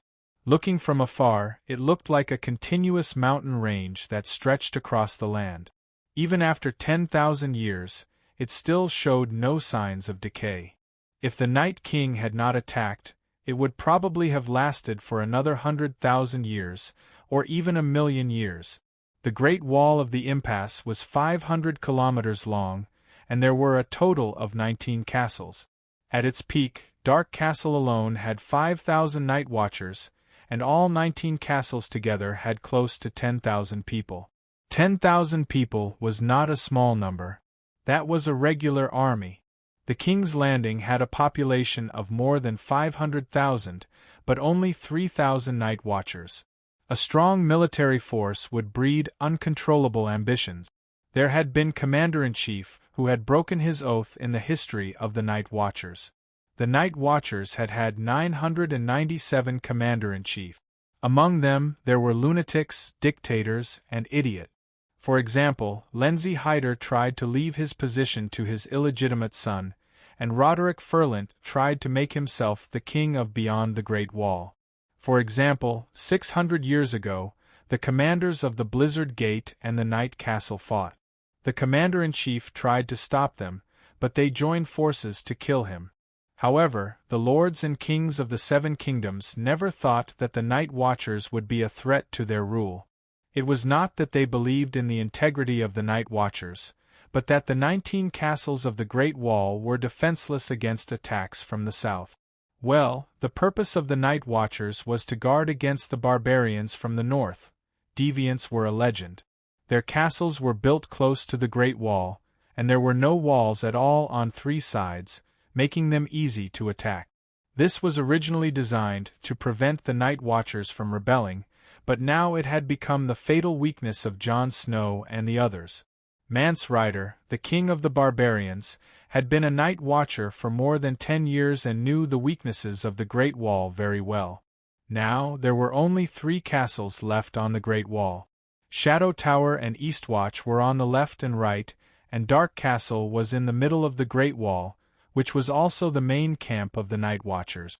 Before Jerome Mormont, Yora's father, led his men north to die, the Great Wall had 1,000 guards, Shadow Tower 200, Eastwatch 200, and Dark Castle 600.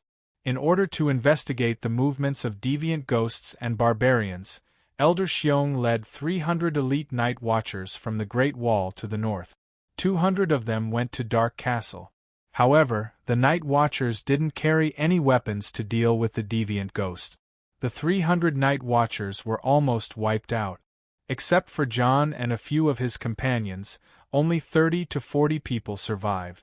After that, Mansred purposely sent the savages to the east and west of the Great Wall, causing the Night Watchers to be exhausted while he secretly arranged for a 200-man assault squad to climb over the Great Wall, intending to take a detour and steal Dark Castle from the rear. Jon Snow and Jergrit were in the assault team. After all, Jon was the main character. He managed to escape. However, Dark Castle only had 40 to 50 soldiers left, and most of them were old and weak. As mentioned before, Dark Castle had no walls, not even wooden fences. The enemy could march straight in, and the Night Watchers had no choice but to face them head-on. Therefore, after receiving Jon's information, the Night Watchers abandoned the kitchen, the hall, the stable, the tower, and emptied the armory. They only defended the gate that connected the Great Wall to the north. They piled up wooden barrels filled with iron ingots and pickled mutton, wicker boxes, bundles of dyed black wool, wooden stakes, and sacks of grain into a 3-meter-high curved rampart. There were only 2 things in the defensive circle: the gate and the huge zigzag wooden staircase that climbed up the wall. The staircase was like a zigzag bolt of lightning climbing up the wall. The wooden beams were as thick as an adult's thigh, deeply embedded in the ice. In addition to the Night Watchers, there were also more than 100 civilians from the nearby villages. The strategy of the Night Watchers was very simple. They wet the stairs at the bottom with oil and defended the rampart first. If they couldn't defend it, they would retreat to the wooden stairs at the back. They would retreat step by step and use bows and crossbows and other long-range weapons to weaken the strength of the savages.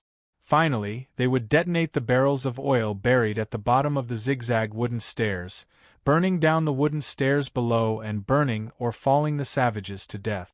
It was still uncertain whether they could kill all the savages, but at least they could help the Night Watchers of Dark Castle survive this night. The moonlight in the snowy night was hazy, and the silent land was covered by a layer of gray and silver. Only the bone-chilling north wind was blowing.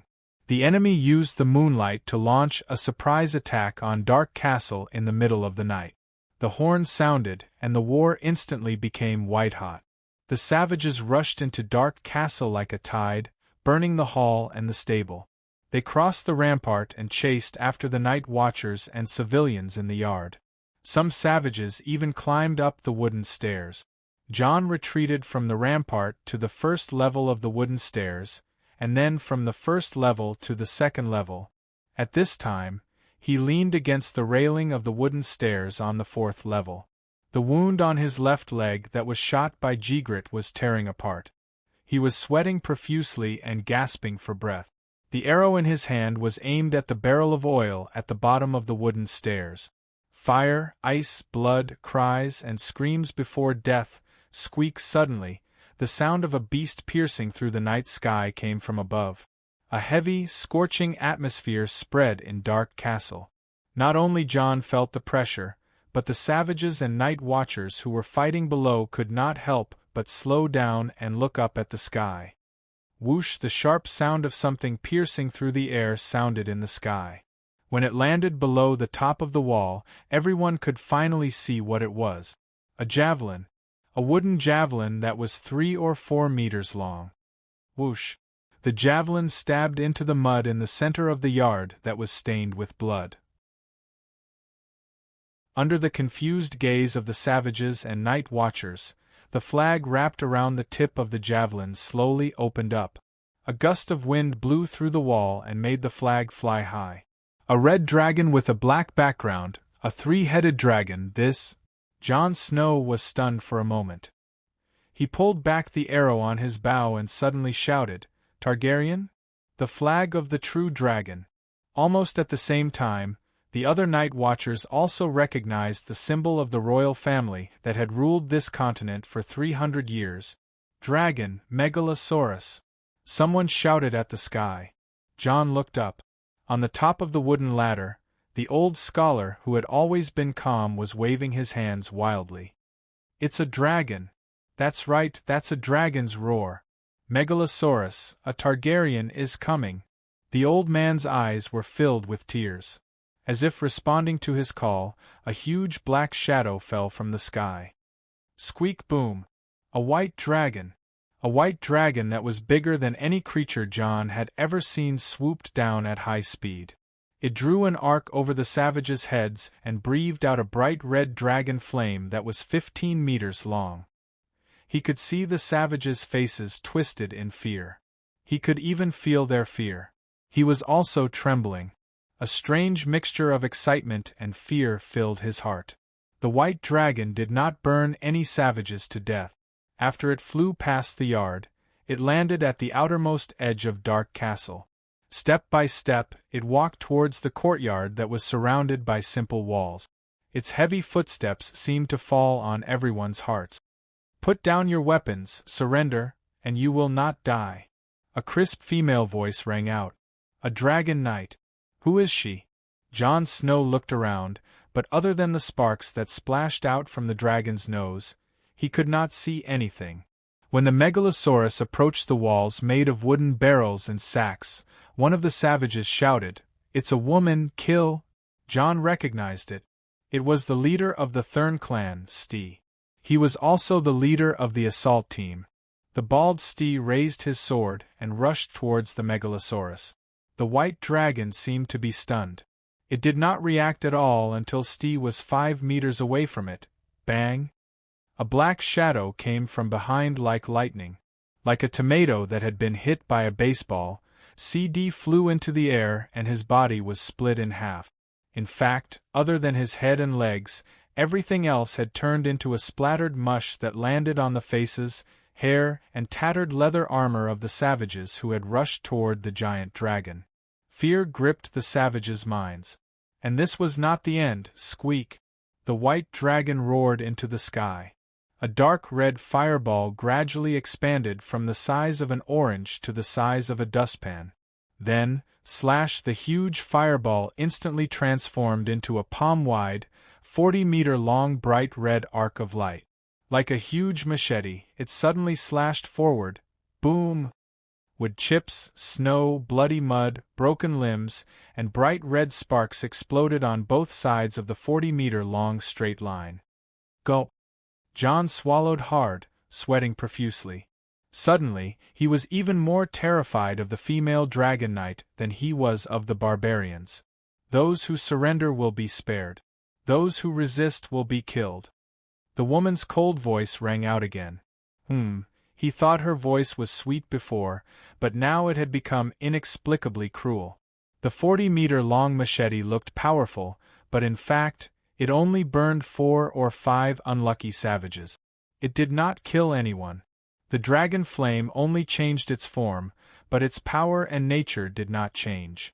The illusory flame could not cut through solid flesh. To put it simply, other than the beautiful scene and the waves of air, the lethality came from the temperature of the flame itself. As for the broken limbs, this was originally the center of the battlefield.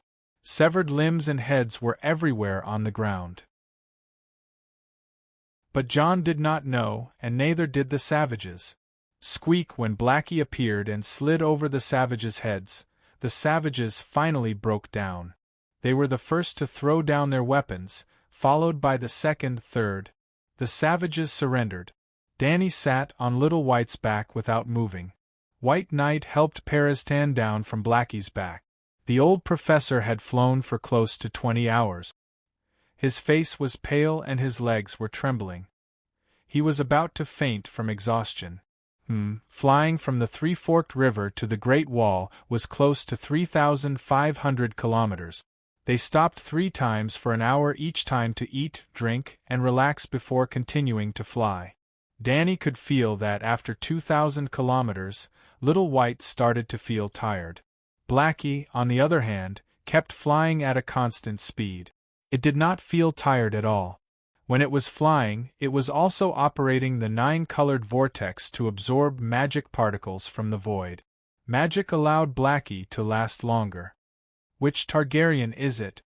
While she was thinking, the Night Watchers climbed down from the wooden ladder. They consciously started to tie up and detain the savages who surrendered. Then, a black-haired bearded man walked over with a trembling old man in a gray robe. White Knight took a step forward and opened her helmet. She said loudly, "Barristan, I am Barristan Selmy. I have come with Her Majesty Danny Rhys Targaryen to the Great Wall to assist the Night Watchers." "Barristan!" the young man exclaimed. He was even more shocked to see the legendary White Knight. "Danny Rhys?" The old scholar was surprised. A beautiful scene that he had never dreamed of appeared in front of his eyes. "It's me." Danny saw the long chain around the old man's neck and guessed his identity. She jumped down from Little White's back and took off her helmet. Her silver braid hung in front of her chest. Chapter 286. It's really Targaryen, it's Danny Rhys. Seeing Danny's silver hair, purple eyes, and somewhat familiar delicate face, the gray-robed old man reached out his trembling right hand, as if he wanted to personally confirm that the person in front of him was not an illusion. SSSS. Danny stood still, but Blackie and Whitey beside her sneezed at the old man. The old scholar woke up with a start, wiped the tears rolling down his cheeks, smiled and bowed according to the etiquette of receiving a king. "Excuse me, Your Majesty. Night Watchman Ymont greets you." Danny nodded, looked at him and said, "I know you, Ymont Targaryen, my great-grandfather Igor's brother." Igor. The old man was stunned.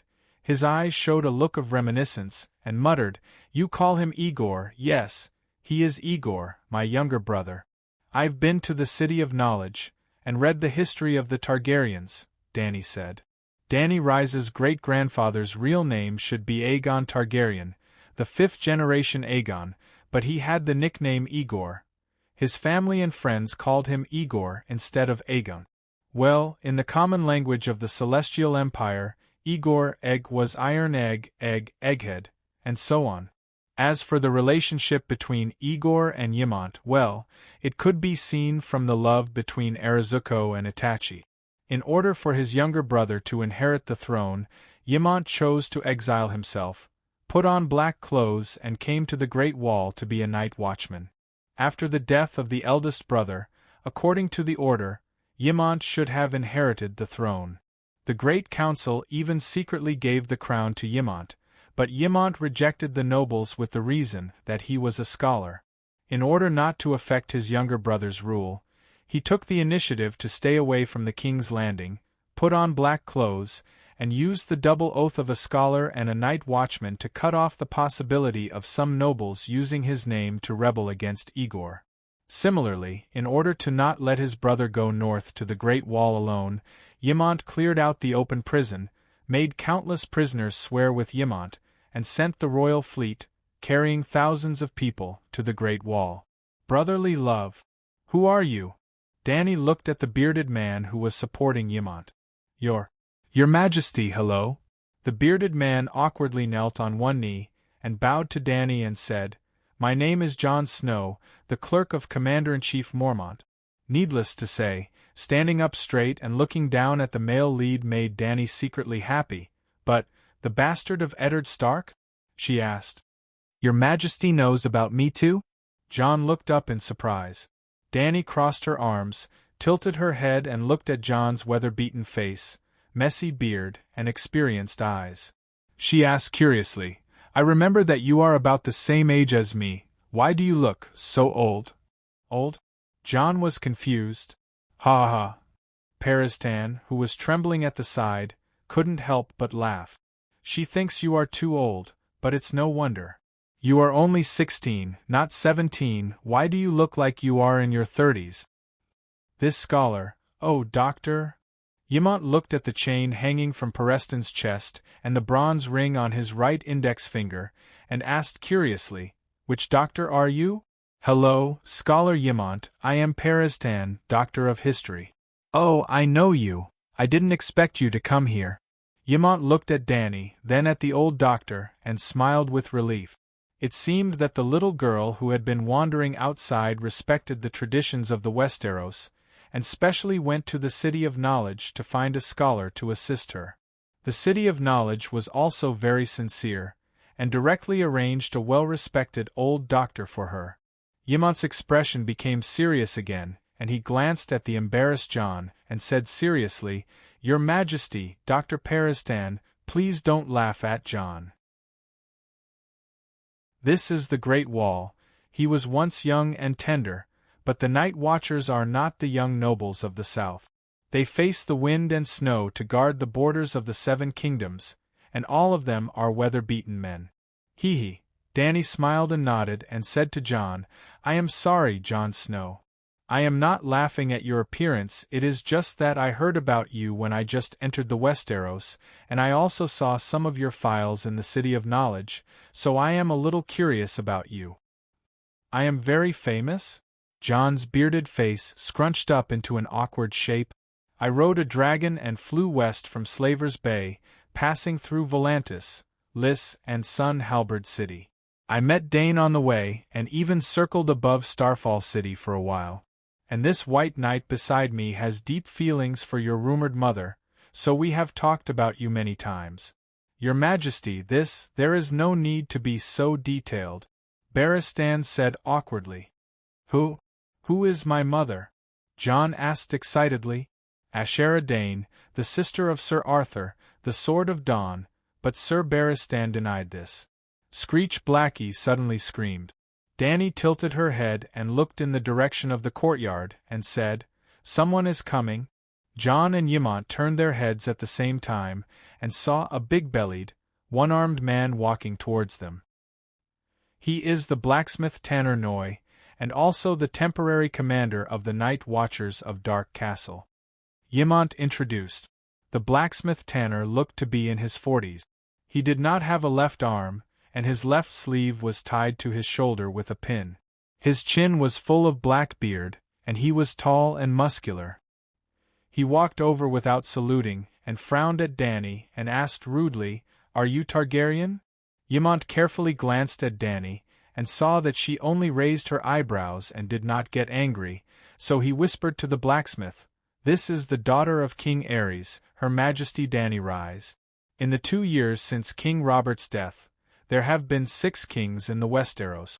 4 have already died, and now another one has come, the blacksmith Tanner muttered, and the expressions of the people around him changed.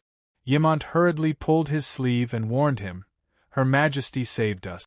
She is the only monarch who responded to our request for help and came to guard the wall. Not necessarily. The blacksmith stopped talking and bowed reluctantly. Your Majesty, we are very grateful that you have come to the wall's rescue. Danny had been watching the conversation between the blacksmith and Yimont, and when the one-armed man bowed, she raised 2 fingers and said softly, You have 2 things wrong. First, I am not a king. At least, don't put me together with that bunch of trash. The 6 of them together are not worthy of being my opponent. The kings you speak of are all fighting for the title of King of the Undulls, Loinars, and Forerunners. I am on the path of conquering the world. The Westeros are not even the hardest bone to chew. Are you crazy? What nonsense are you talking about? The one-armed blacksmith looked at Danny in shock, as if she had become the second Mad King. Your Majesty, you. Yimont looked worried, and did not know how to persuade her. Rob has never been defeated on the battlefield. He is not trash," John retorted with a red face. Danny lifted her chin slightly and looked at the moon hanging in the sky. She sighed. "Sigh, the information here is too restricted. You have no idea who I am." "Aren't you Danny Liz Targaryen?" John said. "Do you think you are so great just because you brought 2 dragons here?" "Jon Snow, you know nothing." Danny pointed at the red-nosed old doctor. "Tell them. There is nothing to say." The red-nosed old man rubbed his red nose that was red from the cold. "The Dragon Queen is just fighting a world war with the 9 free trade city-states, New Gith, Queers, Jade Sea, and a few other slave-trading organizations. John Yimont, blacksmith, this pretentiousness. I don't want to give you full marks, but your strength does not allow it. I was going to punish you by killing a few ghouls outside the Great Wall, but now it seems—" Danny was still feeling proud when the old man immediately continued. "But because the Dragon Queen has too many enemies and is too strong, she will definitely not be able to get past the Alliance. If she does not die in the end, she will most likely have to return to the Westeros to fight for the Iron Throne." It seemed that the old man felt that killing ghouls was not exciting enough. He wanted to kill deviant ghosts. Ghouls are the dead bodies resurrected by deviant ghosts. Deviant ghosts are the wild babies that the Night King turned into. "Alright, the name is a small matter. I will not force anyone to call me queen. I have not ascended the Iron Throne yet, so you can call me whatever you want. You can call me by my name." Danny waved her hand and ended the conversation about the king. She glanced at John and the others and said seriously, "If there were only savages outside the Great Wall, I would not have come thousands of miles to this broken place. Let me ask you, are deviant ghosts real?" The blacksmith Tanner and John looked at Danny in surprise. They did not expect her to be so carefree. Yimont looked at Danny again and nodded with satisfaction. He asked, "You know about deviant ghosts?" "I saw the letter from the Night Watchers in the City of Knowledge. It is a serious matter, so I had to come here to confirm it." John could not help but feel a trace of respect for her.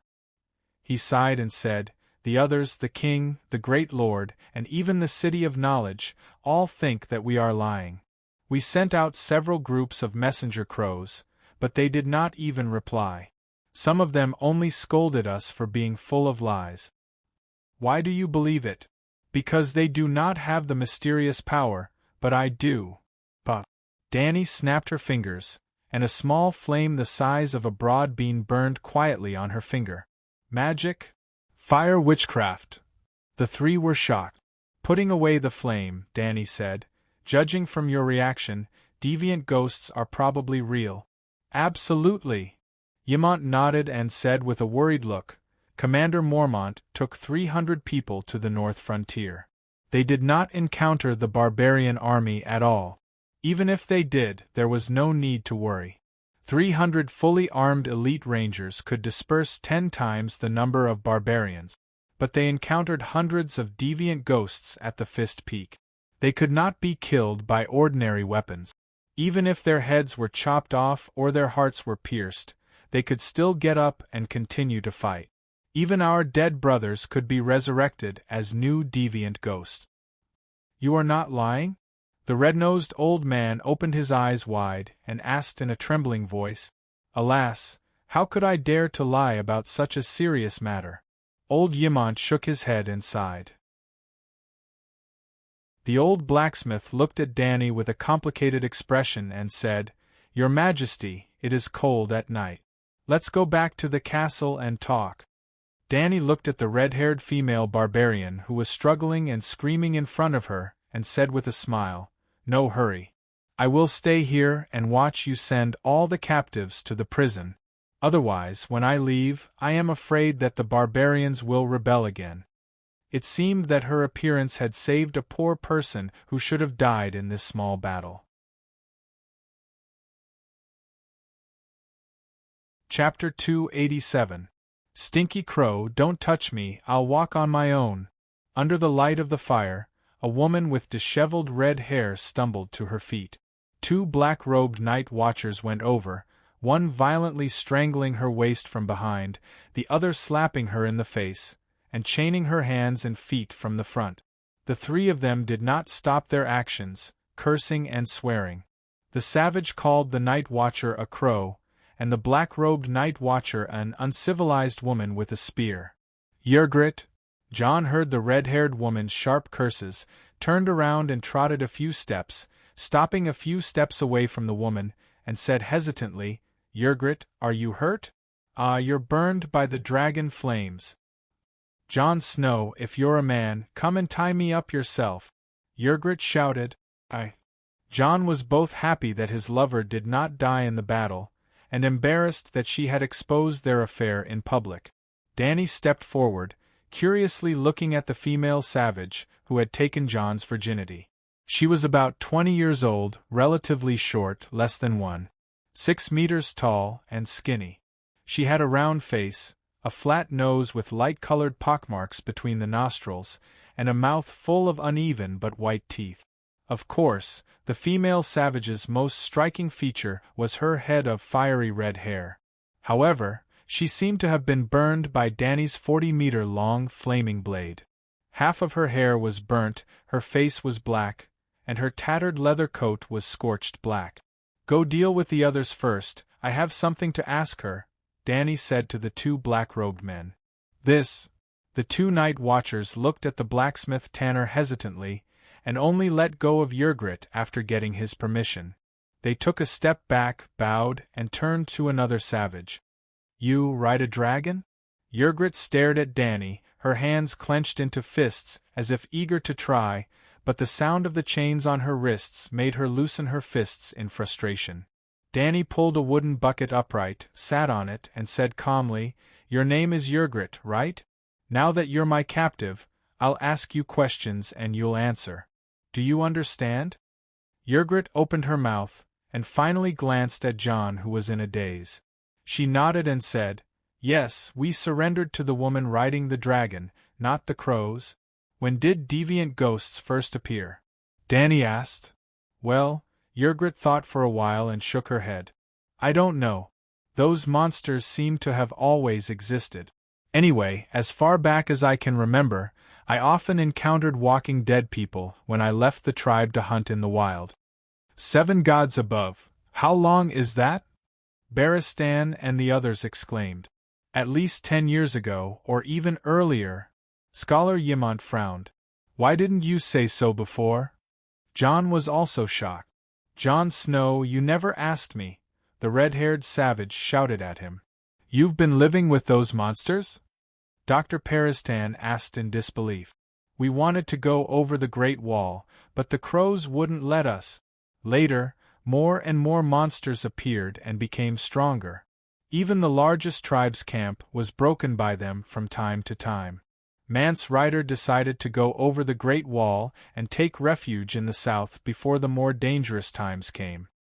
The female savage shouted. The red-nosed old man asked in surprise, "What do you mean by more dangerous times? Are you stupid?" Dany rolled her eyes. "Of course it's winter. Deviant ghosts are so rampant even in the hot summer. What about winter?" "Yes, winter," Blacksmith Tanner said worriedly. "All the savages went south?" "All of them. Hundreds of thousands of troops have come under the Great Wall. We have giants, hundreds of giants.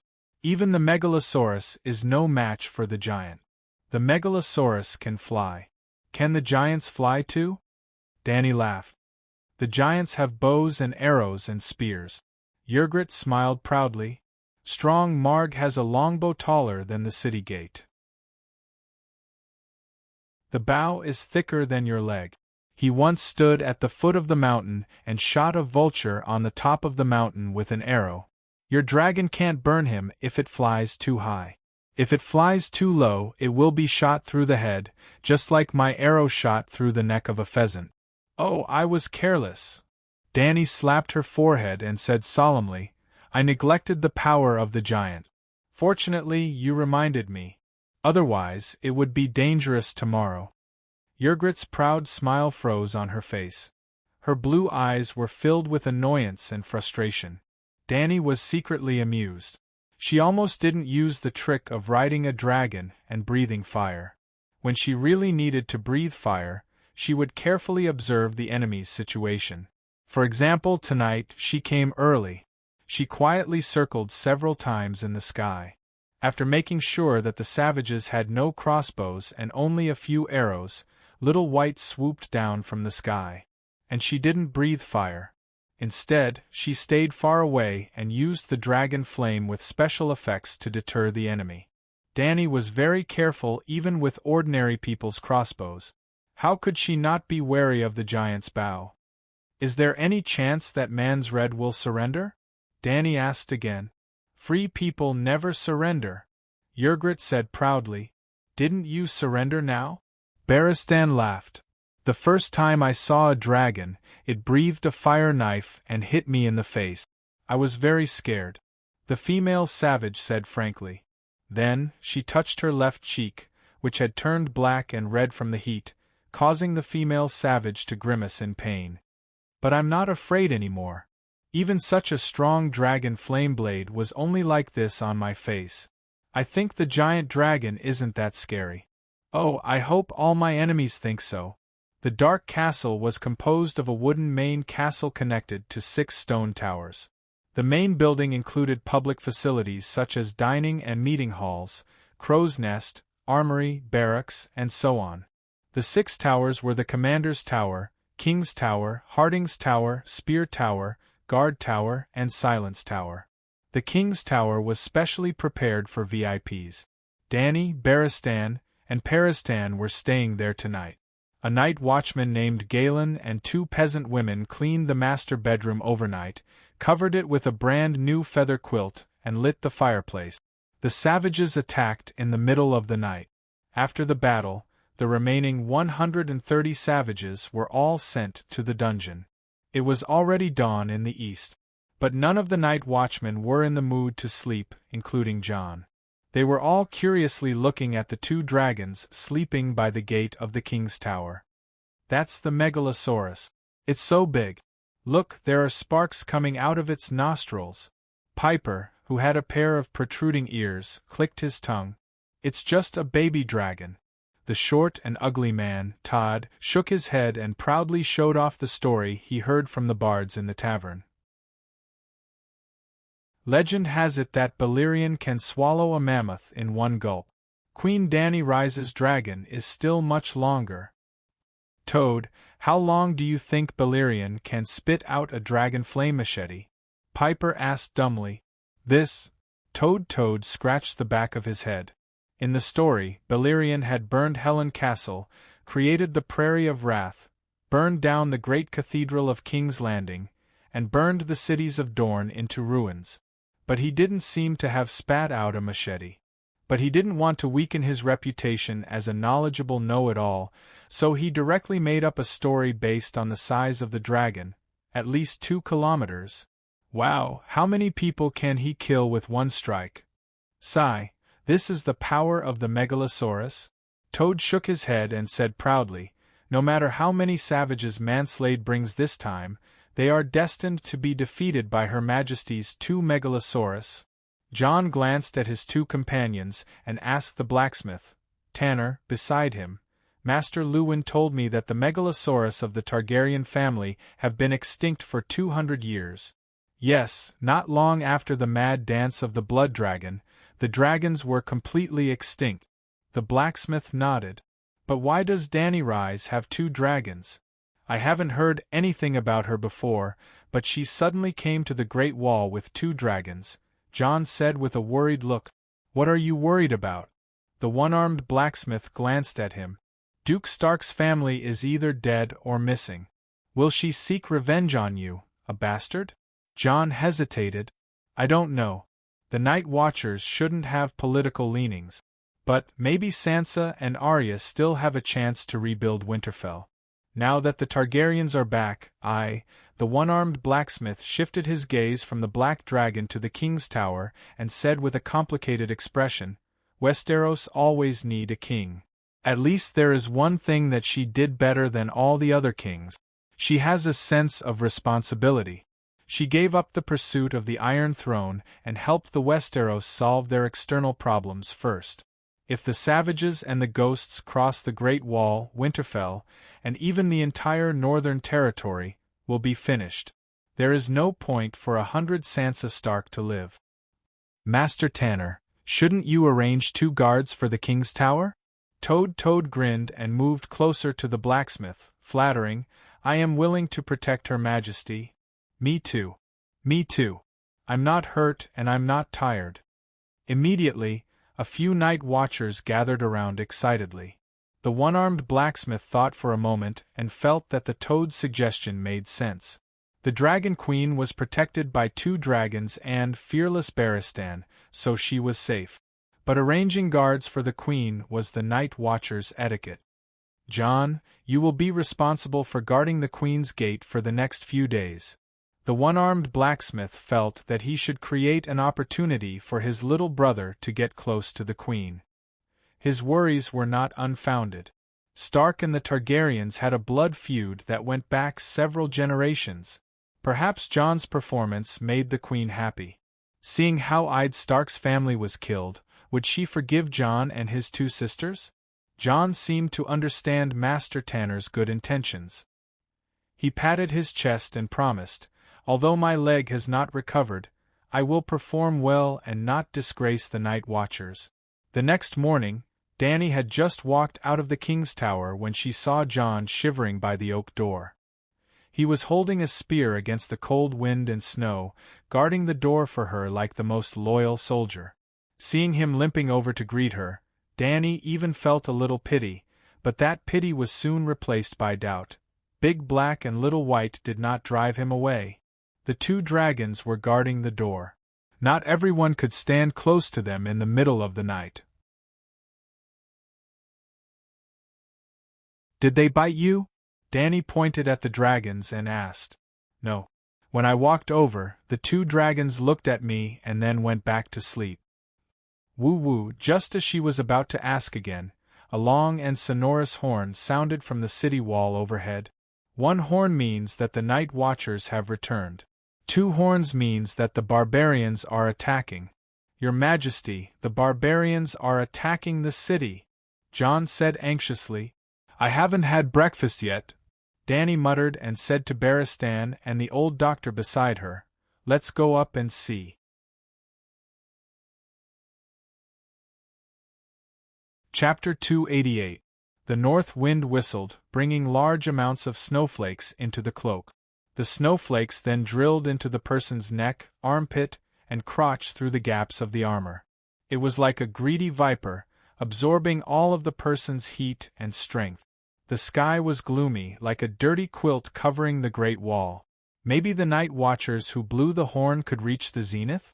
Dany said that she did not have breakfast, but she knew that it was not early in the morning. It was almost afternoon. Lunchtime had passed. The King's Tower was 30 meters high, built close to the 200-meter-high wall. There was a wooden bridge at the top of the tower that led to a wooden ladder in the shape of a zigzag. When Dany and her companions walked up the wooden ladder, they happened to run into Tanner, the blacksmith, and 17 or 18 men in black robes. They were busy fastening their sword belts and stuffing hard black bread with cheese into their mouth. Your Majesty, we can't entertain you properly, Tanner shouted at Dany. Then let's save our strength to entertain the King of Savages. Dany smiled. At the top of the Great Wall, the Night Watchers propped up a row of iron pots with poles that were taller than a person, and a big fire was burning inside. The wind was howling and the flames were swaying. Someone handed her a bag of warm braised beef and a piece of black bread the size of half a head, but Dany turned it down. It was bone-chillingly cold here. Clouds of white steam came out when she opened her mouth, and the food in her mouth was frozen before she could chew it. How could she have the appetite to eat? The battlements on both sides of the aisle were made of gray-white mysterious ice. She was not sure if there were boulders inside. Dany had the illusion that she had crawled into a freezer. In fact, a freezer could be -18 degrees Celsius at most, but the temperature here was probably lower than -20 degrees Celsius. The great wall was very wide, enough for 12 fully armed knights to ride side by side, but the ground was too slippery because of the ice. In order not to fall, the brothers in black paved a gravel path on the aisle. Well, they did not cover the entire wide road. There was only a small path for the patrolling soldiers to walk on. Beside the gravel road, bunches of arrows, crossbows, spears, and ballista bolts were already prepared and spread out for the night watchers to use. In addition to the arrows, there were also ash-white rocks the size of washbasins. They were stacked 3 meters high and stretched on the road for dozens of meters. Above the city gate, there were also round wooden barrels filled with pitch and kerosene. What made Danny feel strange was that there was a row of scarecrow sentries in black standing between the battlements. Each of them was holding a spear. Under the dim sky, the savages hundreds of meters away could not tell which one was real. Was he borrowing arrows from the straw boat? To the north of the Great Wall was a dark forest that stretched as far as the eye could see. It was as vast as the ocean, and flickering red stars were moving slowly in the forest. The night watchers would regularly clear the trees within 800 meters of the city wall. Therefore, between the Great Wall and the Black Forest, there was a broad, white snowy plain that looked like a white handkerchief that was spread out. At this moment, black dots holding torches walked out of the forest, leaving light traces on the snow-white ground. The attack line stretched for 2 kilometers. The savages had almost sent all of their forces into the battlefield. Woo woo woo woo woo woo, the night watcher named Red Ellen blew the horn again. Twice, the sound was urgent, indicating that the savages were about to attack. Woo woo woo woo woo woo woo woo woo. This time, the savages responded. It was not just one horn. More than 10 horns were played at the same time on the open snowy ground. Danny could not tell the number. It was just too noisy. There were also loud flutes and dull drums, but for some reason Danny could hear an unusual excitement in these monotonous and chaotic sounds. She understood the savage's voice. "We are coming.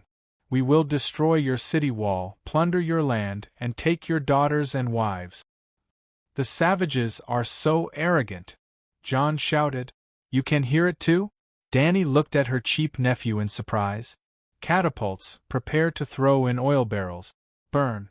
Tanner waved his single arm and roared at the 6 night watchers beside the 2 giant catapults. The oil barrels were quickly stuffed into the catapult. Then, the cloth stuffed into the barrels was ignited by the torches. The wind fanned the fire, making it even more violent. "Fire!" Neuer shouted. As the balance arm fell, the throwing arm smashed into the crossbar with a bang. The burning oil barrels flew out under the dim sky, emitting a strange flickering light and rolling smoke. Boom! The oil barrels landed on the snowy ground and exploded into a flaming lotus. Although none of the savages were burned to death, it scared the nearby savages into running away. 7 gods above. Those are mammoths. Are those the legendary giants sitting on them? Good. Danny had a strange expression. She said with disappointment, "So small." "They are not small, right?"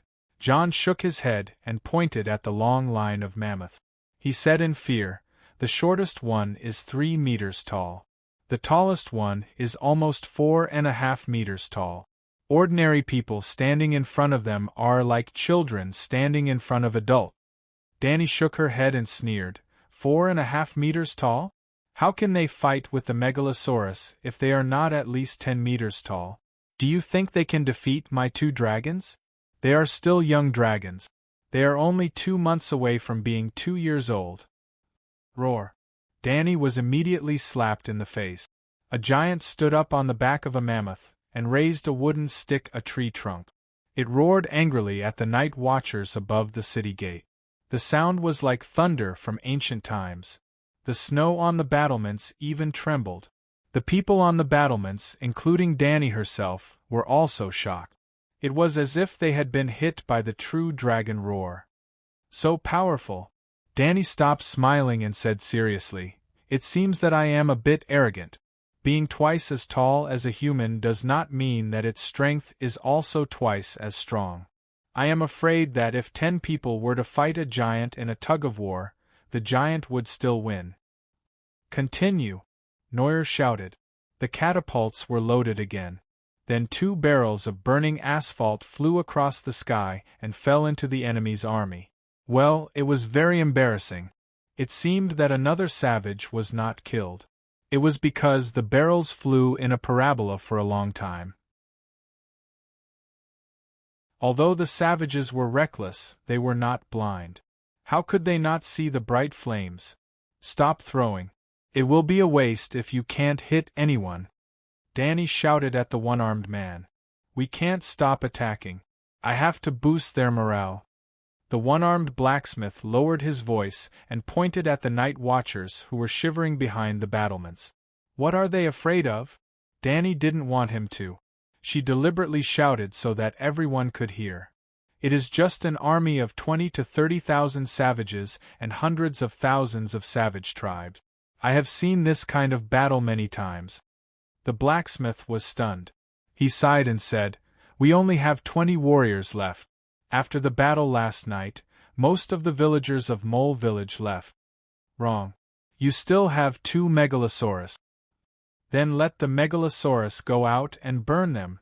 A woman with unkempt hair poked her head out from behind a scarecrow. Danny had met this woman when she was on the wall. She was a prostitute from Mole Village, Zay. She was holding a long-armed crossbow. There was no trace of cowardice on her face. She was as brave as a female warrior. I am waiting for someone. Danny smiled at her. You are very brave. Braver than the men of Mole Village. The prostitute Zay blushed and asked awkwardly, Your Majesty, who are you waiting for? Mansred? John blurted out. The blacksmith Tanner nodded and said, Yes, burn the king of savages. If the megalosaurus appears too early, Mansred will definitely hide.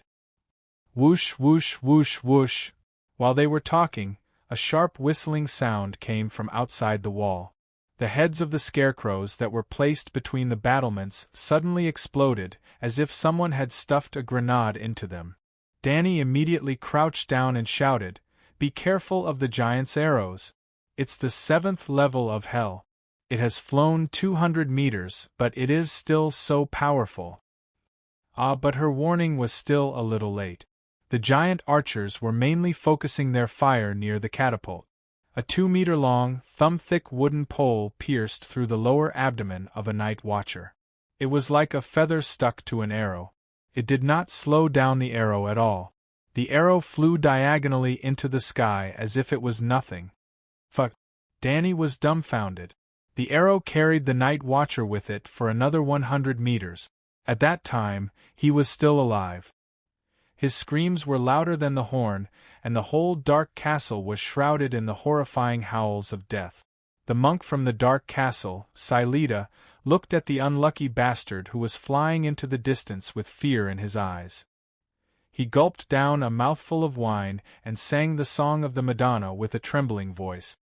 Ah, the gentle Madonna, the source of mercy, bless your son to travel through time and space, to stop the arrows, to block the swords, to let them see a better tomorrow. The one-armed blacksmith did not care about the wailing that was getting farther and farther away. He quickly poked his head out of the battlements and glanced down. He was shocked and angry. Oh no, the savages are going to attack the gate. Hundreds of giants stopped 500 meters away from the gate. They were shooting at the battlements in a 3-stage shooting pattern. The night watchers did not dare to look up. There were also a dozen particularly tall giants riding mammoth. They led thousands of savages past the giant archers and surged toward the city gate. Baristan ignited a bucket of asphalt on the walkway. He lifted the unburned bucket and threw it out of the battlement. Boom! A giant arrow like a javelin hit the bucket that was about 10 meters away. Flames fell down like raindrops. The barbarians with fur and unkempt hair down below who were touched by the burning, viscous pitch would immediately howl and throw down their weapons, rolling around in the snow. There was also a mammoth, whose fur on its neck was ignited.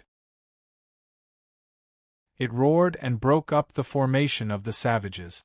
Countless savages were trampled to death. Good!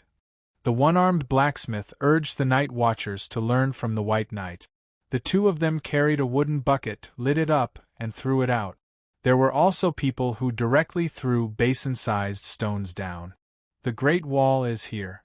As long as the night watchers do not make any obvious mistakes, no matter how many savages come, it will be useless, Danny murmured. Boom! Boom! Boom! Suddenly, there was a sound that sounded like someone hitting a shield. Yes, the sound was amplified by 100 decibels. Damn it, the mammoth is hitting the gate, Tanner cursed loudly. The giant on the mammoth's back was holding a huge oak shield that was as wide as 2 double beds put together. As for its thickness, anyway, it had already been hit by 2 or 3 huge rocks, and there were still raging flames burning on it, but the shield still did not break. Boom! Boom! The mammoth let out a loud sound like a train whistle. It took a big step forward and hit the shield again. Crack! The crisp sound of the oak cracking made everyone on the city wall feel cold. It was not the giant's shield that cracked. The gate was also made of thick oak. Now there was a big hole in it. The city has been breached.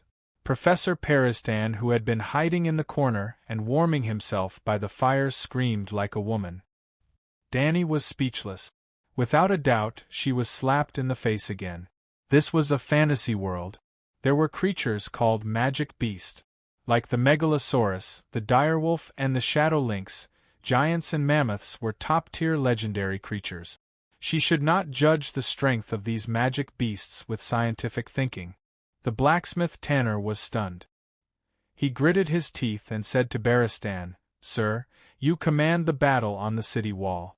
I will bring people to the gate to kill those bastards." Without waiting for the White Knight to speak, Danny dissuaded him loudly, "Don't get too excited. There are still 2 dragons down there.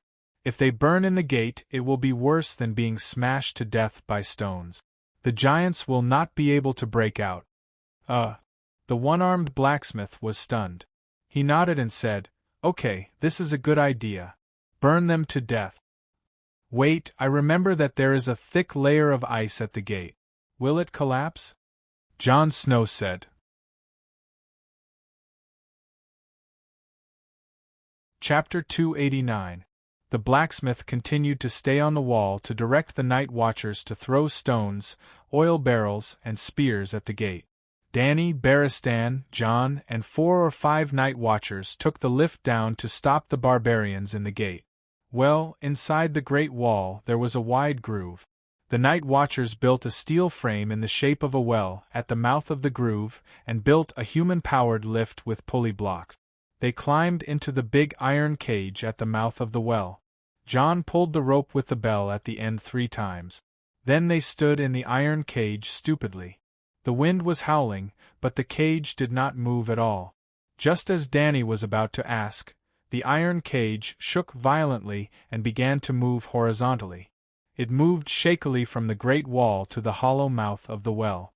Then, the ropes creaked and the iron cage began to descend. Crack! Crack! Crack! Crack! Danny frowned and said, "Is this thing safe? Your Majesty, don't be afraid. I've been on the Great Wall for 2 or 3 years, and there has never been an accident. In fact, the scenery here is very good. I can almost see half the world." Jon wiped the snow from his beard and comforted her. "Ghost is good. I don't need to ride a dragon to see higher and farther to discourage you. But the scenery below, windowless fortresses, collapsed walls, and courtyards full of rubble. It's so empty and boring." Further away, there was an endless wasteland made up of hills ravaged by cold wind, rugged and dangerous rocks, and wild lands dotted with snow. "What do you want me to see? How did you survive these years?" Danny could not help but sympathize with the poor boy.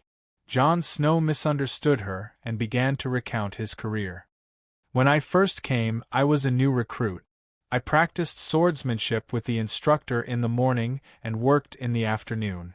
Sometimes I took Whitey-O, my direwolf, out to hunt for extra food for the commander-in-chief's dinner. If there were no barbarians attacking the city, Master Tanner would also arrange for a few brothers to hunt some wild deer and water deer for His Majesty. Other than hunting, I was mostly doing odd jobs in the blacksmith shop, helping Master Tanner turn the whetstone or pump the bellows. There was still a lot of work to be done, such as standing guard, running errands, delivering letters, cleaning the stables, cleaning the horses, making bows and arrows, taking care of the messenger crows, checking accounts. Later, I became the Commander-in-Chief's clerk and began to manage the night watchers with him until we went north beyond the Great Wall. But now I am His Majesty's guard. The guards at the gate? Danny laughed in her heart, but she asked, "Where's your direwolf?" "By Ling, I lost it," John said dejectedly. The direwolf can still be lost?" "I was captured by the barbarians. When I followed them up the Great Wall, Bai Ling was blocked on the other side.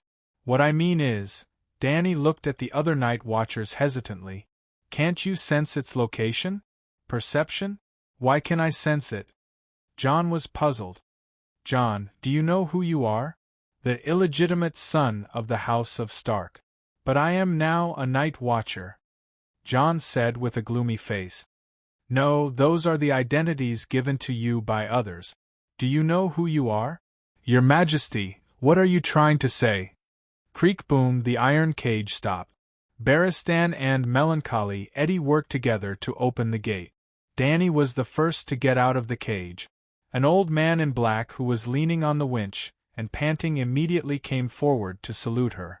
The little boy who was helping him stood there in a daze, not knowing what to do. Clap, clap, clap. Danny clapped her hands in the direction of the king's tower and shouted, "Big Black, Little White, come here." Hiss, hiss, the two dragons immediately flapped their wings and glided to the courtyard in front of the gate. The ice is indeed a bit thick. The gate was not spacious. It only allowed one person to ride in and out. It was difficult for two horses to ride side by side. There were also many twists and turns inside. It was not a straight road. Inside the stone cave, the two walls, the floor, and the ceiling were all made of rock. However, there was a layer of gray ice more than 10 meters thick at the entrance. If it was burned by the dragon flames, it would be in danger of collapsing. Of course, even if the ice layer collapsed, it would not affect the Great Wall. The key was that the entrance was blocked. The only way in and out of the Great Wall for hundreds of miles would be destroyed in a short period of time. They could not even repair the broken gate at the other end of the gate. Thump, thump, thump. The sound of metal twisting came from the gate. Danny knew that the giants were ramming against the iron fence. There was an old oak door inlaid with nails that was 30 centimeters thick at the entrance and exit. There were also 3 iron fences inside the gate. "Why don't we put them in the courtyard and burn them? The gate is narrow and only one giant can enter at a time. 2 dragons can't burn one person to death?" Barristan said. Danny thought for a moment and asked John, "Do you have chains to tie the giants? Do you want to capture the giants?" John was shocked. "Giants are wild and hard to tame. Why should we capture them?" Depressed Eddie was confused. The gray-haired guy came from a family of knights and used to be an attendant of the Commander-in-Chief. His position among the night watchers was almost as high as John's. Farming, building the city, working as coolies, and being exhibit. What can't you do? Isn't the Great Wall that you are guarding built by the giants? The Great Wall was built by city builder Brandon Stark. John corrected him. Brandon only drew the design. At most, he added some magic circles. The farmer workers must be the giant. Danny waved her hand and ended the topic. She asked again, "Do you have chains to tie the giants? Can the chains to drag the iron cages?" John asked. Danny looked sideways. The chains on the elevator shaft were as thick as her wrist. John also said that they had never broken in the past few years. "Yes. Eddie, you take these brothers to move the chains. Knight John, you two stand aside." Later boom. A thunderous sound from the gate interrupted their conversation. Roar, roar, roar, roar. The giant's roar came through the gap of the gate, almost shattering their eardrums. The giants are here! Galen's face was pale and he could not speak. Danny glanced at the rattling oak gates and said calmly, "Don't worry, don't panic. Everything is under control. Blackie." Huff huff. Blackie poked its head out and glanced at the night watchers with its black and red eyes. Two thin snake-like nostrils spurted out. Ugh! Galen, Todd, and the rest of the night watchers shuddered. As expected, they were not afraid. They were still afraid, but the target of their fear had changed from a giant to a giant dragon. "We will move the chains now." They breathed a sigh of relief and ran away. The wooden buckets, rice bags, wooden stakes, and other miscellaneous items that stopped the barbarian assault team last night had been cleared out. The courtyard was empty. Well, there were a few towers on both sides of the gate. The stone towers were built on a 3-meter-high stone foundation. Other than that, there was an open space. John and Barristan stood on the stone steps in front of the king's tower and looked at the head-sized fist marks on the oak door. The giant's roar was getting louder and louder. The blacksmiths on the great wall had been climbing up the battlements and looking down. After waiting for nearly 10 minutes, Eddie and the others were panting as they carried 2 large baskets of chains to the stone steps of the king's tower. The giant finally smashed a hole in the oak door. They saw his furry arms. His grayish-white hair was longer than John's hair. He looked like a long-haired gorilla that was several times bigger. Roar, roar! The giant at the gate shouted excitedly in an ancient language that Danny could not understand. The excited howls of the giants and barbarians echoed in the tunnel. "That's a bit too much." John was worried. "Don't be afraid. Look at their arms. They are so hairy. If they spit dragon flames, they would be burned into a torch." Barristan said. The frost giants that lived in the extreme north had long body hair. Otherwise, how could they survive in such a cold environment? Boom! Wood chips flew. A 4-meter-tall hairy giant staggered out of the gate. He ran a few steps in the courtyard and fell into the mud. Roar, roar! He did not care about his sorry state. He opened his bloody mouth and laughed wildly. Even Blackie and Little White could hear his pride and joy. Then, bang, the laughter stopped abruptly. As soon as the giant got up from the mud, Blackie, who had been waiting impatiently at the gate, immediately whipped him in the back of the head with his tail. The giant rolled on the ground like a ball and rolled more than 10 meters away. He landed in front of Little White and whipped him with his tail again. Bang! The hairy giant did not even have time to scream before he lay on the ground in a bloody mess. No one knew whether he was dead or alive. Danny saw that the giant's head was deflated, and the blood was like a tap that had been opened. She could not help but grit her teeth and said, be gentle, don't kill it." Roar! Another 3.5-meter-tall giant rushed out. He only roared once before he looked at the white dragon in front of him and froze. Even if the giant was stunned, Blackie, who was guarding the gate, did not let him go. Bang! The bowling ball moved, but this time it did not hit the giant's head. Its tail hit the giant's back. Therefore, he could still roll on the ground and howl. The night watchers held the chains and hesitated to go forward to tie him up. "Don't worry about him. Cripple him first, but force him to kneel and surrender later," Danny shouted. The third one who rushed out was not a giant, but 4 or 5 savages with bronze axes. "Surrender and you will be spared," Barristan shouted with a megaphone on the stone step. "Kill Boom!" One of the barbarians had a ferocious look on his face. He raised his axe and rushed towards Blackie. Then, a bright red dragon flame poured down from above. The 5 barbarians let out a hurried howl and melted like candles thrown into a steel furnace. Well, the temperature of the black dragon flame was higher than before. The process of Megalosaurus spitting dragon flame was actually casting magic. There was no flamethrower fuel tank in the dragon's stomach. In fact, when they spit dragon flame, their mouths were empty. There was nothing in them. The dragon flame appeared out of thin air in the space between the upper and lower jaws. It was not some kind of chemical liquid that was spat out from the throat. It was a complete magic reaction.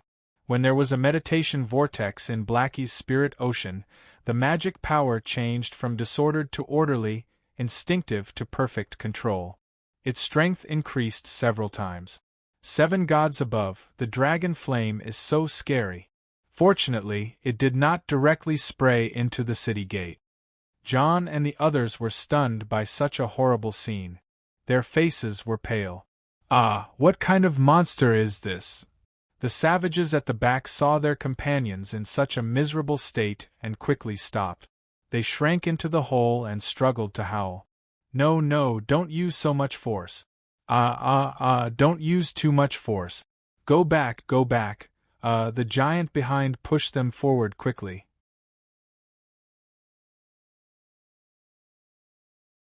Chapter 290. There's a monster in front. Don't push. Don't push so hard. Go back. Don't. The barbarians in front struggled with all their might. Their cries were mournful and pitiful, but the giants behind them did not care. They only pushed forward excitedly. Surrender and you'll be spared. Baristan raised his metal horn and shouted. The barbarian's expression was twisted. He was hesitant. Blackie stuck his head out. The ferocious dragon head occupied the barbarian's entire vision. Sparks were even spewing out of its wine-sized nostrils. I surrender. I surrender. I surrender. The barbarians gave up struggling and rushed out of the city gate. They threw away their weapons and ran away from Blackie. Eddie, Galen, and a few other night watchers approached them with crossbows. They shouted, "Kneel! Put on the chains." Eddie threw 3 chains used by ordinary prisoners over. Even though there were only 4 night watchers, the 3 barbarians who were scared out of their wits by the megalosaurus did not resist. They obediently knelt on the ground and picked up the chains hesitantly. A deafening wail came from behind them. When they turned around, they saw the giant King Marg, who was almost 4.5 meters tall, on fire. Thick smoke billowed as he rolled wildly on the ground. That ferocious white monster would whip him with its tail from time to time. Marg's bones cracked and he cried out in pain. Shivering violently, the 3 barbarians quickly put the chains on each other. Seeing that the giant king was lying motionless in the mud, Danny said to John, "Let the barbarian captives tie up the giants." Just like that, the barbarians and giants lined up to enter the city gate and came out from the other side. The barbarians in front refused to give up until they saw the coffin. They fearlessly rushed toward Blackie. After being melted into candles by the dragon's flames, the barbarians at the back immediately wiped their tears and surrendered when they saw the coffin. The people behind them would rather die than surrender, setting an example for the people behind them. This cycle continued. When it was around dusk, the wide courtyard was already covered with the corpses of the giants. There were a total of 45 of them. They were either broken, charred and smoking, or dead. But regardless of whether they were dead or alive, they were all captured by the barbarians. Their hands and feet were tied with chains. There were even more savages, and the handcuffs used to tie them up were not enough. They could only chase them into the stone prison. There's no one else? After waiting for a while, no savages came out. Danny couldn't help but feel strange and said, "Who wants to go inside and see what the savages are doing?" The barbarian army definitely hadn't retreated. The night watchers on the city wall were still fighting. "I'll go." Toad volunteered himself and stepped on the dirty brown human flesh to refine oil into the city gate. Not long after, he ran out quickly and shouted, "There are still barbarians inside. They seem to know that it is dangerous outside, so they are all hiding there and not moving." "They?" Danny raised her head abruptly, and her purple pupils contracted. Under the dusky sky, a goshawk was circling and dancing in the snowflakes. Its figure was sometimes hidden and sometimes present. It was so inconspicuous, yet so eye-catching. Transfiguration. She gritted her teeth and laughed coldly. "Big Black, Danny shouted and ran up the stone step. She jumped and landed on Big Black's back. Squeak, puff, puff, puff. Big Black flapped its wings hard, stirring up a gust of wind in the courtyard, and carried Danny up into the sky. Screech the goshawk was very alert. As soon as the black dragon took off, it let out a long cry and flapped its wings high into the sky. Its speed was getting faster and faster, almost reaching 100 kilometers per hour in 10 seconds. Large pieces of snow were thrown at Danny like small stones. She had to squint her eyes and crawl on Big Black's back. Screech the night watchers on the city wall saw a black shadow jump up quickly, and the wind stirred up by the turbulent airflow blew away the thin layer of snow on the city wall. Dragon Queen is riding a dragon into the sky. One of the night watchers shouted. Mansfred's location is still uncertain. She's going. The one-armed blacksmith's eyes focused. He saw the goshawk flapping its wings wildly in the snow. The megalosaurus is chasing a falcon? The night watchers were puzzled. Screech the goshawk had flown more than 3,000 meters in the sky, thinking that the snow was blocking the vision of the megalosaurus. He couldn't even see the huge Great Wall below him. However, after circling half a circle, a terrible sense of danger hit him like a real storm. Almost instinctively, he began to drive the goshawk to fall rapidly in the direction of the camp of the savages beyond the Great Wall. Squeak the megalosaurus roared, and its voice was 100 times louder and more majestic than the giant's howl. The noisy battle cries, the neighing of horses, the mooing of cows, and the whistling of mammoths on the battlefield seemed to have hit the pause button. For a moment it was so quiet that only the whistling of the wind could be heard. Everyone looked up at the huge black monster in the sky. This is the power of the megalosaurus. The power of the megalosaurus is terrifying. Looking at the black dragon flying freely in the wind, the one-armed tanner seemed to be in a daze. Screech the goshawk didn't fly to the shapeshifter's side as Danny expected. Or rather, when the black dragon slowed down and followed behind the goshawk, the shapeshifter also guessed the dragon rider's thoughts. The goshawk gave up on the idea of nimbly changing directions to get rid of the megalosaurus. The megalosaurus was much faster and more agile than the goshawk. The heavy draconic aura slowly but surely took over the goshawk's mind, making the shapeshifter in the goshawk want to give up on his pet. But he also understood one thing. For a shapeshifter, having a goshawk as a companion was extremely rare. It was even very likely that this goshawk was the only flying pet he had in his life. So, the goshawk stopped circling around and fell vertically from the sky as if it had been shot by an arrow. But the megalosaurus was more familiar with this action than the goshawk, and followed closely behind. Swoosh, swoosh, swoosh. Suddenly, a huge arrow that was 2 meters long flew past her slowly. It was so slow that she could grab it with one hand and was completely harmless. But Danny knew that this height was already close to the shooting range of the giant's arrows. Screech Blackie gracefully glided across the sky in an arc, leaving the giant archer's formation and flying towards the continuous camp at the edge of the forest. Since her trump card had been exposed, then, after closing the distance, Danny hesitated, and the murderous intent in her heart instantly disappeared by 99%. There were about 30,000 savages rushing out of the forest. There were riders on horses and leopards, 100 mammoth riders, more than 300 giants running wildly on the ground with tree trunks in their hands, and dozens of wolf spirits and shapeshifters.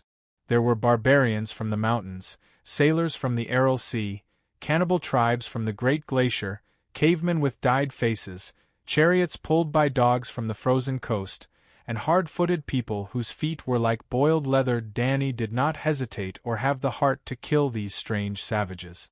But when the megalosaurus flew to the edge of the forest, there were children around the yurt who were having a snowball fight, women and old people who were collecting firewood in the forest. There were more than 100,000 people, and they were all refugees. Dracaries, she ordered. Boom! The 20-meter-long dragon flame was like a plow, and it swept across the savages' camp from the east to the west. Mud and snow splashed 2 meters high, and women and children cried as they fled into the depths of the forest. The angry and sorrowful cries of the giants and men came from the battlefield, and the attacking troops immediately collapsed. The cavalry, foot soldiers, and giants gave up on the great wall's gate that they had been guarding for hours, and strode towards the camp, towards their wives and children. What, looking at the dragon flame column that looked like the fire sword of the gods raging in the camp and the forest, and causing a lot of smoke and fire, the night watchers on the great wall were shocked and stunned. This is the Megalosaurus. Even the Prairie of Fury was not as powerful as this, right? One of the night watchers could not help but exclaim. Another night watcher wiped the cold sweat off his forehead and said with a trembling voice, "Fortunately, the Dragon Queen is on our side. I can't imagine what we would do if the Megalosaurus came to attack the Great Wall." It seems. Tanner, the blacksmith, looked for a while and said in confusion, "Her Majesty seems to have avoided the savages' tents, and the dragon flame is all on the open ground." That's right, the dragon flame is not even sweeping in a straight line. Her Majesty has accurately avoided all the tents and savages, an old man said. Behind the battlements, there was a beautifully decorated brass lens from Meyer, which was supported on a tripod. It belonged to Scholar Yimont and was used to observe the stars at night. At this time, the lens was turned downwards. An old night watcher had been investigating the enemy, hoping to find the king of savages, Mance Raider, in the tents by the forest. Well, John was not familiar with Mance Raider, but the old night watchers all knew the king of savages. Mance Raider grew up in the Dark Castle, and 10 years ago, he gave up his oath as a night watcher and went beyond the Great Wall to be a savage. Tanner and a few other night watchers went to the lens and took a closer look. They found that only the forest behind the tents was burning. In the smoke, they could see that the tents were still there. There were no corpses piled up like mountains, and there was not even a single dead person. There were only countless savages running and crying in the mud after the fire. "What is she doing?" the red-nosed old doctor asked in confusion. "The savages are retreating."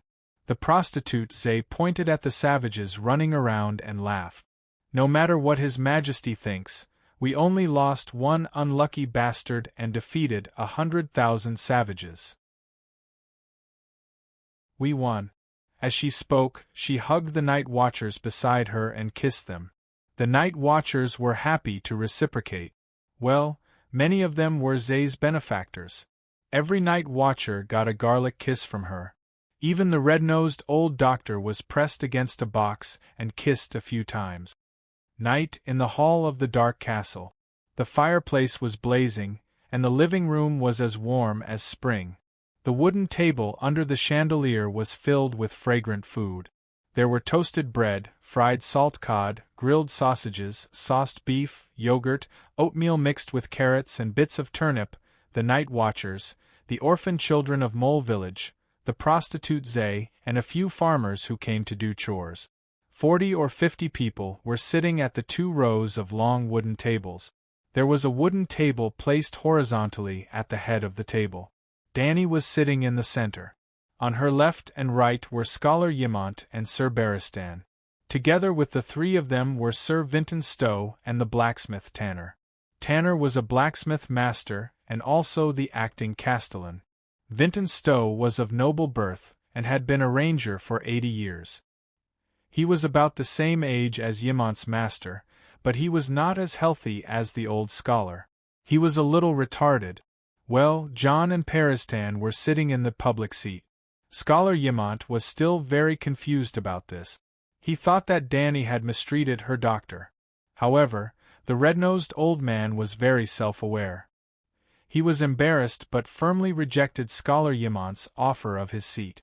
The old scholar vaguely guessed that there must be something going on, so he did not force it.